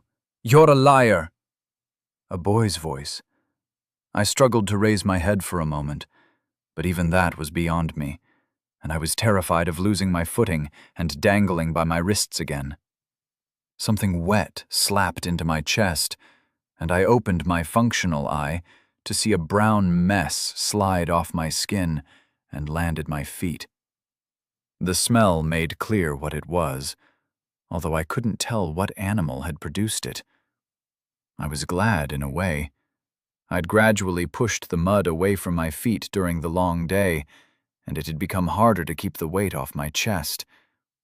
If this brat was going to fill in the troughs my toes had dug during the long day, he was doing me a favor. The next wet slap sent a shock through me. A spike of pain had come with it because the little shit had been aiming at my groin. A giggle rang out, high-pitched and mean-spirited, signifying he'd done it deliberately. "Can't ignore me, peasant. You must have ambushed him, but Graben was too smart to be ambushed by a shit like you. So, how did you do it?" The lump of dung struck me in the face this time. I coughed and tried to shake my head to clear my nose and mouth, instantly regretting it as the fire in my skull reignited. I blinked my working eye clear and looked up to glare at the kid. He was perhaps 10 or 11, allowing for how short these people were. Brown hair cut short on the sides and left long at the rear. Mullets. Just like the rest. Why did it have to be mullets? His right hand was covered in shit from the bucket at his bare feet. He wore a red tunic that hung to his knees, and the sleeves had blue threads woven through them to make intricate knotwork patterns. He tried to ambush me at my home, but I returned the favor. Standing still in a fight is a bad idea, even if you don't know it's started yet, I tried to growl. It came out as an unintelligible groan. "Can't even speak?" he asked. I guess you're out of luck. Another lump of shit was thrown into my chest. "Would you do this if I weren't tied up?" This time I did growl, and it came through more clearly. "Your head's going to be used for the next Grack game. It doesn't matter what I do to you," he taunted. I let my head hang and didn't bother to respond. His face was Graben's in miniature, but the eyes were different. A younger brother, probably. None of this mattered. If I survived, I'd be a slave for a while. Then I'd be gone. I just had to make it through the night. Eventually, the boy ran out of shit to fling and grew bored by my lack of response. With a final taunt, he went back into the town behind me, and I was left blessedly alone. I would never complain about feeling lonely again. The sun was setting, and the sky was a cascade of reds and oranges. A few more hours, I kept telling myself. Just a few hours can seem like a lifetime under certain conditions, and this was one of them. The moons rose and set as I hovered between waking and sleeping, never able to fully step into either state. I envisioned women I had known. Some I had even loved coming to my aid. I saw long, tall glasses of water where half the glass was filled with ice. Men I had killed came to put me out of my misery. Pizzas, burgers, roast beef dinners, ice-cold beers. They all flashed before my eyes at various times, but the tall glass of water always replaced them sooner or later. I was lost in hallucinations of food and drink as the sun finally began to rise, and I thought for a moment that the plains had caught fire and these bastards torturing me would all burn. Alas, it was only the red light painting the steppe. Eventually, I heard the sounds of feet approaching, and I braced myself for more shit to be thrown in my face by an obnoxious little princeling. I craned my head up to face down my tormentor. Instead of the brat, it was Hakubin and another man who stopped in front of me. Hakubin was much as I remembered, but his bright red tunic now hung down to his ankles, cinched in the middle by a thick leather belt, on which hung one of the stone maces these people seemed to like. Something glinted in the morning light, and I realized his mace differed from those I'd seen before. The round head was made of a polished metal. It looked like gold in my hazy vision, but even in my current state, some part of me assumed they would use bronze or copper for what was obviously a weapon. The other man was a shriveled raisin, stoop-shouldered and wrinkled enough that Mother Teresa would likely have told him to take better care of his skin if she were here. His skin was pale beneath his long white hair that he left unbound to fall around his face and shoulders. A thick beard obscured his mouth, but it became wispy and thin the further it grew past his Adam's apple. He wore a dull red tunic that hung to his knees, and his skinny legs were a patchwork of varicose veins. Unlike the others I'd seen, his belt was hung with dozens of leather pouches, in addition to the ubiquitous stone mace. He survived. "Will you keep your word, King?" said the dreamer, his voice half-remembered in my feverish state. Hakubin stepped forward and peered closely at my face. "You think he is something more?" he asked. I considered trying to bite his nose off or set him on fire, but now was not the time to fight. Aresk has been speaking to me these last few weeks. Opportunity was the feeling I got from the dreams. Perhaps danger as well.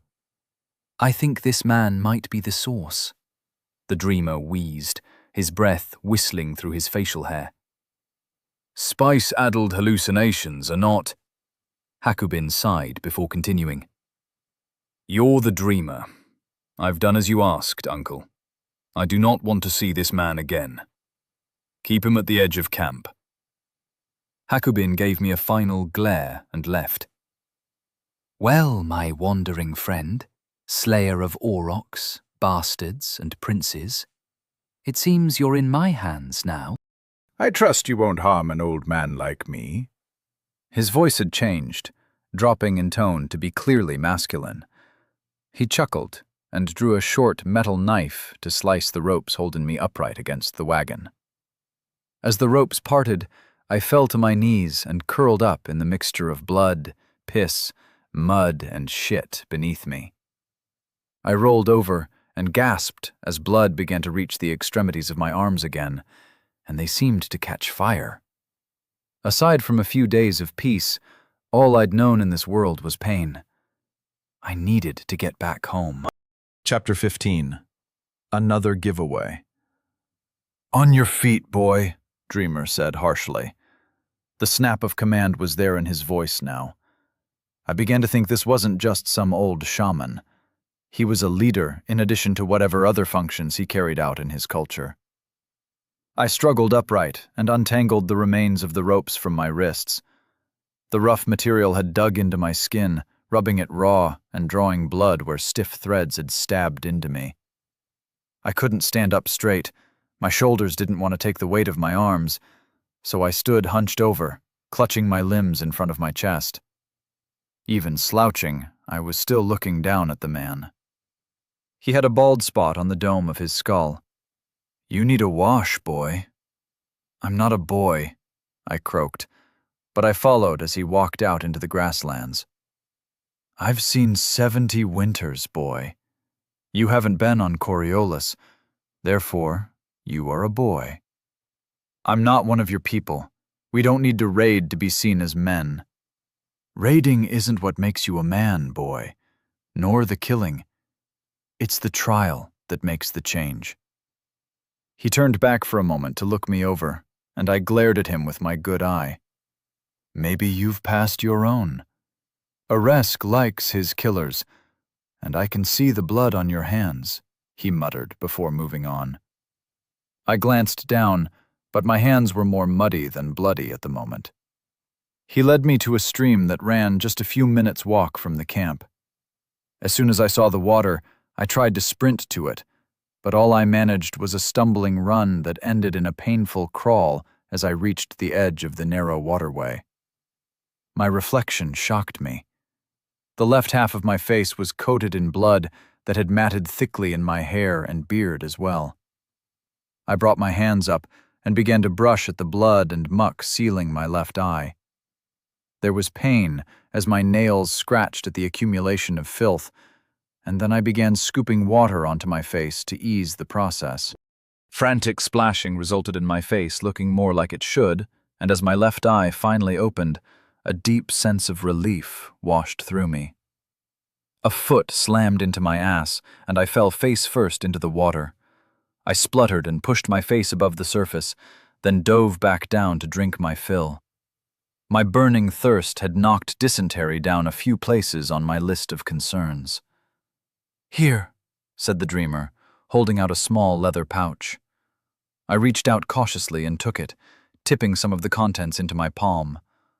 I looked up at him quizzically. It was a rough powder of leaves that smelled citrusy and sharp. "It's to wash with. You have such things in your land?" he asked sarcastically. I tossed the pouch to the bank and worked what I had in my palm into my hair. It formed a thin lather that I used to scrub the filth from my head before working on my chest. It took longer than it should have, due to my aches and pains, but I eventually had myself looking reasonably human again, and despite the chilly water, I felt worlds better. The dreamer had watched for a while, but then settled down cross-legged to fiddle with the grasses in front of him, weaving the blades into little green towers. I stepped out of the water and refused the urge to drink more. I would make myself sick if I did. My body needed time to absorb what I'd already drunk. "There's a tunic and loincloth in the bag." He tipped his head to where he'd thrown his satchel. "Won't fit you, but better than running around showing your danglies to the world, eh?" he cackled. I pulled the rough garments out of the bag and began to put them on. The tunic was straightforward, but tying a loincloth was a new experience. I felt like I was putting on a diaper. "Not from here at all, then," my rescuer muttered. "Hungry?" he asked with a gleam in his eye as he looked up at me. I nodded.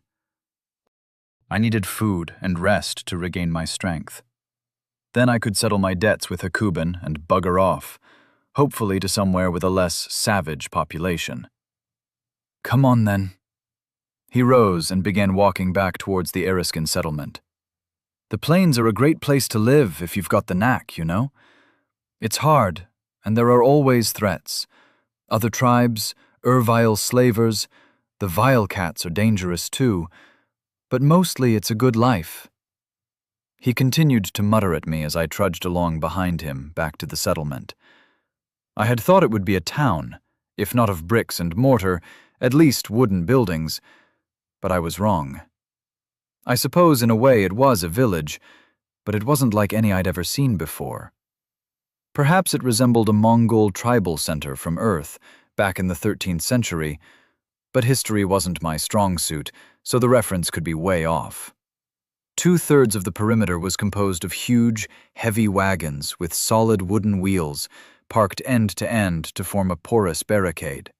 The rest of the circular perimeter had crude stakes hammered into the earth to form a rough palisade. Within the, in theory, secure space, this created there was a maze of large, yurt-like tents and open areas. Smoke rose throughout the camp, and by the palisade were rows of tethered ponies within crude fencing.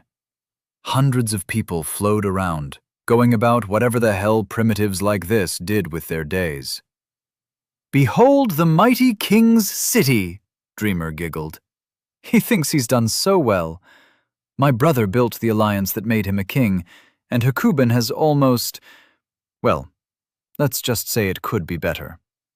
Have you ever seen a real city? Stone buildings and towering walls?" "I haven't." "Lies," Dreamer laughed happily. "This will be fun. If you tell me of your adventures, I'll tell you about mine. Deal?" "You've seen cities?" I asked. "I was a wanderer in my youth." Mighty Helipican, with walls taller than the biggest ervile and thicker than 3 men laid on the ground. Sinister Junt, where the Kantani slavers harbor their ships. Many places, boy. I've been to many places, but I always longed for home, he finished in a wistful tone. "Why?" I asked. "Civilization is all well and good, but family is family. I could never stay away for long. Have you ever had an ambitious brother?" I shook my head, baffled at the seemingly disconnected ramblings. "Well, I did. Hakubar was a good man, on the whole. He actually asked me to leave the first time. Some of the families were pushing for me to claim the chiefdom. Idiots.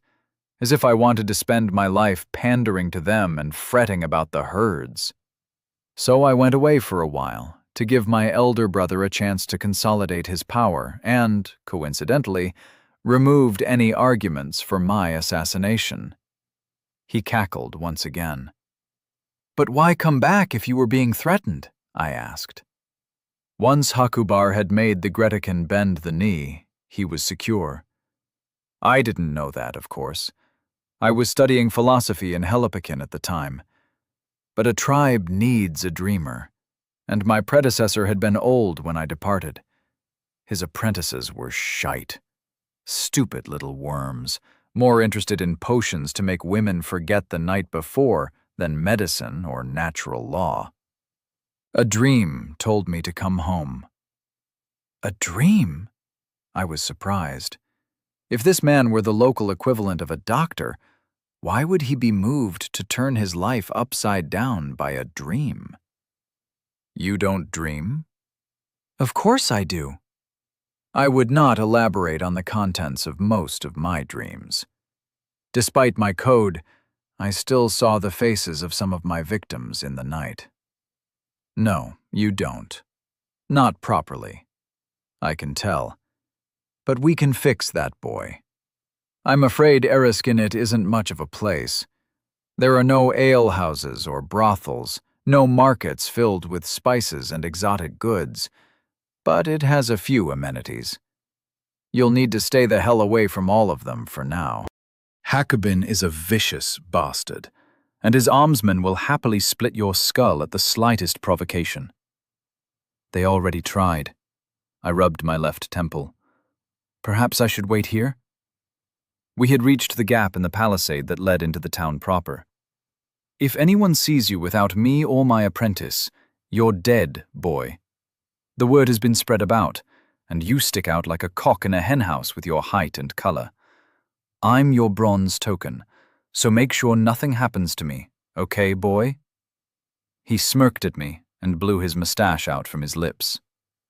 "Let's go." He entered the barricade, and the guards glared at me as I passed, following along like a duckling. They wore leather vests over their tunics, some kind of armor, I assumed, and thick cloth caps on their heads. The stone maces hung at their hips, and they leant on 6-foot staves that they carried in addition to daggers and stone maces. They all sported the clan mullet. The dreamer led me to one side almost as soon as we passed the watchman. We threaded our way through the tents, and I kept having to carefully step over guy ropes that my companion avoided without apparent thought. We circled around the perimeter until we reached a yurt set just inside the barricade of wagons. It was perhaps 15 feet across and made of some sort of thick material. I brushed a hand against it as I stooped to pass through the door flap, and it felt like matted plant fibers. Inside was a dimly lit space. A small fire at the center let out a curl of smoke that dissipated before it reached the hole at the peak of the tent. On one side was a small bed, a low platform heaped with furs, and on the other was a crude set of shelves. On the shelves were small vials, clay pots, scrolls, and, honest-to-God, books. A few primitive wooden chests lined a couple of the sides. "You're literate?" I asked in surprise. "Ah, that will be a nice change. The warriors view books as dead weight, firelighters, or shitwipes. It will be nice to discuss the written word again." "Gedrick!" He screamed the last word, and I heard some mumbled, high-pitched swearing from behind the far wall of the tent. A few moments later, a disheveled boy scurried in through the entrance and bowed to the dreamer. "Master?" he asked, keeping his head low. His clothing was green, like most of the people, but it looked ragged and dirty. His skin was streaked with muck as well, and the snot he repeatedly wiped from his nose with the back of his left hand had created a line across the dirt on his right cheek, which appeared to be the cleanest part of the boy. "Food. And get the fire going again. Bloody lazy little shit of an apprentice." The boy scurried out as fast as he'd come in response to the dreamer's yells. "That's another giveaway, you know." He stared at me without blinking. I didn't react, simply meeting his fierce gaze flatly. "You don't have the habits of a peasant, boy," he explained. "I carry a bronze blade, not stone. You see the color of my tunic and stare me in the eyes like you're my equal. We aren't like the serfs in Helipokin, but the lower classes here still show deference to their superiors." "What's your name?" I asked. He smirked at me and waved a hand around his tent. "You only prove my point once more. No master, no ridder, not even a sirah. No honorifics at all, and you can see my wealth all around you.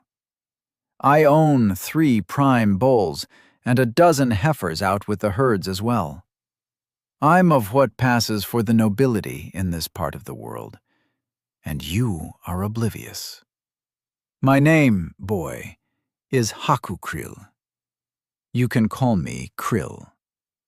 And what is your name, if I might be so bold?" I paused for a moment.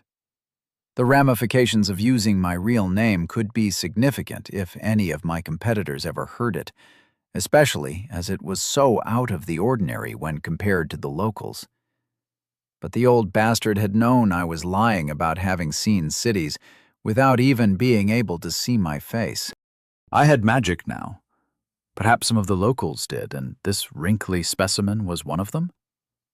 "Raymond," I said softly, erring on the side of caution. "A pleasure, Raymond. Where the hell did that boy go?"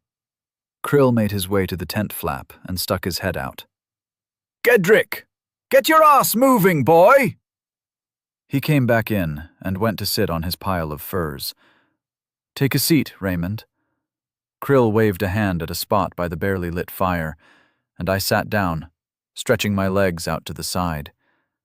I still ached all over, but it was starting to pass. I'd need to drink more soon. "What are you planning to do with me?" I asked. "Gedrick is a lazy shit. He needs some competition, and me keeping you around will piss the king off." Another cackle. It seemed to be the man's equivalent of pausing for breath. "But I have some questions of my own." "Ah, thank Eresk. What took you so long, boy?" Gedrick had ducked through the flap and had a bowl of something that smelled divine in each hand. "I had to get permission. Sorry, master," said the boy, keeping his head down again and refusing to meet Krill's eyes as he put the bowls down in front of him. "Get out for now.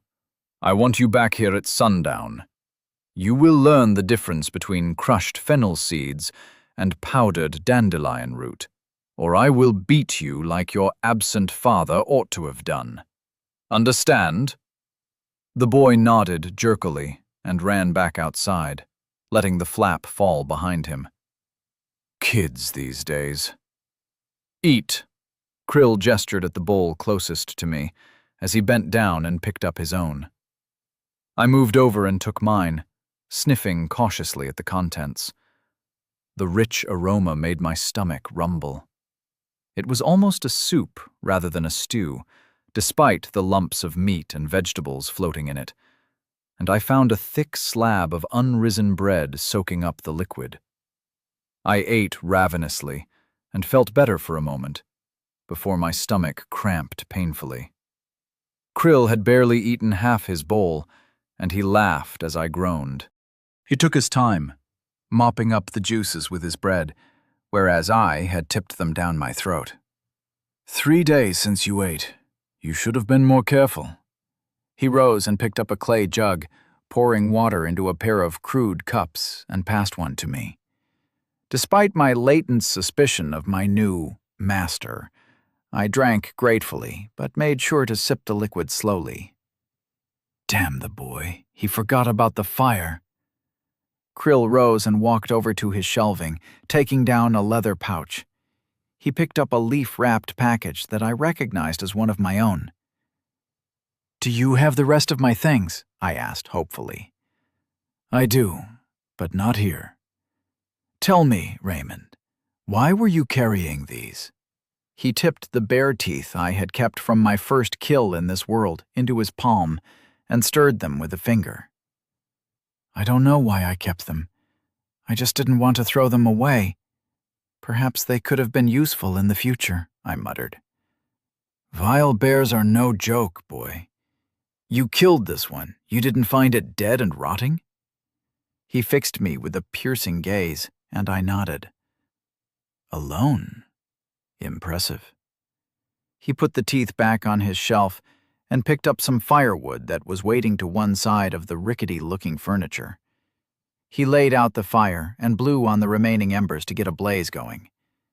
As the wood began to crackle and the flames reached up, he sat down on the ground opposite me and fiddled with the pouch he'd taken from his shelf. You have never dreamed. Not truly. True dreaming is a secret known only to a few, but I have a sense about you. No harm can come of it either way, and my curiosity is itching like fleas. His voice had dropped to a mumble, then almost a whisper as he talked, and I leaned forward to catch his words, my face perilously close to the fire. He poured something from the pouch into his hand, and I leaned even closer to try to see what it was. With a flick of his wrist, the powder shot into the flames, and as I recoiled, I snatched a lungful of acrid smoke. I sat back, stunned and more than a little frightened. Sleep well, boy. It will open your eyes. I'll be here when you wake. I slipped backwards, my still aching shoulders unable to catch my weight as my arms splayed to the sides, and my back hit the soft ground behind me. Chapter 16. Whispered it in my dreams. The first thing I noticed was the complete absence of pain. It had been so long since I didn't have a recovering wound to twinge and grumble when I moved in an unusual way. The blessed sense of peace that came from the change was refreshing. Next was my clothing. I was in my comfortable, years-old coveralls that I wore while tinkering in my workshop back on Earth. Compared to what I remembered wearing recently, they felt like silk pajamas against my skin. For a brief moment, I hoped the last few weeks had been some fever dream. Perhaps I'd had a stroke in the workshop and hallucinated my recent history. As I glanced around, I felt that optimism fade away. I was standing at the foot of a colossal bronze statue. A broad man wearing a chest plate beaten to resemble muscles and a helmet that covered his cheeks, sporting a high crest that seemed to sway in the breeze, despite looking like it was also cast in metal, towered over me. Below the knee on the left leg of the giant was an ornate greave. His right hand clutched a long spear with a broad leaf-shaped head, and in his left hand he held a round shield at his side. I felt dwarfed by the thing and began to back away. Leaving so soon? The voice was deep, masculine, and seemed to come from all around me. I spun, reaching for weapons that weren't there, only to find myself alone, bar the Titan. I turned back and looked up. The head of the statue bent forward and looked down at me. I wanted to shiver as an aura washed over me, but I was locked in place, unable even to blink. It felt similar to the one I'd felt from Poseidon when she had revealed her power in the smoking room. It was different, though. Hers had felt like the pressure in the deep ocean, unstoppable and unfathomable. This felt like the clash of weapons against shields, armor refusing to break under a brutal assault, like being penned in by your comrades in a shield wall or phalanx. Raymond Cobbler, I was hoping it would be you who fell into my lap. Taking another's favorite toy is always a joy. Who the hell are you? I asked as I regained some freedom of movement. Despite my best effort, my voice trembled slightly and came out half an octave higher than I intended. A smile creased the metal of the statue's face in response. Krill calls me Aresk. That is a name lost on our world, Even the eternal is changed by time, alas. Perhaps you have heard of Ares? Another god. War is your thing, right? I asked flatly. Indeed. How are you finding our little competition? Ares asked jovially. It's great, I deadpanned, as I got myself under control. This giant wouldn't kill me. I was part of his game. Booming laughter rolled out and shook the air in my lungs, making it hard to breathe. Why did I need to breathe in a dream? Ah, such a card. Tell me, boy, will you live to take your revenge alone? I'm just trying to survive. I'll kill the others if I have to, but only if they come for me. You lie so smoothly. I can understand why she wanted you, despite objectively better candidates being available. The sea can seem calm and kind one moment, and then be a raging storm the next. That soldier was my pick, but we can see inside your heads, little mortal. Your thoughts are transparent to us. Oh, don't worry. She doesn't care. What threat are you to one of us? The statue grinned down at me, bronze teeth flashing to reinforce my insignificance in comparison to beings like him. His point was not lost on me, nor did I miss the futility of dissembling to this god. Why am I here? Is Krill your minion? I blurted. Worshipper, follower, not a slave. I'm the god of war, boy. Slaves are beneath my attention. Krill is a good man. I'd listen to him if I were you. You're here for... I suppose you'd call it a job interview? I'm out of the hired killer game, thanks to the green-eyed bitch, I muttered. Oh, you really aren't. It's not that kind of job anyway. If you were to agree to operate on my behalf in the game, I would be willing to be of considerable assistance to you. Make it worth your while, you know. What do you want, and what are you offering? I demanded flatly. If we were haggling, I had something of value, even to a being like this. Ha! A man who doesn't mince words. A man of action, of violence. Perfection indeed. If you agree to serve me, I will give you my mark, as well as other, perhaps, lesser boons. It will help you greatly with my worshippers, and you are currently in the heart of my domain. Even should you stray from my lands, I have worshippers everywhere men organize for violence against their fellows. They will trust you and follow you when perhaps they would not under other circumstances. And what is the price? I said politely. I was almost certain I was going to be sent back to Krill's tent one way or another. I needed every advantage I could get. The booming voice had become warm and friendly, and I had no wish to piss off this god in his own little world, so manners were in order. Dedicate your victories to me. Say my name as you slay your competition. That's all I ask. Ares or Eresk or something else? Any will do.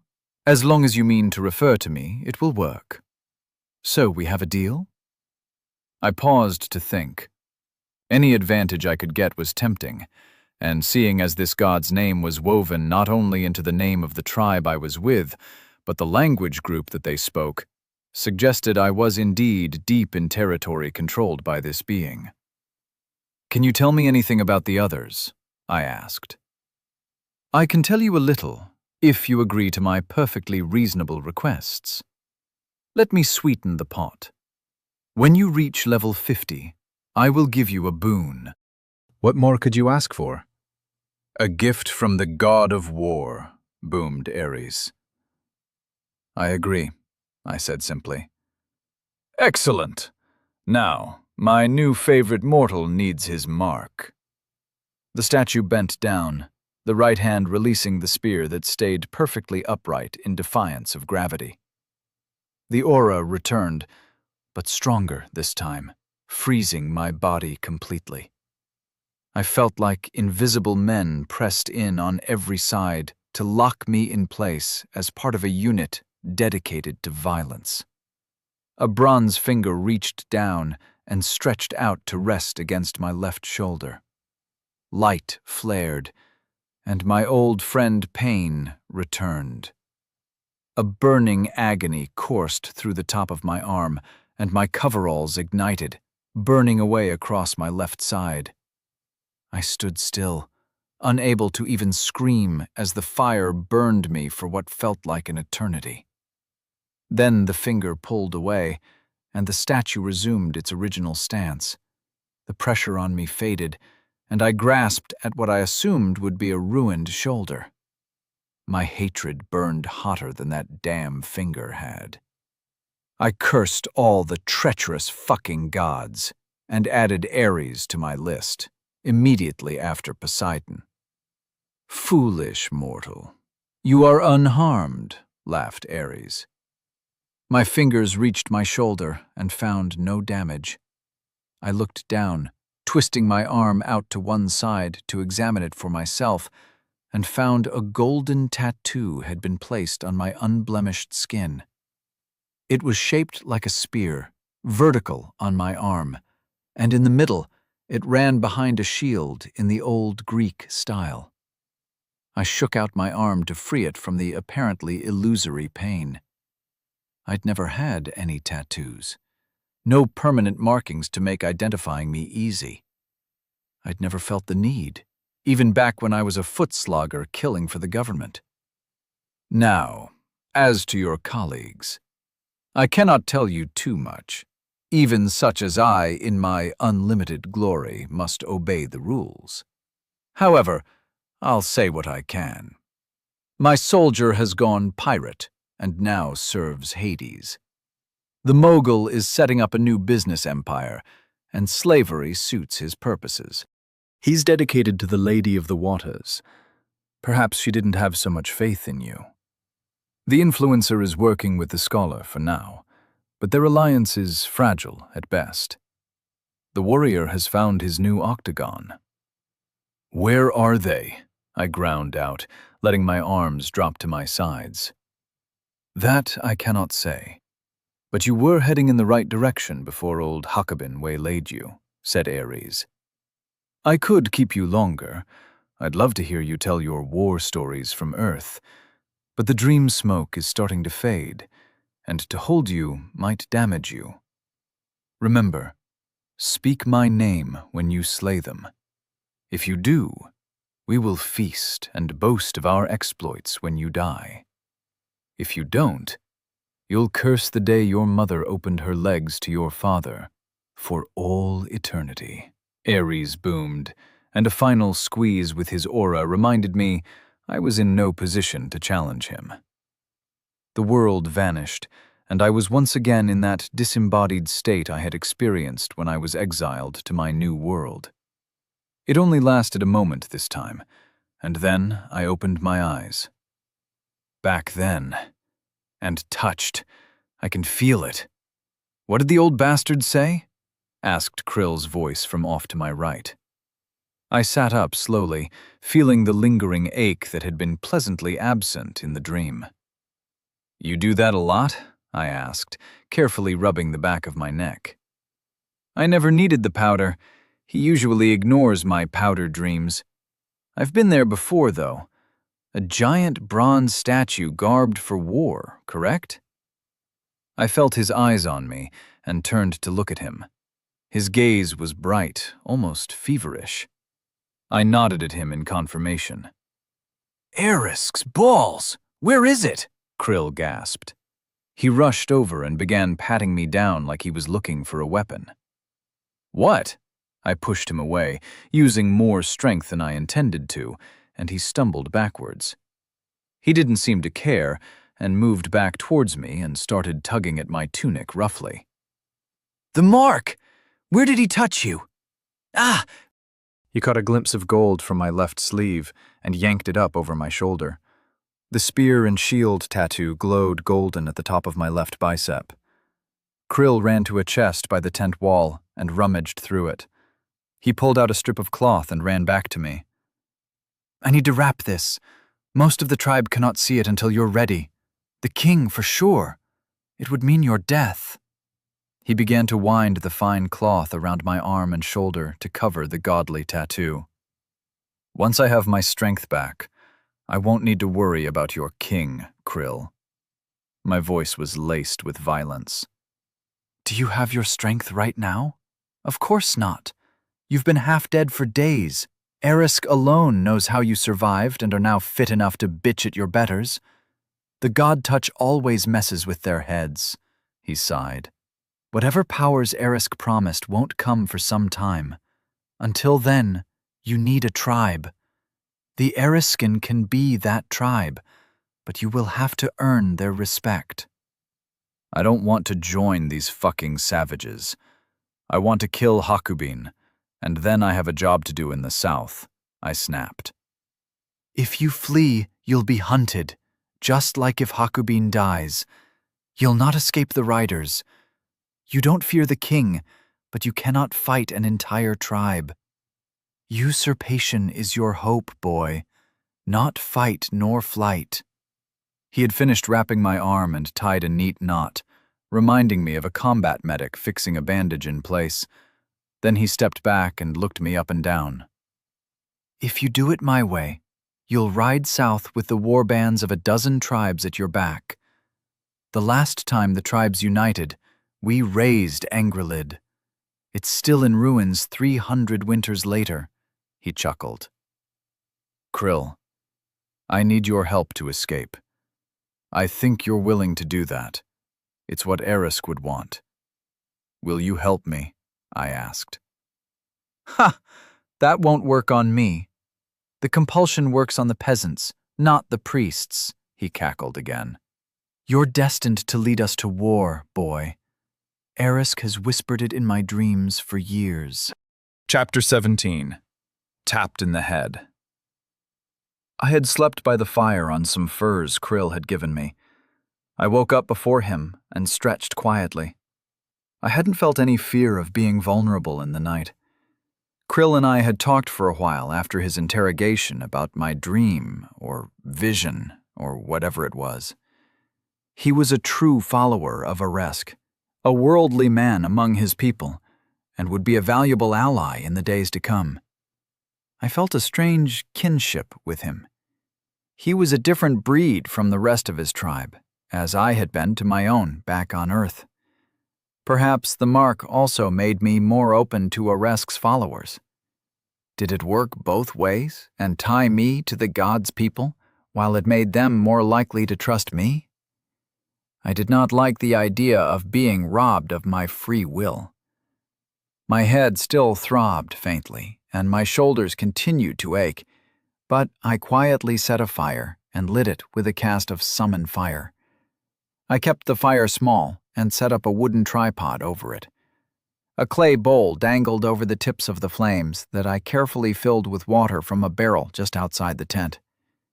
Gedrick farted noisily and twitched in his sleep under the wagon behind Krill's tent, where he slept in a pile of rancid-looking furs. I went back inside and carefully tipped the water into the suspended pot to heat it through. I quietly went over to the shelves and began assessing their contents. Vials filled with viscous liquids meant nothing to me. I opened a few to sniff them, but stopped as the acrid odor from one seemed to burn my nose. Poking at the clay pots with various powders and seeds in them revealed nothing of interest beyond demonstrating Krill's penchant for herbalism. I left my bear's teeth alone and picked up one of the books. It was a leather-wrapped tome, written on crude, thick paper. It seemed so out of place in this barbarian village. Papyrus or hide scrolls I would have been able to understand, and a few of those were scattered on the shelves as well. But this was paper, or at least a crude precursor of true paper. It had obviously been read many times, judging from the smudges and small tears on many of the pages as I flipped through it. The writing was alien, but I was happy to find it was an alphabet of some sort. If it had been hieroglyphs or ideograms like some Eastern scripts on Earth, I would have faced an insurmountable barrier to becoming literate in this world. Going back to the beginning, I carefully turned a few of the brittle pages and scanned through them properly, hoping I'd get a notification saying, "Language blah unlocked." But I wasn't that lucky. With a sigh, I put it back and turned to find gimlet eyes staring at me from where Krill was sitting on his bed. "Not your native tongue?" he asked, getting up to examine the boiling water. "No, I don't recognize the letters." "I can help with that. They're pictures of sounds. Once you understand the sounds for the picture, you understand the writing." "I know how an alphabet works," I laughed. It was the first time I'd laughed since... I couldn't remember when I'd last laughed. Krill gave his signature cackle in reply. "So you aren't a humorless construct. That's written in Crathan, the language of the archipelago. They're a weird bunch," he muttered. He passed me and took a clay pot off the shelf, then went to sprinkle some of its contents into the almost boiling water. "You should add the ched in before it starts to bubble. It helps the flavor come through." "What is ched?" I asked. He pointed at the pot, and I moved to sniff the contents carefully. It smelled like black tea to me. "Do you need to let it steep afterwards?" I asked. "Of course." He raised an eyebrow at me. "As soon as it boils, you take it off the heat and let it rest for 10 minutes. After it's poured, it has to sit for 5 more so that the leaves settle. You can drink the leaves, but it makes the whole process unpleasant. Watch the water." He left me by the fire and stuck his head out the door flap. "Gedrick, you're on household duties today. I'm taking my new slave herb gathering," he bellowed. The boy was about 6 feet away, and the volume was completely unnecessary. "Yes, master," came a groggy response from under the wagon. "Are you fit to travel?" Krill asked, taking over monitoring the pot as he returned to the fire. "How far?" I asked. "Should have asked how long," Krill chuckled. "All day. We'll leave after we eat and be back at sundown. You'll have to carry my baggage. We have to keep up appearances for the peasants. Apologies."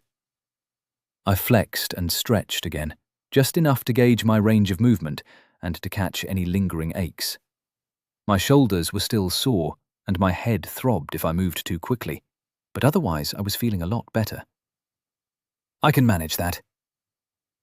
After a delicious cup of ched, which I found was indeed similar to black teas from Earth, we ate a brief meal of dried meat. I filled a pair of waterskins, recognizing them as the ones I had paid souls for in the shop, from the barrel by the tent.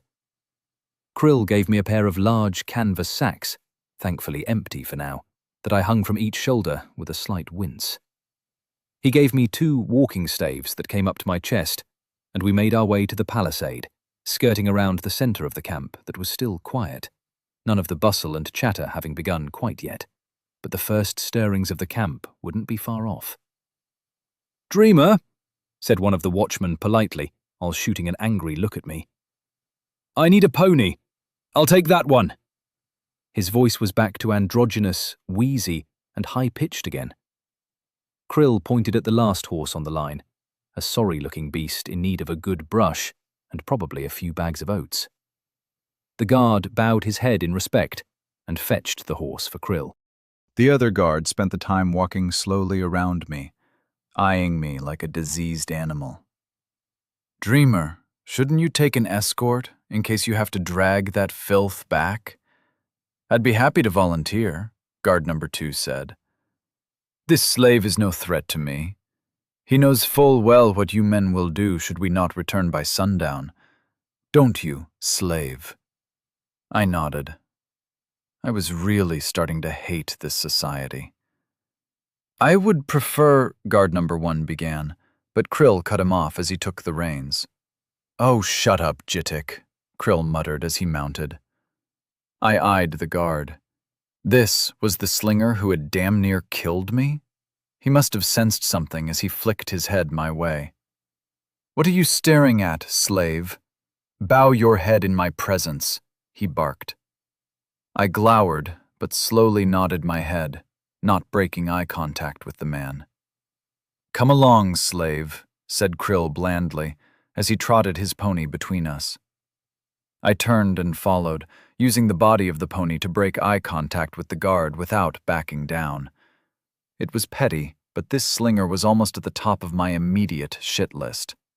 I owed him one hell of a headache at the bare minimum. Once the encampment was considerably behind us, Krill kicked his heels into the horse and took off at a canter. I sighed and picked up my pace. My long strides quickly ate up the lead he had gained, and I ended up pacing the horse comfortably. My head was pulsing at the exertion, but I wasn't going to be left behind by the only person who could ensure my safety in town. "You shouldn't be able to do this," Krill called as he urged the horse into a gallop and increased his speed. I sped up, matching him for a minute or so, before slowing down and falling behind. He pulled on the reins and brought the horse back so he was facing me. As he brought it to a stop, he let the reins fall and slid off. "Have a drink," he instructed, voice back to normal, as he began looking around in the undergrowth nearby. I took a long gulp from a water skin and held it out to him. He glanced up and shook his head, turning back to sorting through various grasses and shrubs. "Not possible. When Aresk gave you the mark, what did he say?" Krill asked absently. I opened my mouth to say that he had called me foolish and told me I was unharmed, but my voice wouldn't work. My mouth opened and closed like a goldfish. Krill glanced at me and snickered. "A gayish of silence. Are they really playing these games again?" he muttered without looking up. He began picking clumps of grass and sorting them. "Bag these up, boy," I was told, and I obeyed, slowly filling the sacks I'd brought with us. Once we were halfway through loading the second sack, having scoured an ever-widening area of plants seemingly selected at random, Krill stood back up and glared at me. "You can fight?" he asked. I nodded. "Killed some men, I reckon?" Another nod. "Good.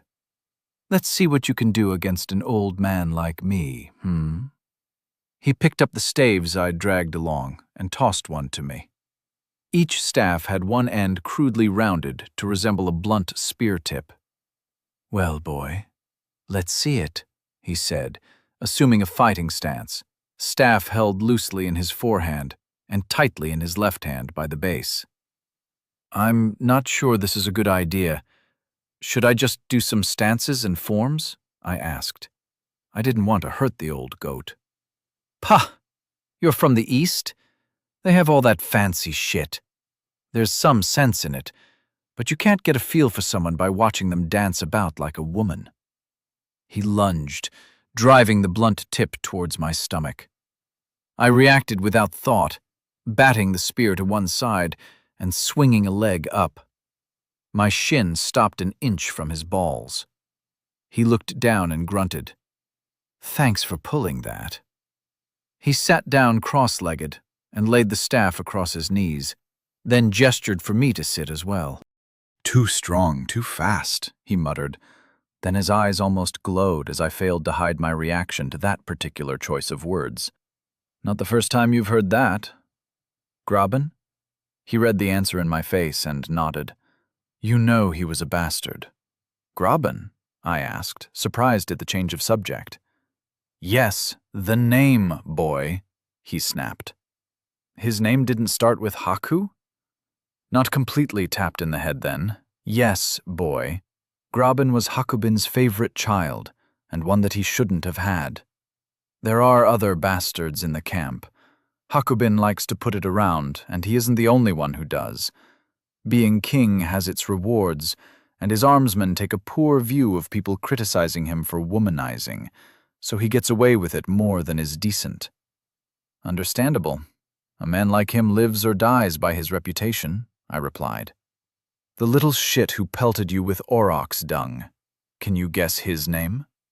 Does it start with Haku? Hakudan, His mother, who styles herself Queen like some shit-sitter, is one of your biggest fans in the village, believe it or not. Graben was popular with the men since he was small, and Hakudan is at best tolerated. When Graben came back from Coriolis, he was going to be trained to lead the war band. Krill shrugged and reached for the water skin. After a pause to drink, he glared at me. How did you start the fire? Shit. If he saw me light the fire with a thought, and based on that bloody phrase of Graben's he'd repeated, I figured I was rumbled. I have a few tricks. It wasn't a lie. Magic was handy as a surprise, but I could only cast 5 fireballs. Then I needed a 10-hour break before I could do it again. The heal spell was more useful, but again, it didn't make me unstoppable. Tricks. Did you bury the Coriolis? Burn them? He asked. Graben and his friends? No. I cremated my friend that they killed. The word friend felt right for Wilson, despite our short acquaintance. You weren't alone? There was another like you, he asked, sharp eyes locked on my face. A wolf I befriended while I was at the cave. There weren't any other people with me there. But you didn't come here alone. How many of you came? He asked sharply. The man was too smart for his own good. I'm not a threat to you. I can probably be of more help than you realize, Shikrikin. Do you know what it means, Shikrikin? I asked. I know you're not of this world, and that others came through at the same time. How many? He repeated. 5 more.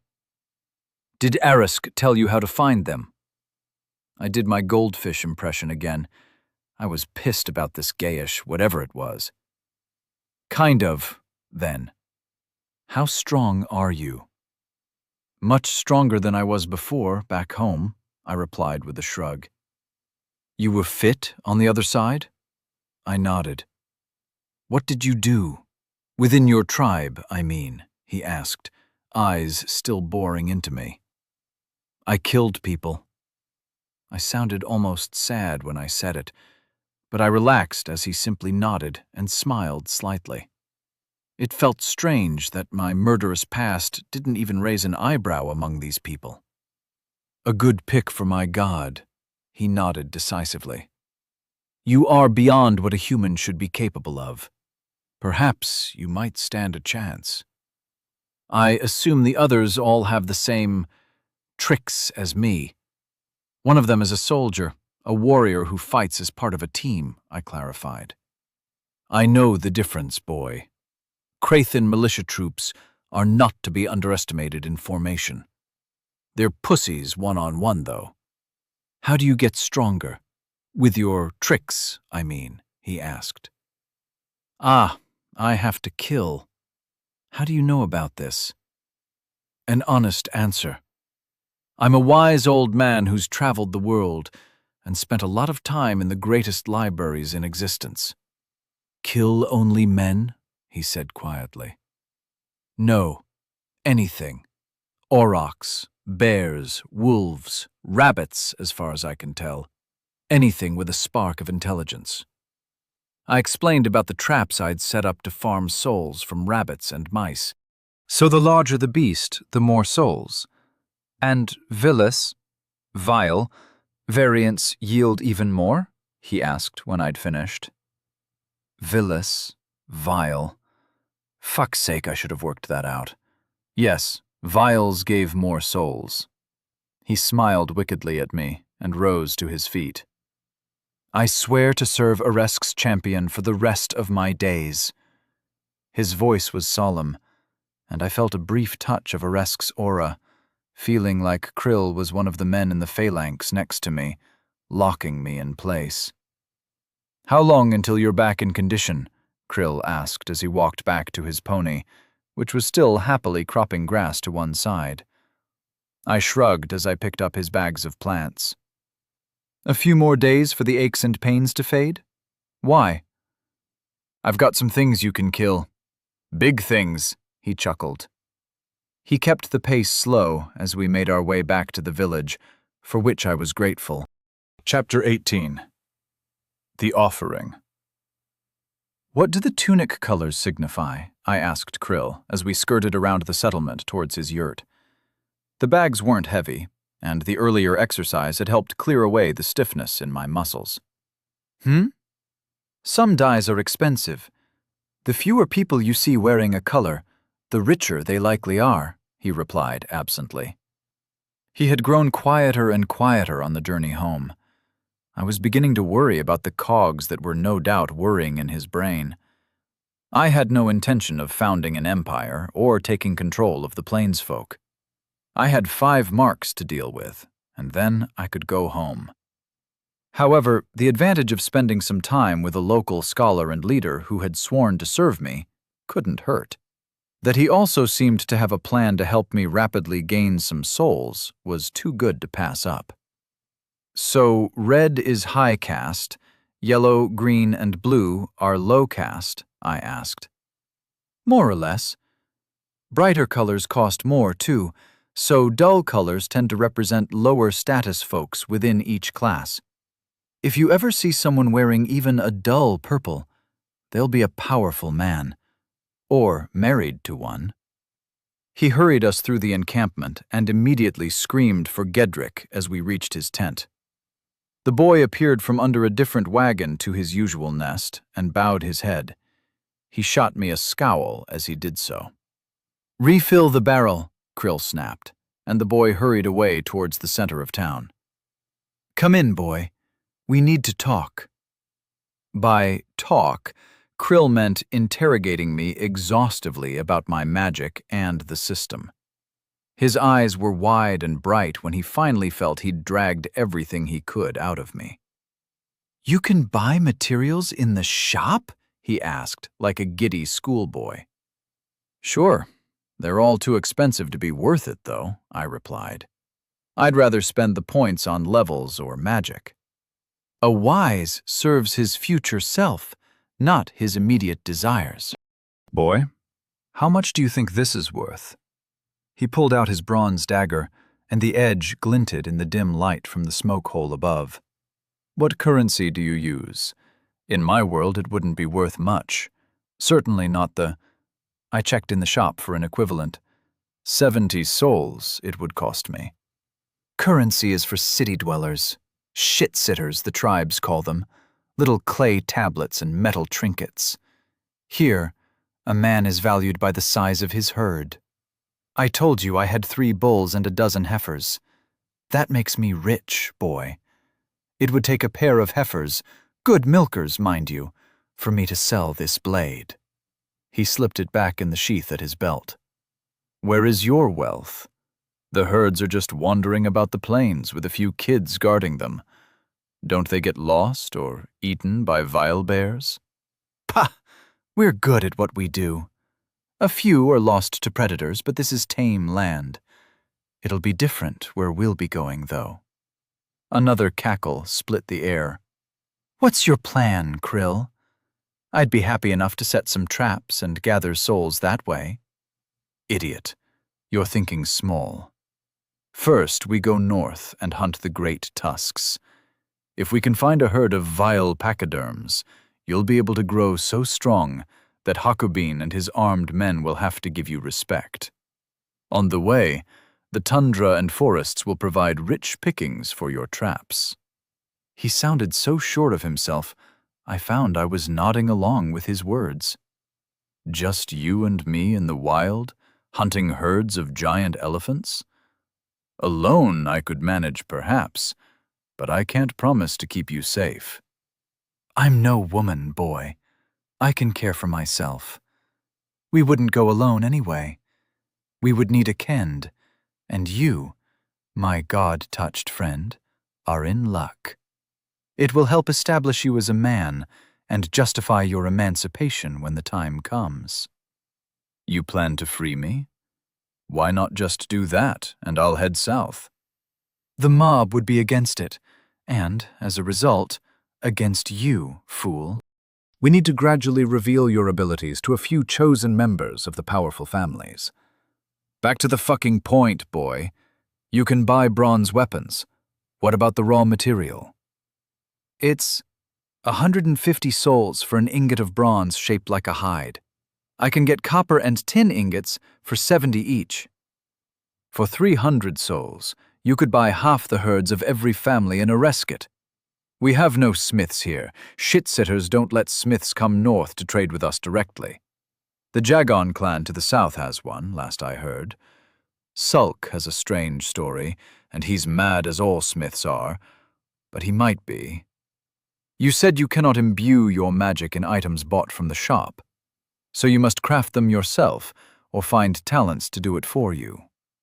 He fixed me with a beady stare. You need us more than you think, boy. I work best on my own. It was a simple fact. I'd never used a team for jobs back home, and any support I'd required was a one-off and done kind of deal, used only when absolutely necessary. Not anymore. Do you need anything urgently? I have things to organize, and Aresk hates time-wasters. No? Should I just stay here? I asked, looking around the tent. For now. I won't be long. You'll have a busy evening, though. Krill rushed out of the tent, muttering to himself too low for me to catch all of what he was saying, but I did catch the word feast at least twice in the seconds it took his ramblings to fade away as he ran from the tent. I sat down with my back resting against the wooden lattice that made up the internal supports for the yurt, and rested an elbow on the chest next to me. Krill seemed like a godsend, quite literally, but I couldn't shake the feeling that I didn't want to play the game as the gods thought I should. If I could find the others, it would be a simple enough matter to assassinate them. The only one I was genuinely concerned about was Gallagher. Unless I caught him completely unawares, it would be tough to kill him. Then the worries set in. What if the others were already stronger than me? I'd wasted so many days since I arrived, either injured or unconscious, or now as a sort of slave. Maybe I needed Krill's help more than I was willing to admit. I wasn't happy at the thought of going north, but I was the last to arrive in this world. Aresk had as good as told me the others were south of here. Then again, the Vile Bear had been worth 16 souls, and I began to speculate how much I would get for killing what sounded like woolly mammoths. Master? I was lost in thought, so I ignored Gedrick's soft voice. The tent flap to my left lifted slowly and cautiously. The boy crept in and went directly to the far wall where one of Krill's chests was placed. He lifted the lid cautiously and snuck a hand in, pulling out a small pouch. He tipped some of the contents into his palm and turned to leave. He jumped as he spotted me and thrust both hands behind his back. "What are you doing, slave?" he snapped, but he wasn't able to keep a quaver out of his tone. "The master has told me to get you to refill the barrel. Outside, now!" His high-pitched voice had firmed up. I rose to my feet, head brushing the roof of the tent as I was near the edge. "What was that?" I asked, pointing towards the chest. "Master asked me to fetch something for him. It's none of your concern, slave. Come along." He marched out of the tent. I sat back down and waited. "Slave! One cry from me, and a dozen warriors will be here to slay you," Gedrick snarled as he burst back into the tent. Whatever he had stolen, he must have hidden away somewhere nearby, as both hands were animated now as he blustered back into the tent. "Gedrick, what did you steal?" I asked calmly. "Slaves don't interrogate free men." "You're a boy," I scoffed. He bristled in response. "Still higher than a slave." "I'll tell you what. How about I fill the water barrel as a token of goodwill? And in return, you don't mention what you saw," he asked, going from angry to wheedling as the realization sank in that no matter how loud he screamed, he wouldn't escape if I chose to attack. My blue eyes glared up at him to drive home the point. "What was it?" I asked. "Nothing a godless foreigner would need to know about. It's for my training to replace Master Hakukril. He was trying to sidle back to the tent flap without being obvious about it. Boy, what the hell are you doing in my tent? Krill demanded from behind him. The boy looked like he was about to wet himself. Just checking that your slave was recovering well, Master. I was offering to prepare some herbs for him should he need them, Gedrick squeaked. He turned pleading eyes on me. I don't think that will be necessary, boy. I notice the barrel isn't refilled. Krill's voice was cold. The boy squeaked and fled the tent.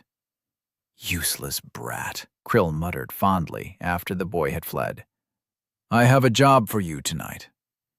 The word job stirred up old habits. Was the target a criminal? Would my code let me take the money? Who's the mark? I asked automatically. The mark? Krill looked confused as he sat down on his furs. The target, I said flatly. Oh, she's a right bitch.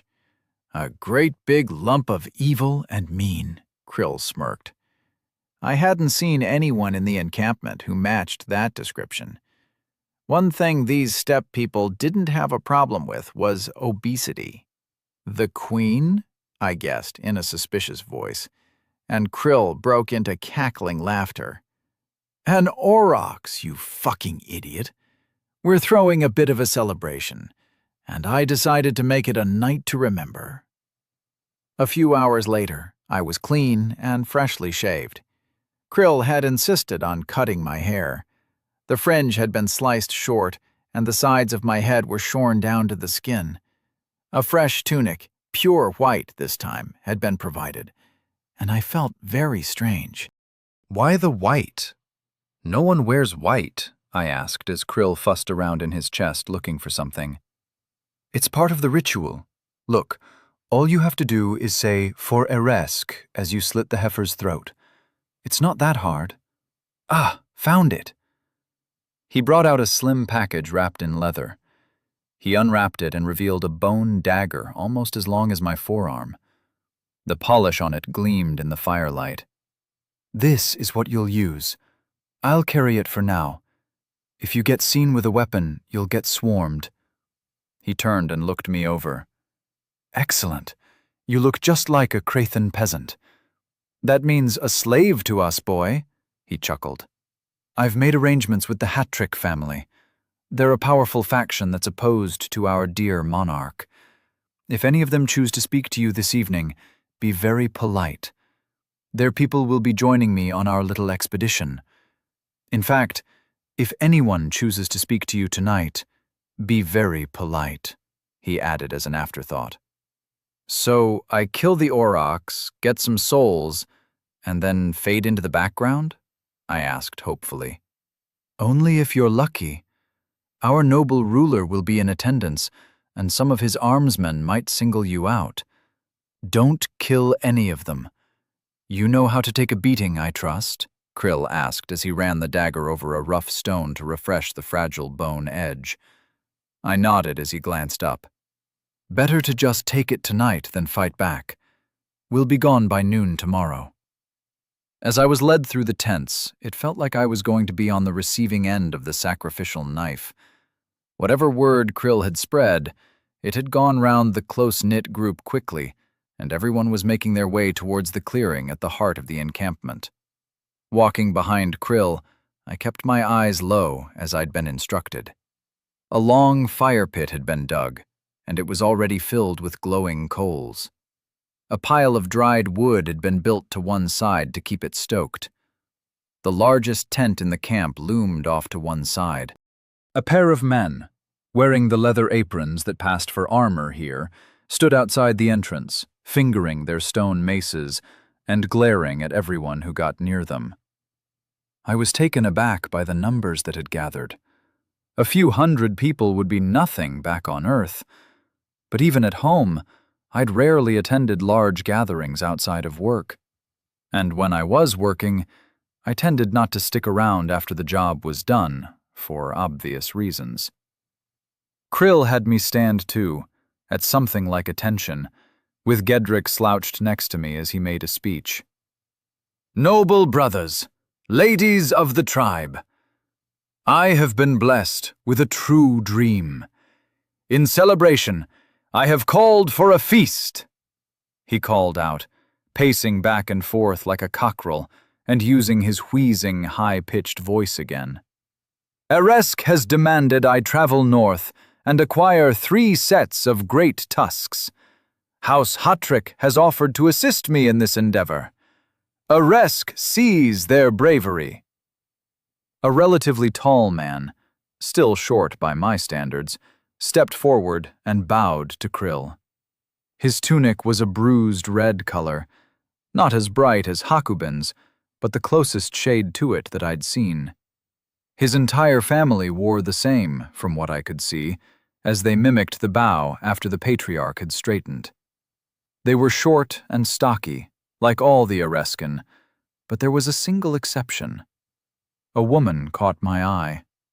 The tallest of her family's heads barely reached her chin. She had high cheekbones and a strong jawline that might have been described as handsome at best back on Earth. As her head rose from the bow, her almond-shaped eyes locked with my own, and her full lips quirked into a faint smile. The eyes changed my mind. She was undoubtedly a beauty. A dull red shawl hid her hair, but I fancied it was something other than the ruddy brown or black of the rest of the tribe. Krill prattled on for a while about the holy quest Eresk had decided to demand of him, the greatness of the tribe, the manliness of their warriors. I would have been at risk of falling asleep on my feet, except for those almond eyes that I kept noticing glance in my direction. Enough, Hakukrill. Make the sacrifice and let us start cooking your generous offering, Hakubin snapped. A large wooden chair had been brought out like it was a throne and set up next to the fire pit. It was the first proper furniture I'd seen since being in the camp. He had sat on it and spent his time splitting his glares between me and his uncle. I'd carefully avoided meeting his eyes. "Bring out the offering," Krill called. Gedrick shot away, stumbling over his own feet towards the palisade and the penned animals that lived just inside it. A minute later, he returned, leading an aurochs that snorted and tugged at the rope tied around her neck. On either side walked a pair of goats, their leads held in Gedrick's free hand. They looked terrified of the massive bovine between them. Scared bleating echoed out continuously. I killed the goats first, calling out, "For Eresk!" each time. The smell of blood had spooked the aurochs, and she shied away, refusing the pressure from the halter as Gedrick tried to bring her into position. I moved over, bloody bone dagger held behind me, and grabbed a horn to drag her into position. As soon as I had hold of her, Gedrick bolted back to hide at the edge of the throng. So many eyes watching me, so many eyes marking my appearance. It made my back itch.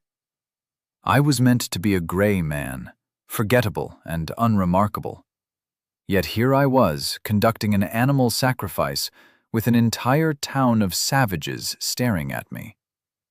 The aurochs still wasn't happy, but when she tried to toss her head and found that my grip yanked her back into position without difficulty, she became more obedient. My feet left deep impressions in the earth as I pulled her into position against her will. "Sorry, girl," I whispered. The knife flashed, and my legs were coated in crimson as I called out, "For Eresk!" at the top of my lungs. I felt a brief sense of being in a shield wall as the blood soaked my feet. "Butcher the animals and prepare them for the feast. Get him out of my sight," barked Hakubin, waving a hand at me.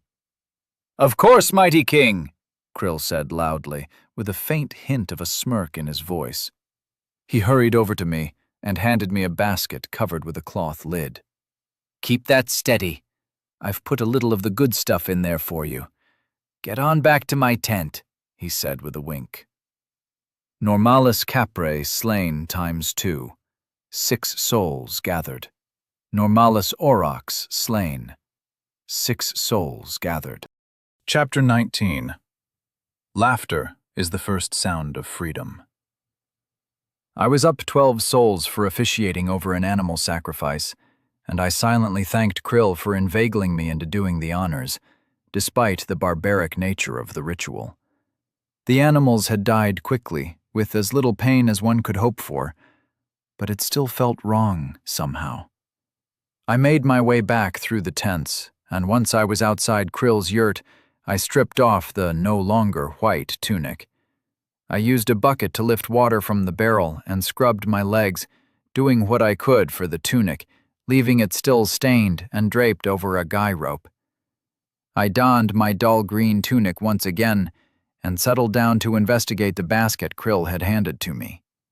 It was a warm night, and the sound of singing and dancing rang out from the center of town. Naturally, I wasn't concerned about not being present. Large gatherings made my skin crawl, even when it was normal people and not Stone Age savages. Inside the basket, I found a bowl of still warm vegetables and some thick slices of meat.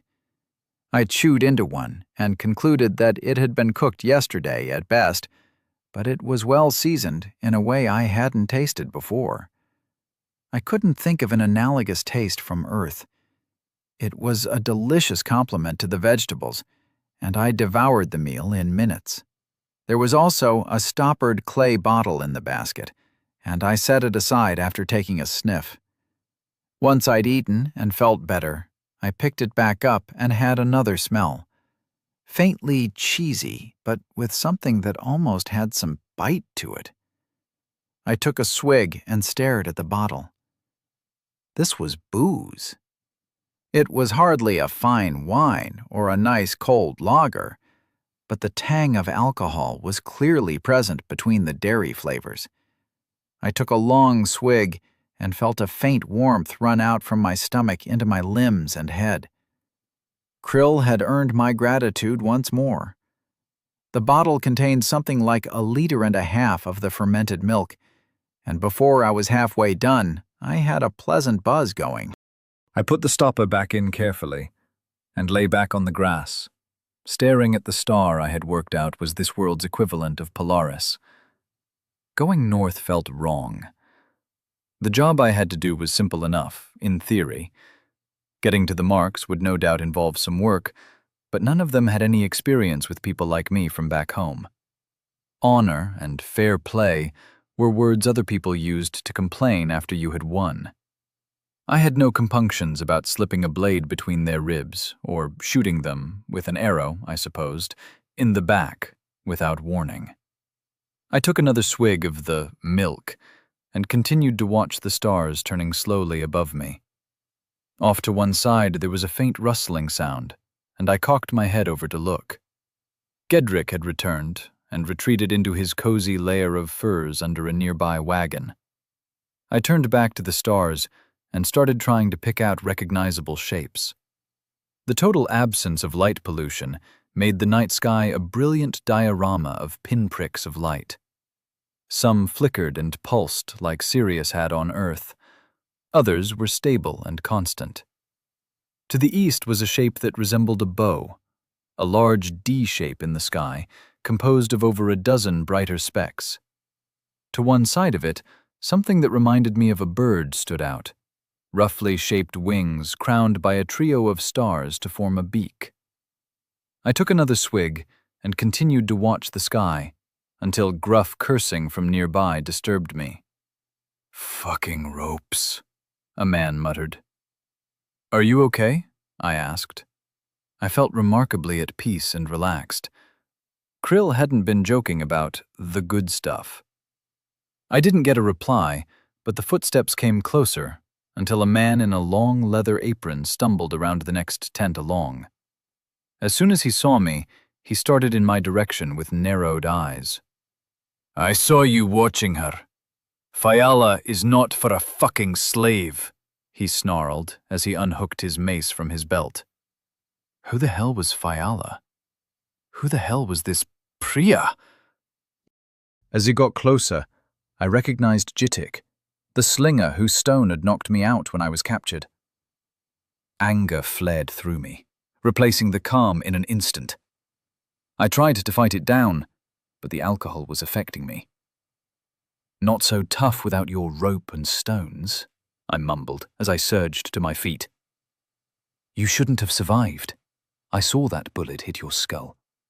Sometimes, maybe a mace is better than a bullet. He snarled as he leapt forward, his mace descending overhead and aimed at my temple. This would be a killing blow to most men if it landed. Without thinking, my left hand shot out and caught his wrist, holding the mace in the air. My right snapped forward, driving my fist into his solar plexus and knocking him backwards. He stumbled away and got caught in some lines, falling on his arse. I started laughing. I couldn't help it. I broke into guffaws that stole my breath away as I watched him trying to get back to his feet without knocking over the next tent along. He failed. "Fucker!" he spat as he got back to his feet. A flint dagger appeared in his other hand, and he came at me again. I was laughing so hard I missed the block on the mace, only deflecting it from my head so that it slammed down on my shoulder. The pain brought me back into a focused state. I caught the dagger arm firmly, despite my drunken condition. With the pain in my shoulder clearing my head somewhat, I squeezed with my hand on his wrist. He began to shriek as bones ground against each other. I kneed him in the balls, and he collapsed to the ground. I was on him in an instant, throwing the dagger and mace into the darkness as I snatched him up by the front of the stupid apron, lifting his head off the soil. My other fist came down 3 times. Each time, there was a satisfying crunch. He had gone quiet on the first blow to his face. As I brought my fist back again, a quiet voice hissed out, "Stop, you fool. He's one of the king's men." Gedrick scurried out of his den and latched onto my upraised arm, trying to hold it in place. "Too strong. Erisk, damn you, stop. We need to dump him somewhere that will explain his condition. If anyone finds out you attacked a king's man, you're dead," the boy hissed. "He's worth 10, I muttered. Then I pulled myself together, put my greed aside, and focused. "Where?" I asked. "By the horses. If he's found at the edge of the paddock, they'll think he just got trampled," Gedrick suggested. "Horses don't step on people if they can avoid it," I pointed out. "What fucking horses do you know? Most of them are trained for battle. If we scare them a little so they make some noise, no one will be any the wiser," he whispered back. "Pick that prick up. I'll go first and check for trouble. If I stop moving or start talking, hide." "Why?" I asked, meeting his frightened gaze. "They might not just kill you for this. Also, you didn't tell the master what I did. I owe you a little. Enough for this, anyway. Jittik was always cruel to the orphans." The boy set off, and I heaved the body over one shoulder and staggered off after him.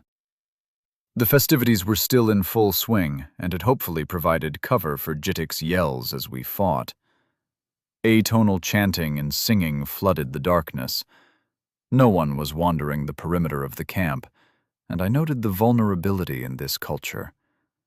A band of determined and stealthy men could have been among the tents, setting fires and killing the horses before anyone could react. I focused on the silhouette of Gedrick as he slowed and waved me forward to join him. "We're clear. Can you get him into the paddock?" he asked. I looked at the waist-high fence of hammered stakes and grunted. I backed up, held Jittik under both arms, and moved forward, spinning like a shot-putter building momentum. I released and fell backwards as Jittik soared across the 10 feet to the paddock. His leg caught one of the stakes, yanking it over on top of him as he cracked down against the well-packed mud and horse shit. "Too strong," Gedrick muttered again, and he flinched as he saw me looking at him. Did I have to kill this boy? Could I? "I won't tell no one, promise," he swore. "I kept your secret. You keep mine." "Or else," I said slowly. He nodded vigorously. "Let's get back. We don't want to be missed, my master, when he returns." He didn't include me among Krill's servants, I noted. We hurried as quietly as we could back to the tent to find Krill sitting outside waiting for us, looking up at the sky and finishing off the fermented milk I hadn't gotten round to before Jittik intruded. "Busy night, boys." He pointed to a stone mace and a crude dagger he'd laid out next to him. "Who was it?" "Jittik," I replied calmly. "He's been put in the paddock. It will look like an accident." "Dead?" Krill's voice was sharp. "No, but he won't remember much," I smiled coldly. Raymond pounded his nose into his face in 3 blows. "It was fantastic," added Gedrick in a happy voice. "I didn't ask you to speak, boy. Into your den." "Slave, I would have a word in private." Krill's voice was icy and sinister. We went into the tent, and Krill closed the flap behind us. "What did he see?" Krill hissed immediately. "He saw me beat the guy up. Nothing tricky," I confirmed. "I've invested a lot into that lad, and he is the only one of a bad bunch that showed any fucking promise at all." Krill's voice was quiet, but full of anger. "Gedrick's a good kid. Why are you so hard on him?" I asked. Krill harumphed and turned to his wooden chest. He felt around inside it and brought out the dagger I'd bought from the shop and the satchel I'd taken from one of the attackers at the cave. I noticed that he also took a small pouch, which he hooked onto his belt. "You can have these back for now. Once we're away from town, I'll set things up so you can be properly armed." "You're sure Jittik will live?" he asked. "I expect so. He was still breathing, and I didn't hit him that hard," I replied. "If he wakes up before noon tomorrow, you're dead. Build the fire up and warm some water. I've noticed you're skittish about unboiled water for some reason. I have a few errands to do. I need to speak to Hatrakan and confirm the arrangements for the Kend. Get to sleep once the fire's done. It will be a long few days starting tomorrow." I nodded and went to get the firewood as he left the tent. I heard some heated whispering from nearby, presumably poor Gedrick getting a bollocking. Then quiet footsteps moved away into the night. The next morning, as we walked towards the gathering Kend outside of the settlement, a bower bearing a long, cloth-wrapped shape was carried out of the palisade by 4 armed men in full aprons. Behind it walked 3 figures in bright red, followed by the rest of Hakobin's fighters. I kept my eyes focused on the little gathering ahead of me and hunched down slightly to try to hide my height. 100 meters past the palisade, half a dozen aurochs were covered with bulky packs that hung down their sides, and a dozen young men, their hair shaved at the sides, but starting to grow out at the back into the clan mullet, kept watch on them. To the right of the beasts of burden stood one of the largest Araskin I'd seen, almost a match for my own stature, and next to him stood 3 women wearing traveling clothes, one of whom was much taller than everyone bar the tall, grizzled warrior who seemed to be in command. Krill, Gedrick, and I approached them. The tall man stepped forward to greet us.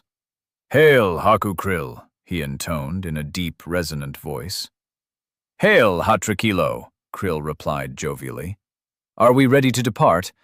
It's bad fortune to linger by a funeral when setting off on a Kend." "Who was it?"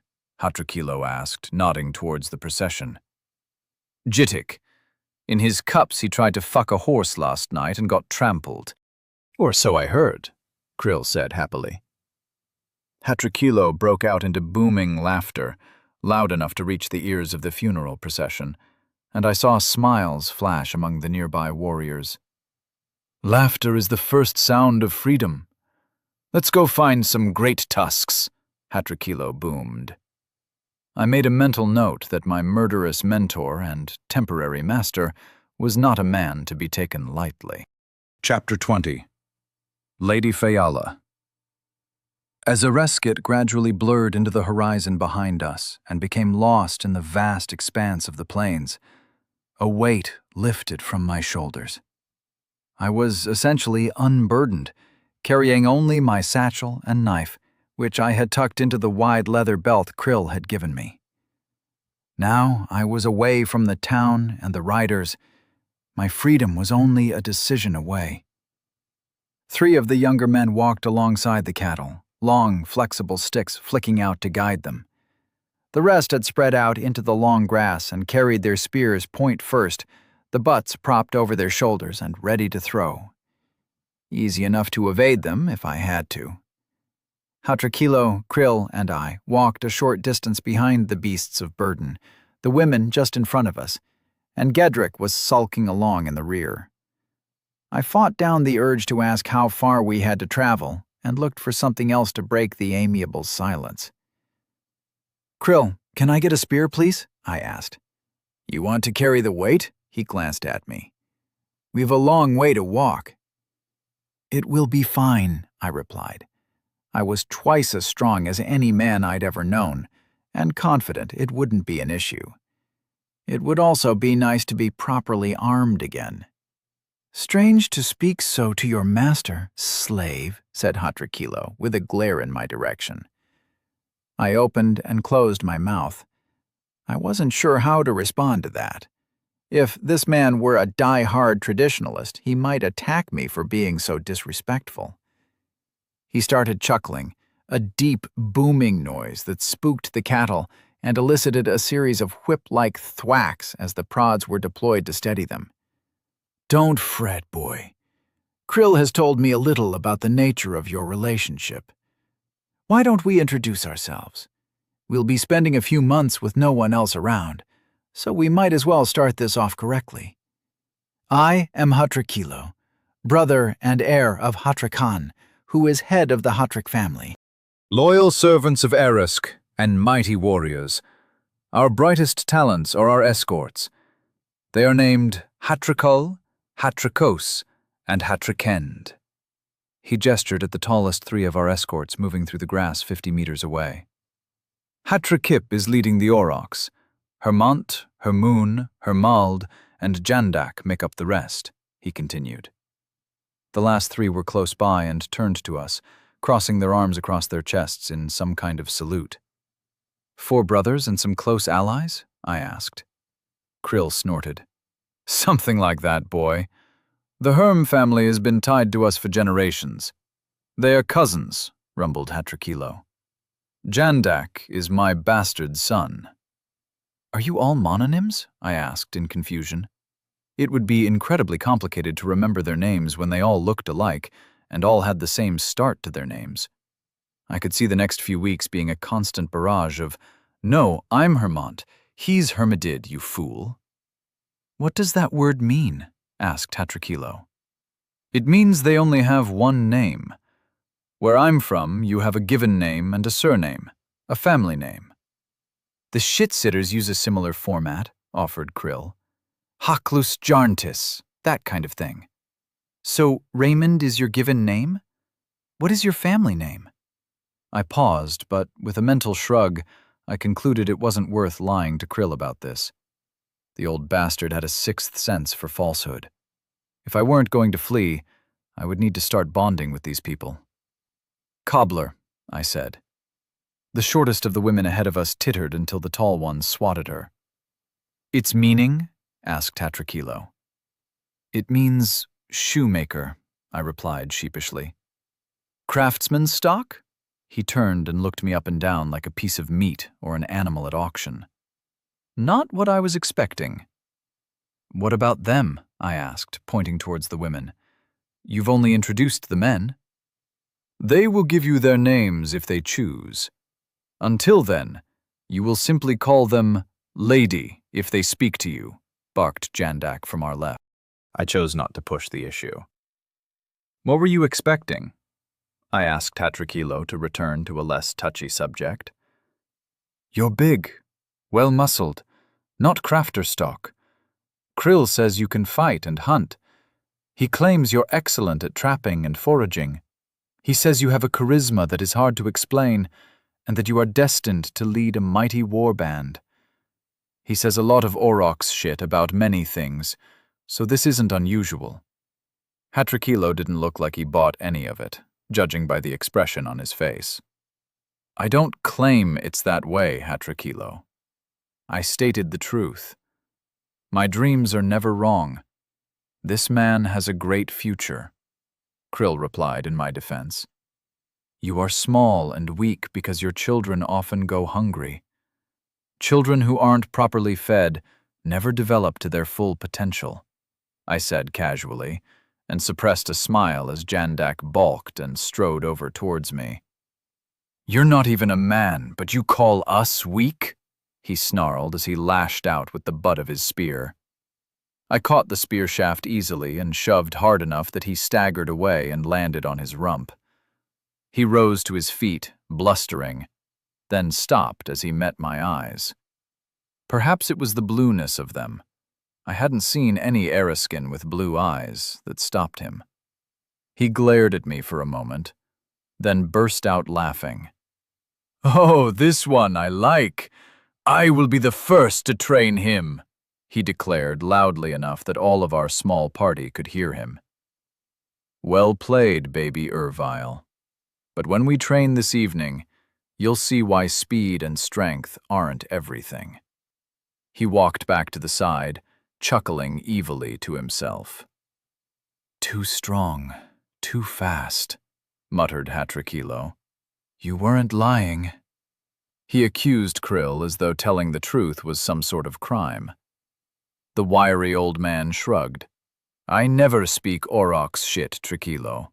I'm famous among all the cities of the South for my forthright honesty. You should know that by now. Fuck your cities in the South, Hatrakilo replied amicably. Show me the mark. He glared at me. I glanced at Krill, who was studiously observing the horizon. I lifted my sleeve and unwrapped the bandage hiding the tattoo Eresk had given me. He glared at it briefly, then turned away with a snort. Now, do you believe me? This is the solution to our problems, cackled Krill happily. Hatrakilo grunted noncommittally. Our problems? I wonder how much they intersect, old man. I have problems. You have problems. He has problems.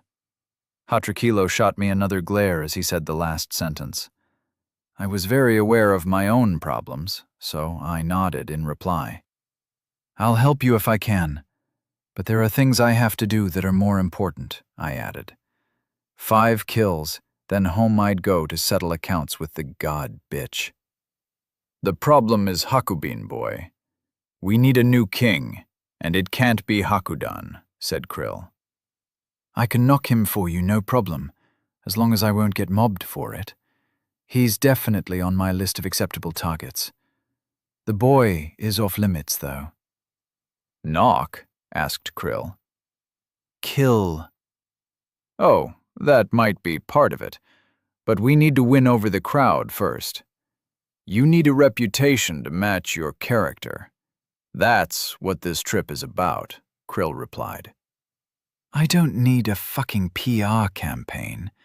I can off him in his sleep and catch a fast horse south. I do not understand all of what you just said, but I assume you mean killing him and fleeing would be simple. It would not. The entire tribe would hunt you. Other tribes would hunt you on our behalf. Thousands of warriors would be on your heels until you died. It would be a matter of honor, and you would not leave the plains alive, said Hatrakilo with straightforward confidence. We walked, mostly in silence, for the rest of the afternoon. They wanted me to kill Hakubin, but I would have to do it in a fashion that met their weird honor code.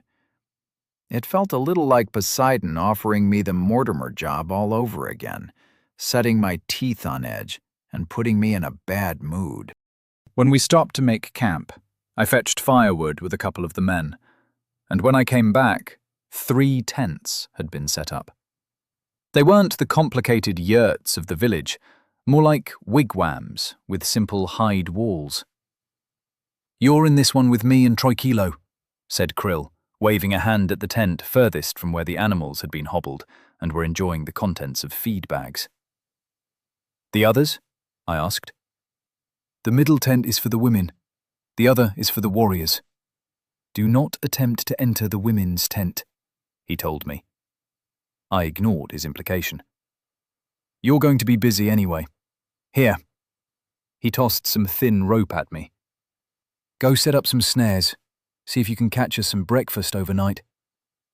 His eyes twinkled as I looked down at the thin rope.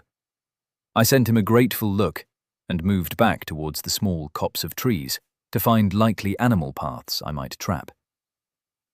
When I got back to the camp, having set traps everywhere I thought I might catch a rabbit or fox, the light was fading, and the first moon was already glowing in the sky. A fire was crackling, and the smell of stewed meat and vegetables filled the heart of the camp.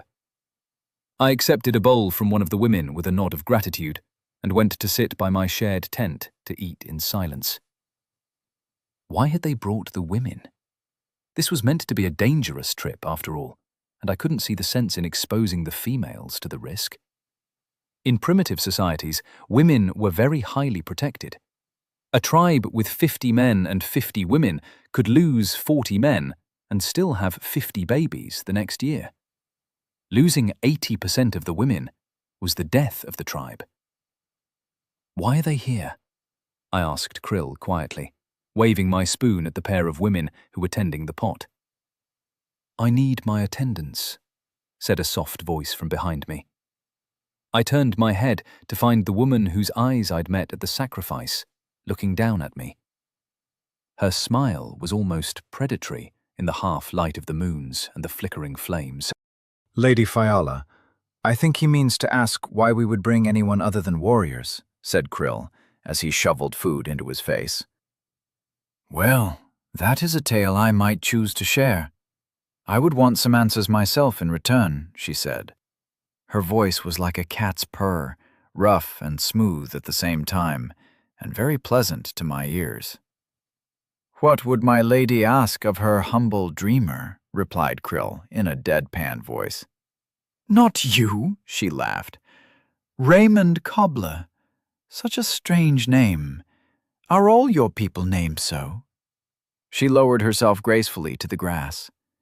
Beneath her long dress, I saw flashes of tight leggings that only exaggerated the shapeliness of her limbs.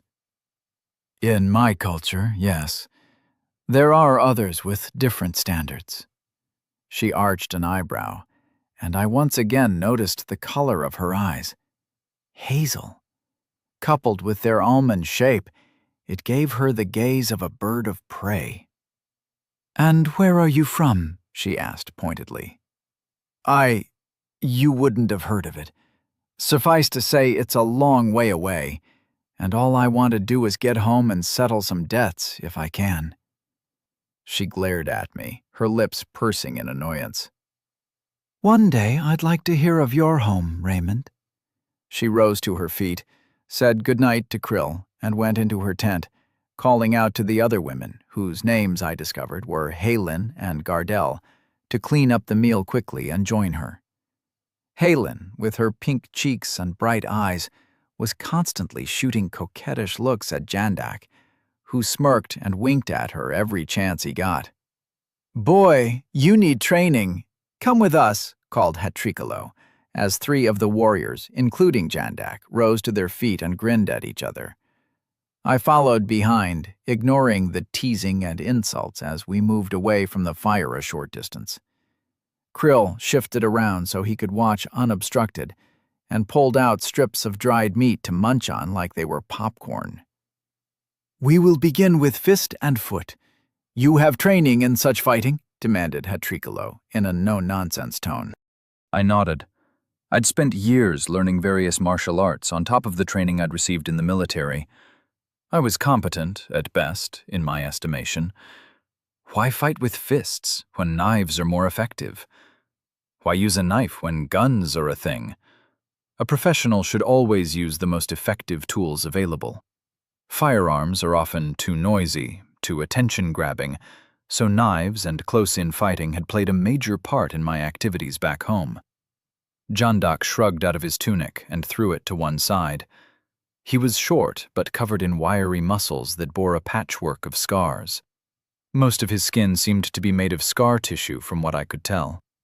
"Stop ogling me, I'm not into that." "Come on then, let's see your form," he laughed. I removed my own tunic and, wearing just my rough shorts, I stepped into the arena formed by our audience. He rushed me. His form was good. He went straight for a takedown, crouching low to hurl me off my feet and remove my range advantage. My fist slammed into his temple as soon as he was in range, knocking him face first into the dirt. He didn't move immediately, and I worried I'd struck too hard. He lifted his head slowly and spat out a mouthful of dirt and grass. "You're going to pay for that," he muttered as he slowly climbed back to his feet. One-on-one, none of them were a match for me. Even if I toned down my speed and strength to something merely human, my decades of sophisticated training and experience shone in the face of their brutal autodidactism. Once this became clear, Hatrakilo ordered them to pair up against me. This was more challenging, but not terribly so. Then he ordered a third to join in, and it became increasingly difficult for me to dominate.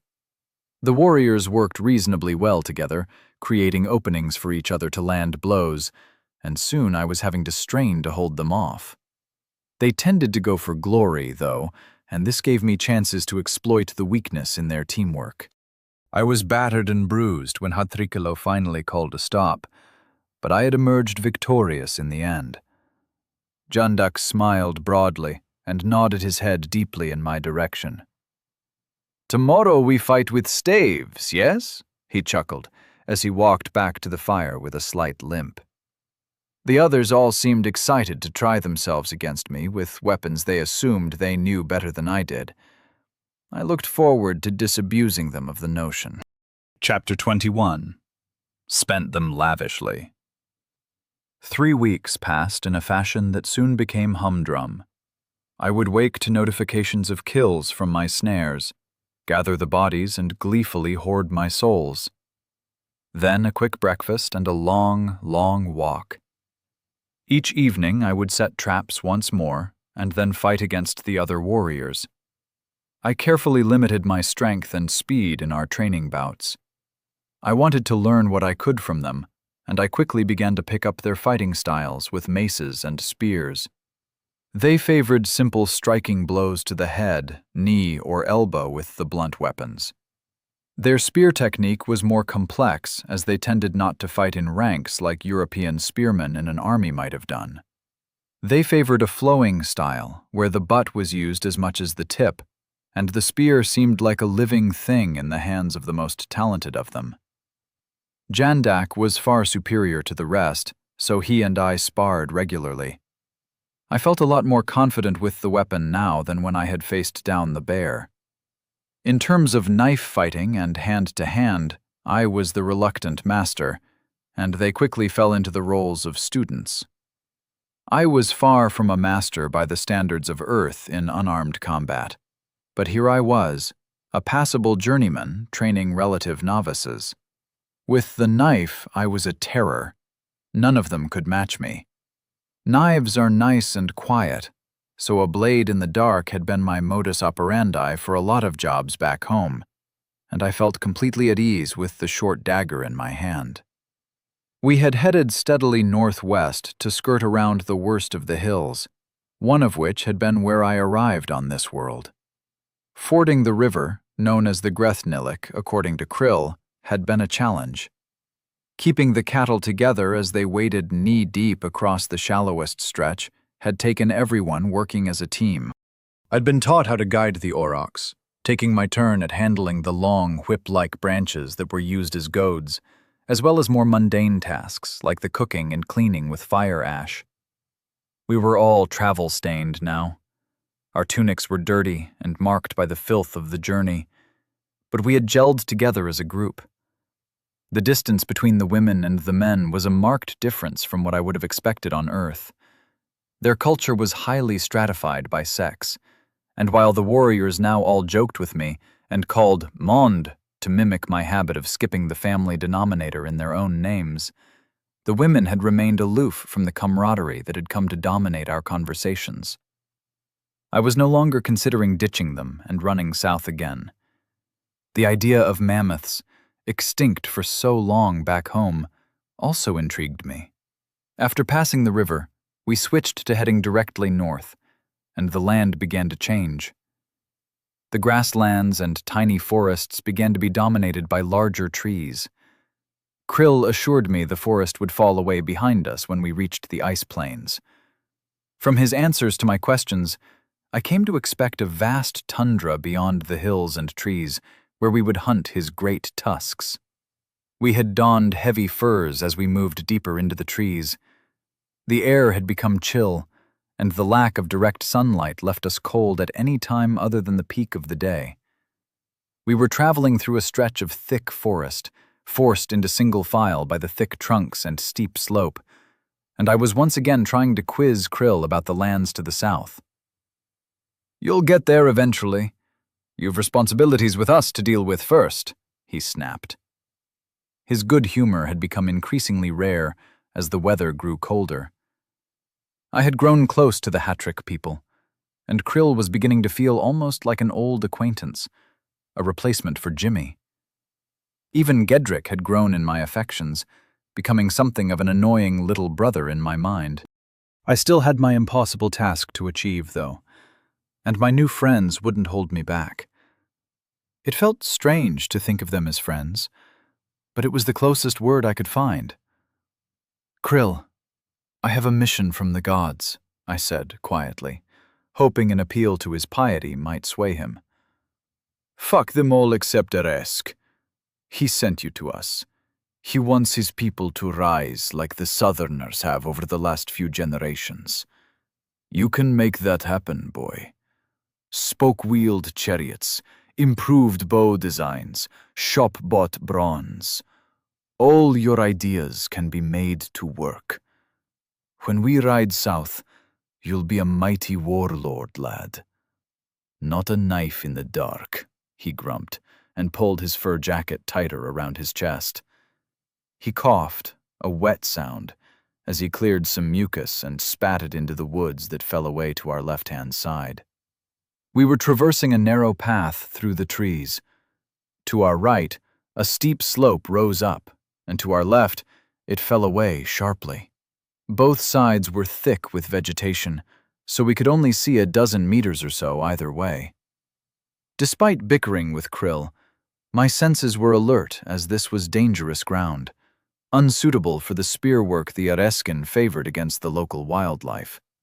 I'm not sure if I was the first to spot the danger, but I am certain I was the first to react. A shadowy blur launched itself from a nearby branch with a yowl that spooked the cattle. They surged and stamped as Jandak, now leading the team at this point in the day, struggled to wrestle the beasts into staying on the track. My spear left my hand as I surged forward. The black shape was descending on the ladies to the rear of the cattle. Halen pulled a short dagger and aimed it at the descending monster, clasping it in both hands. My spear struck the beast's chest before it reached her. The stone tip sank deep into its flesh, passing through where I hoped the heart would be.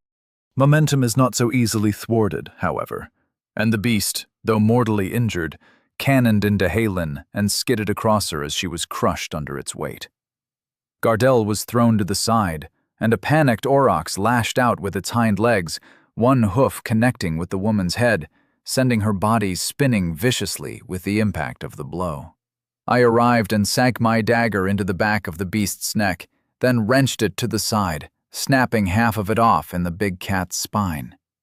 Sound of fighting ahead and behind rang in my ears, but I had a sense the others were doing well from the pained snarls that cut across the angry shouts of the warriors. Villas Felis slain. 8 souls gathered. "Get her!" yelled Krill as he stumbled towards me. I turned and found Fayella had been knocked off the trail and lay tangled around a trunk several meters down the hill. With the remains of my dagger in hand, I leapt down the slope and skidded to a halt next to the seemingly broken body of the woman with the dazzling eyes. She was unconscious, and I quickly checked her over. A branch had pierced through her stomach, protruding slightly from her back. With a curse, I threw aside my furs and, using the stub of my dagger, I cut the cleanest parts of my tunic into long strips.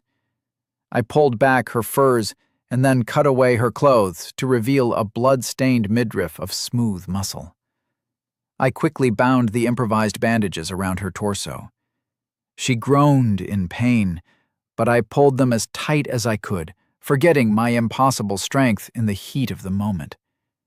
I used the edge of my broken dagger to trim the end of the branch sticking out of her back, and then gently turned her on her side to slide the wood out. There was no fountain of blood, which gave me some hope. No major blood vessels had been damaged. Perhaps, in this world with active gods, miracles did sometimes happen. I wadded up the rest of my tunic and pushed it tightly against the wound to stem the bleeding. This wound would likely still lead to a slow, painful death, as her guts must have been damaged. She was just a mortal. The thought rang in my head over and over. I might survive a wound like this, but I was stronger and tougher than I had any right to be.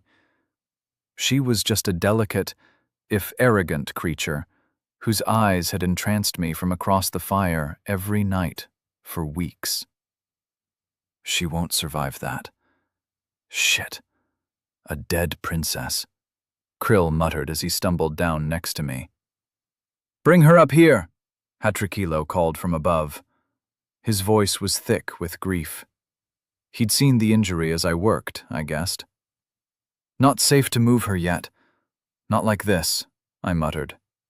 I checked my soul balance. I had 324 souls carefully saved up from my weeks of travel. I opened my status screen and spent the souls I had gained lavishly. Level 20 primary stats. Body, E. Mind, D. Soul, F. Available souls, 72. Secondary stats. Physical strength, 20.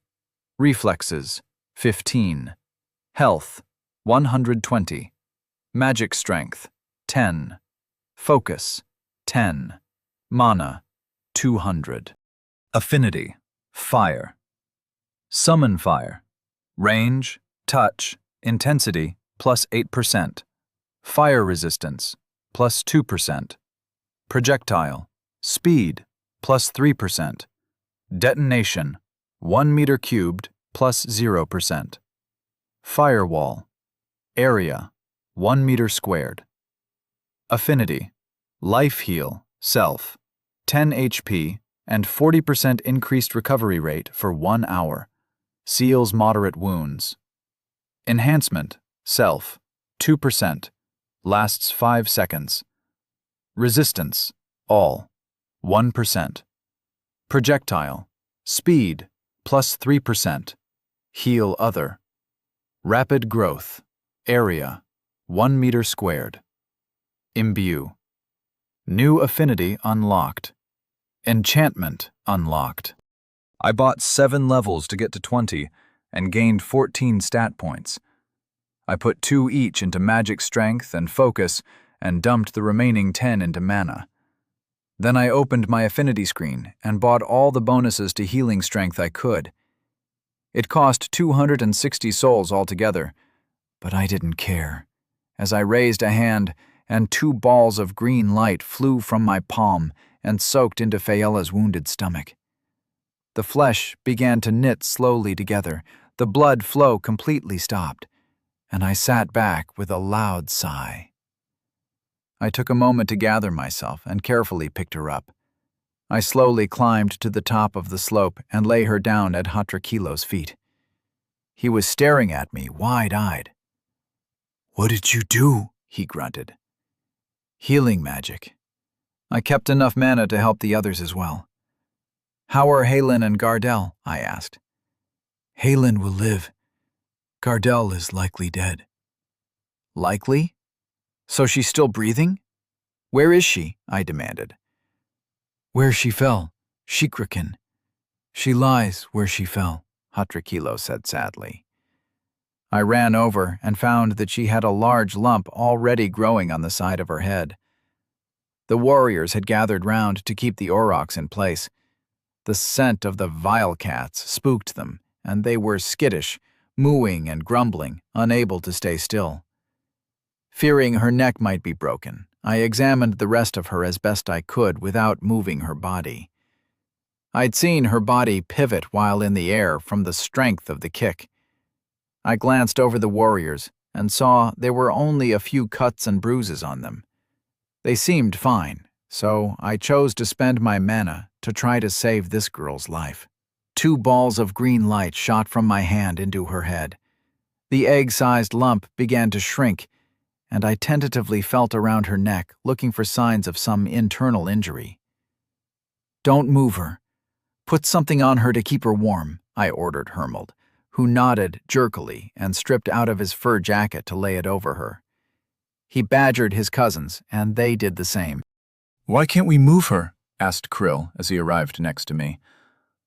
"Might be a broken neck. If it is, she's fucked. But if we move her and make whatever damage there is worse, then she's got no hope." "You're a healer as well in your world?" Krill asked. The warriors were all looking at me in awe after seeing the magic. "I was a killer. Before that, I was a soldier, and I learned a few things on the battlefield. Anyone in my world can take lessons in simple first aid like this, without the magic." My hands were roving gently over Gridel's shoulders and collarbones. I couldn't feel anything broken. With luck, she would wake up in the next few hours, and we could think about moving her to somewhere more comfortable. "Set up here. Warriors, watch the fucking trees properly this time. Krill and I will tend to the injured. Hermone, get a fire going and boil some water," bellowed Hatrakilo. "Shikrakin, where will you be?" He ended in a much more respectful tone than he had ever directed in my direction before. "Wherever I'm needed. I can cast Heal Other a few more times if it's necessary before I need to regain mana. I'll watch over them." I gestured to the 2 women lying meters apart on a narrow path in the middle of an untouched forest. I began to shiver as the adrenaline faded and the cold crept into my body. What had I done? Why had I been so desperate to save Fayala? What the fuck was this mark doing to my mind? Chapter 22. Never drive the herds again. Placing a fur-clad foot against the ribs of the vile cat, I grasped my spear sticking out of its side. I pulled back sharply, and the shaft came free with a wet, sucking sound. The tip must have glanced off a rib on the way in, or struck one on the other side. The formerly arrowhead-shaped stone tip was broken and useless. I tossed it into the woods thoughtlessly as I stared down at the beast. The body was long, probably 6 feet from the nose to the base of its spine. A tail stretched another 3 or 4 feet out from its back end. It was hard to tell as it had curled up in death. The fur was a mottled gray, with deep green stripes like those of a tiger running down its length. I was trying to avoid the eyes of the others. They'd seen what I was, and I wasn't sure how they'd react. Should I snatch up Krill and flee into the woods? I didn't want to lose the wisdom of the old man for certain, but if I were honest with myself, the rest had somewhat penetrated the barriers I kept around myself as well. Somehow, Hermune's constant jokes at his cousin's expense and Jandak's snarky attitude to everything had slipped past my defenses. Even Hatrikilo, stern and judgmental as the old bastard was, had earned a weird kind of affection from me. "Here," said Hermand, offering me his spear. "Take it." "What about you?" I asked in confusion. "The Kendin should have a spear. I'll find another," he replied with a shrug. Kendin. It meant man of the hunt. The translation in my head suggested it was a significant honorific.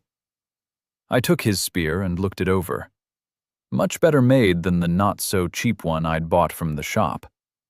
I spun it in my hands to feel the weight and find the balance. It was a fine piece of work. I nodded in gratitude. "Where are the other bodies?" I asked. "They fled.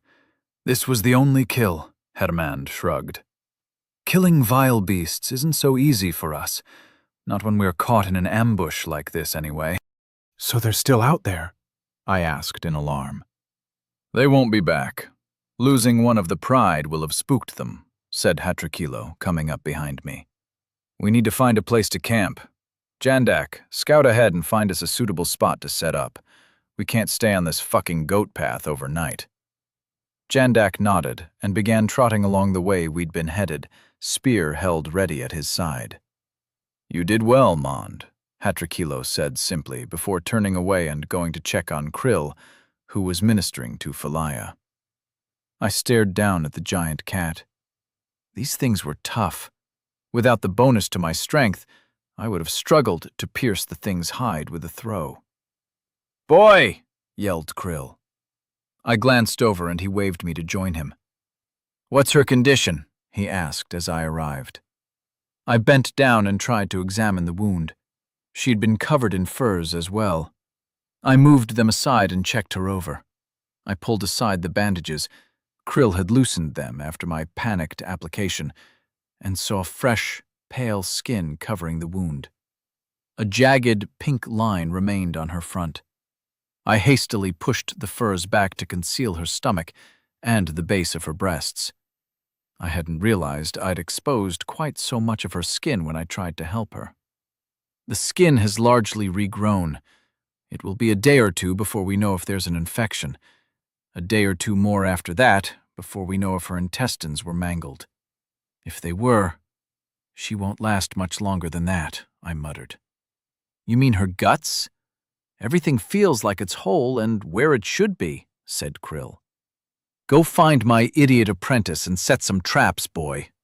He fixed me with a sharp look. "What did you get for the cat?" he asked quietly.